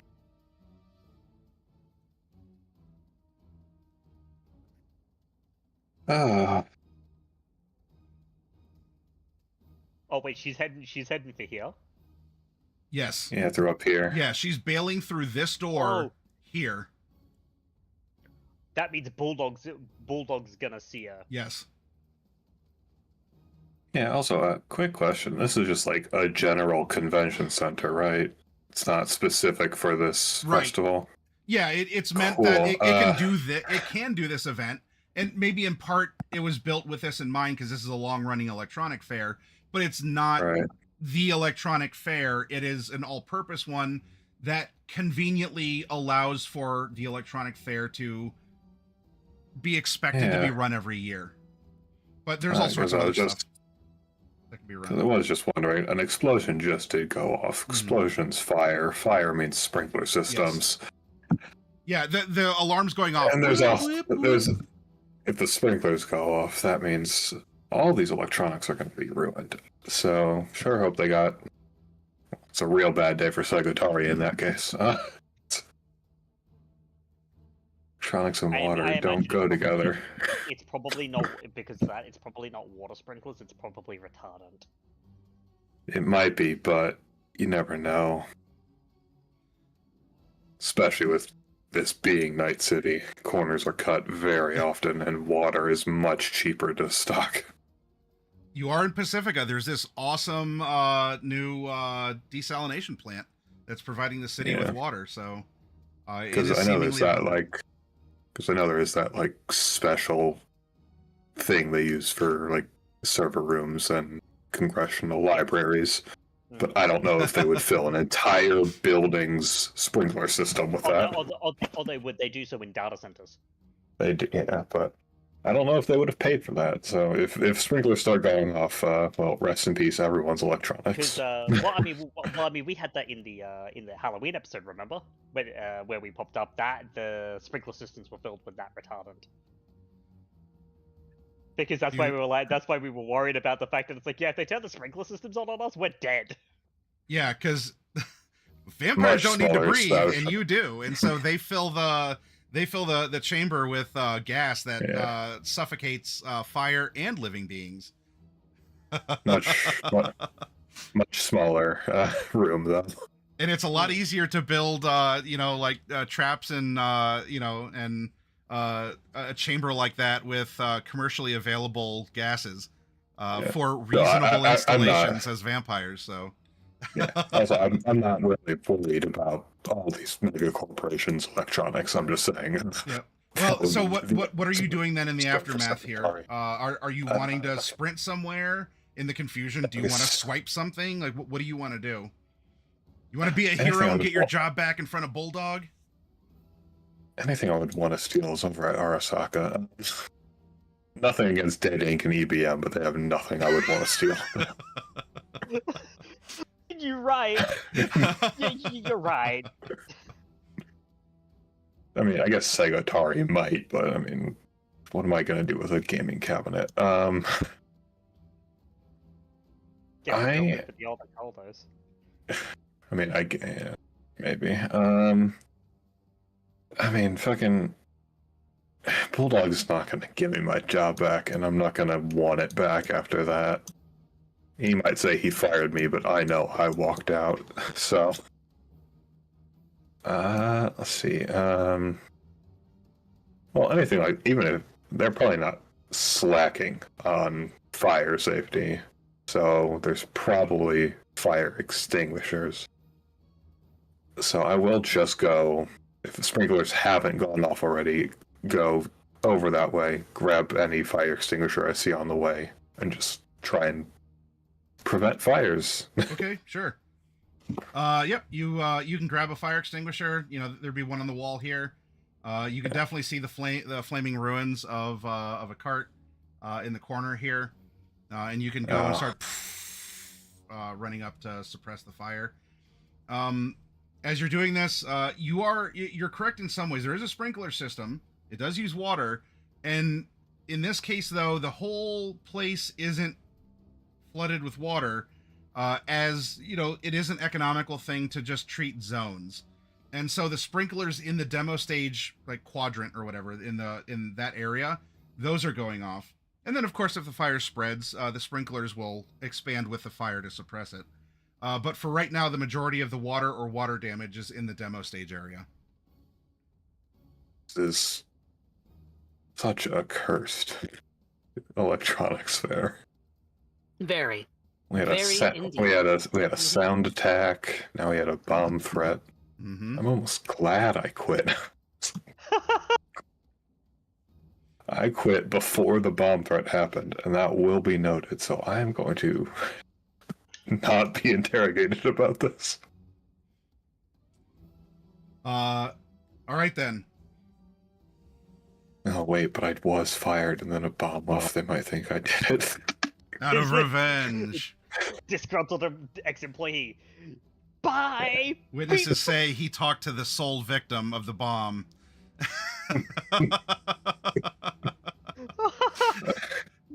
In how to manipulate the machines in order to surpass their limitations. I mean, it's fine. It's fine though. The actual culprit has been caught on camera, so she hasn't been caught yet, but she could be with, you know. She was caught on camera. On camera, that's true. But if they don't catch her, then she's running off. Bulldog is walking up that hallway and is probably going to see her exit that thing, and Kiri is probably going to once she gets a clear line, it's probably going to be a long shot, but she's probably going to attempt to plug the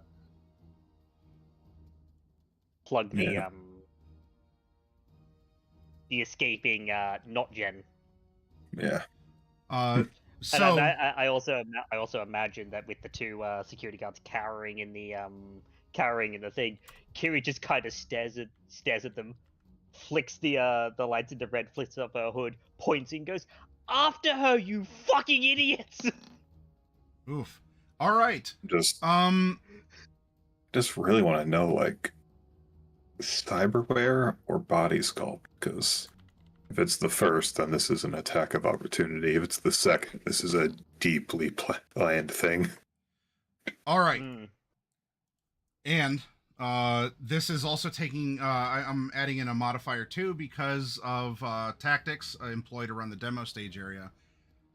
She barrels out into the hallway, but where she thought it was clear, because it was when she went in and now is not after she's been inside the room, and circumstances have changed around the demo stage. She goes to dash, and she she's in this rush. She just exploded her device. She thought that she did what she needed to do. She turns, and Kiri, you would see that she runs and she doubles over as one of these big like heavy like trash cans in the convention center was placed like not right outside the door that it prevented it from opening. It opened, but she wasn't paying attention, and she also critically failed. So she sprinted, that haha, you can't, as she doubles over this trash can, almost falling into it. Actually, you know what? She critically failed. She doubles over into the trash can, like her legs sticking up and everything, and they are green. That wasn't just a weird oddity on the camera. Her legs are sticking up and everything as she is now in this trash can after having, she's trying to escape. Kiri, you're trying to rally these security guards who are to bolster them. Bulldog is having none of this shit and is now going into a full sprint, and you just hear boom, boom, boom, boom, as his footsteps just reverberate on this tile in the hallway, and his fists are bunched. And I mean, he's already a large guy, but damn if you don't see like veins swelling in his arm, as he's having approximately zero of this shit. That looks like bone lace and muscle augments. Oh, that's gonna hurt.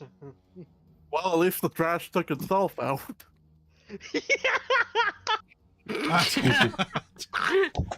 Well done. We need an action hero line in this moment. That was highly appropriate. Yes, indeed. So this is you're kind of rattled from this, Gopher, and you're in that room. Kiri, you've rallied the two other guards, and in your own way, maybe you're even like running with them. You're like, come on, and you're dragging them along with you behind. Thank you, ma'am. Meow, I know. Behind Meow. Bulldog. And I imagine she probably, as she's running, she's probably relaying this to the supervisor too. Is just like, we've just had a bomb go off. I'm with center security, making sure that everything's fine. I'll return in just a sec. Bathroom break noted. Just be back in 10 minutes. There's clearly a bathroom, like back here. So you need to leave NCOM to go to the bathroom. And, NCOM is so cool. So you are officially on bathroom break, so you don't have to stay on premise. And now Drez, you are, you have the control node here. You're in the PA system. You could see things similarly on the NCOM things, like as what Outback was. What are you doing here? As you see, and you could have seen her just go, just face first into this giant trash can that was set up, because there'd be a camera kind of looking at this exit to this part here. So you see her like laugh. She turns and sprints and goes into the trash can. On camera, you can see that. What are you doing? If anything, of course, there's the fire alarm going off. Obviously, security has been called. You probably even see Bulldog in this corridor, like coming up alongside the demo stage area, and he is not pleased. The capture of her seems to be handled. I don't need to intervene in that at all. Making sure that the sprinkler system is working at full capacity to see if that driver can be saved at all. No, unfortunately, he looked at the spirits coming out of the Ark of the Covenant. Oof. Yeah, he got chunky. So in Shadowrun, we call that the power of the sun. I'm not even rolling dice for this guy. There's no point. The power of the sun in his face. Yeah. Yep. Um. You would be seeing in the couple minutes after this as well, security alerts, but this is also people evacuating out of the convention center through the emergency doors. So like all the side doors, the main entrance, people like, oh, we got to get out of here. So you're getting multiple, boop, boop, boop, boop, pings on the map, as people are getting out of here.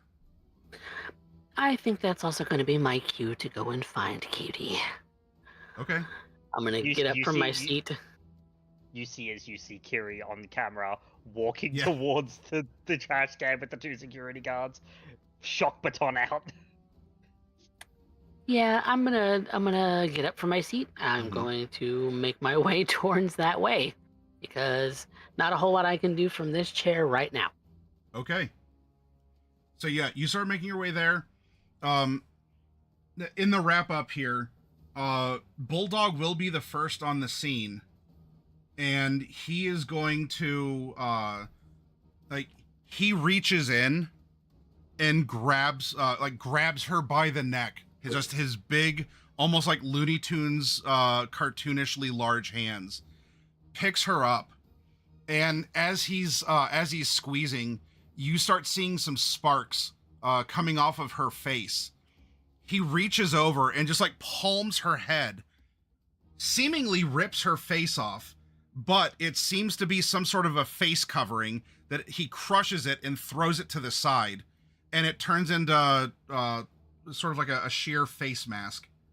So, and the person underneath, it does not look like Jen Rader from Hard on Tech News. And this would be about the time, Kiri, that you pull up. The security guards are there as he's holding her up like this. You fucking bitch. You come into here. He looks over at you, Kiri, and you have that kind of respect. He looks at you. Right up the ass. Twice. You're going to listen to me, and you're going to wish that you were dealing with the police and not me. And you want to spank her twice with a stun baton? And all you hear is a yes, sir. Shunk. Sparks fly, leaving singes on the green britches. It's gonna be more than that. See, I think this is something that Bulldog might be able to appreciate, seeing her actively at work. But the thing is, he's not aiming across the arse. She's aiming for places that aren't going to deal a lot of, there's going to be one that deals a bit of damage to make sure that she doesn't run off or whatever. But the other one, no, it's going right into the kidney. Not a lot of damage, but it's gonna hurt. It's a hit designed to cause pain. I do want to remind everyone that this presentation was brought to you by Spanx and Bonk. Free apparently as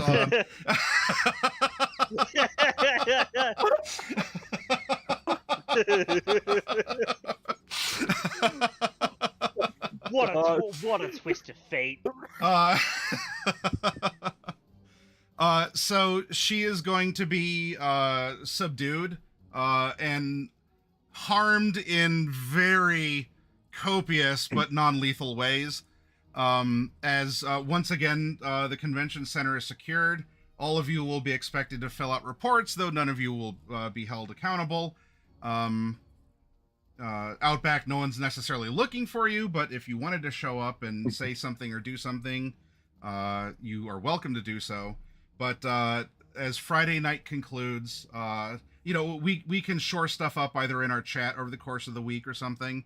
But you all are expected, well, besides Outback, unless you want to try and get your job back, you all will be expected bright and early, 9 a.m. to 9 p.m. for Saturday and the second public day at the Electronic Fair, because the show must go on. And JP, while you're allowed to go home, the janitorial crew is going to be working all night to try and get everything back in shape. It exploded in a back area anyways. Yeah, I mean, just... little Diaz floor just wax. wanted to talk to Bob really quick. To who? To Bulldog. Oh, okay, yeah, you're going down that hallway anyway, and like he's like holding her kind of by the head and throat with his one hand pinned against the exterior wall as you see Kiri just lightsaber Pinata. her ass. Yep. What do you want to say? Is this the kind of fair that you expect every year? No, this is fucked up. Something's wrong. This is an especially cursed convention center. The convention center Right ain't now. cursed. It's people like this that are cursed. They can't enjoy nice things. And she I think she's had enough. D. Let the police deal with her now. D. Yes. I think it's best that you head home. I'll meet you there afterwards. Fine.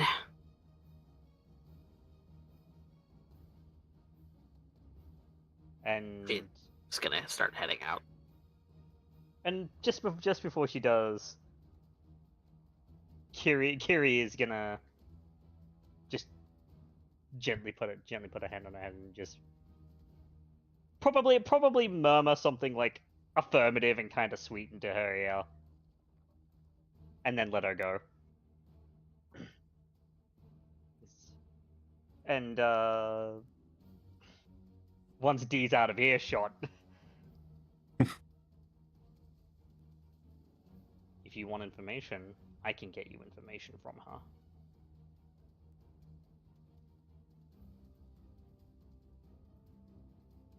She's gonna be giving me information. She's gonna be writing a job report. No, I mean, and he points to the sack of crap that he slammed into the wall. Oh, he was looking over it as you were saying goodbye to D-Rez, so. He's like, no, I mean that one. We'll get our info. You did a good job. I gave you shit earlier. You deserved it. And that's why I gave it to you. But it doesn't mean that I don't appreciate what you did. I expect you here bright and early tomorrow morning. You keep up the good work. Yes, sir.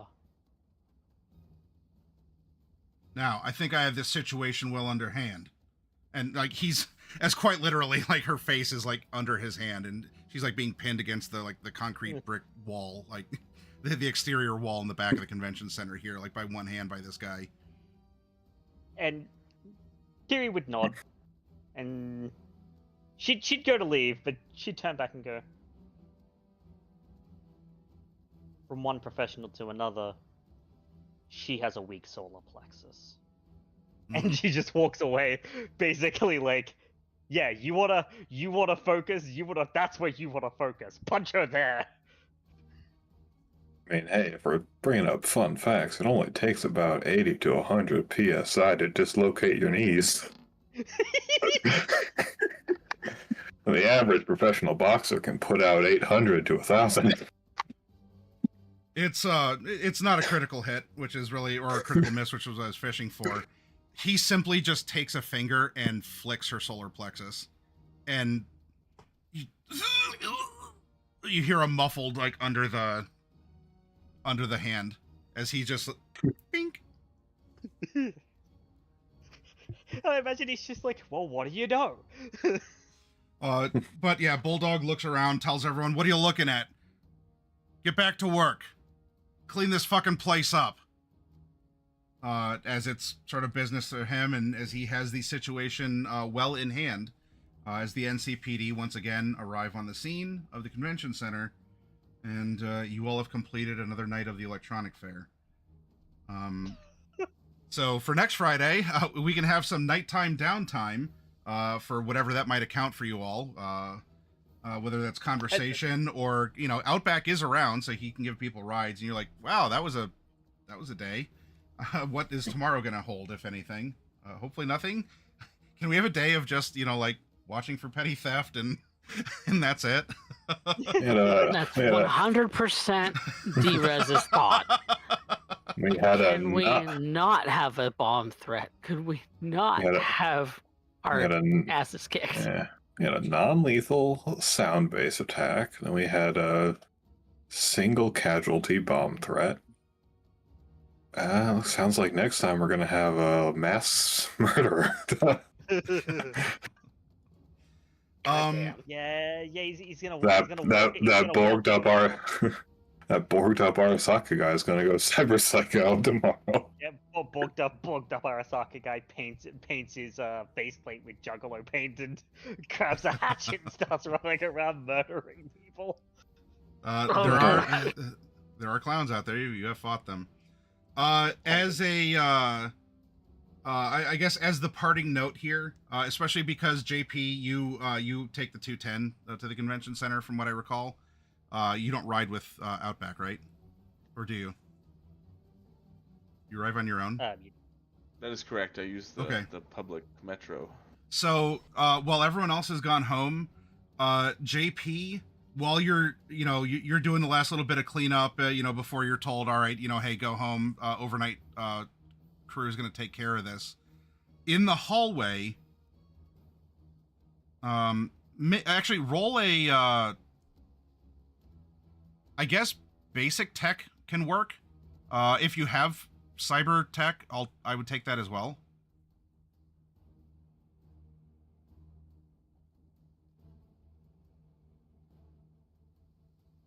Cyber tech, it is with a 14. Okay. As you're kind of doing your last bit of broom pushing, you're staying after because maybe you want to impress the boss, or you want to make yourself useful or hand out more cards. In the hallway, you find a little sparking kind of piece of cloth. Every once in a while, it just kind of goes bzz, bzz, bzz. And as you pick it up, things are kind of quieting down for the evening. You recognize that this is it's a mask that you can put over your face that can project like a face on it. Like it'd be like an infiltration mask. Now it's not in good repair. It's definitely not working, but in the Hovabaloo, this infiltration mask that changed the aspect of this bomber to look like Gen Raider. You find that in the hallway as you're sweeping up. Even though the police are here, no one's really paying attention. No one's noticed it. No one's picked it up or put an evidence little like photo scale thing to it. And now it's in my suit pocket. All right.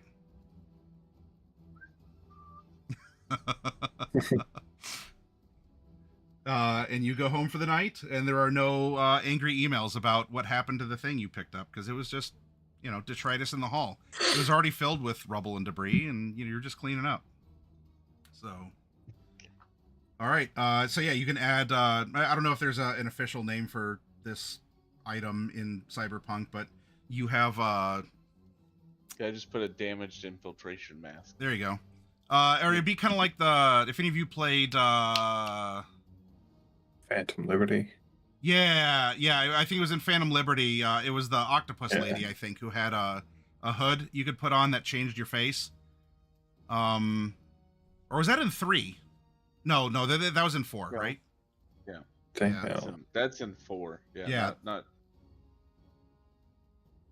Phantom Liberty, but the. Oh, what is it? Oh wait, not Phantom Liberty, like the like actual face replacement. This is it would be the Cyber WEAR. Like it's just it's like a balaclava or whatever that you can put over that. Balaclava that changes. Spy's mask from TF2. Or like the spy's mask, or from it was one of the Metal Gears. I think it was 4. You fight an octopus lady boss, and she's wearing a. Makes sense, Sam. You got shift hair, you got tech skin. Yeah. And I think Borderlands A lot of Borderlands things have had stuff like that. So Yeah. you know what it generally does. Well, we could find a term for it if there are even mechanics for it in Cyberpunk Red. You have it, Sort of. though it is Basically. very broken, but maybe it could be fixed. Even had that in. Really, all you'd want to do is decide what price category you'd want to put it, which would determine how long it would take to go for. God, Yeah. Yep, we can look at which one was it? Oh God, it was one of the Marvel movies. They have that too. It's a photostatic veil, Yeah. nanomask. Well, whatever you want to call it, you have a very, very broken one of those in JP's pocket right now. That might be pretty It'd be- difficult. It could be a fun Christmas in July present. Yeah. Who knows? You might need it later for things or reasons. So anyway, we'll end the session here. Thank you all very much as the players for coming by. It was great to roleplay with you all again. We simply must do it again, and we will this coming Friday, when it will be Saturday, Saturday the 12th. And we'll see what is in store for you. You can guarantee you're going to need to make an appearance roll first thing in the morning, because just because there's an explosion doesn't mean you can't slack on the job for looking good. But we'll cross that bridge when we get to it. Thank you to the audience. We'll just end for the night. No raids or anything fancy. We're winding stuff down for the evening. Everyone's got to go to bed and be eepy. So we'll see you later. And yeah, it was great to be back. Take care, everyone. Bye. Bye.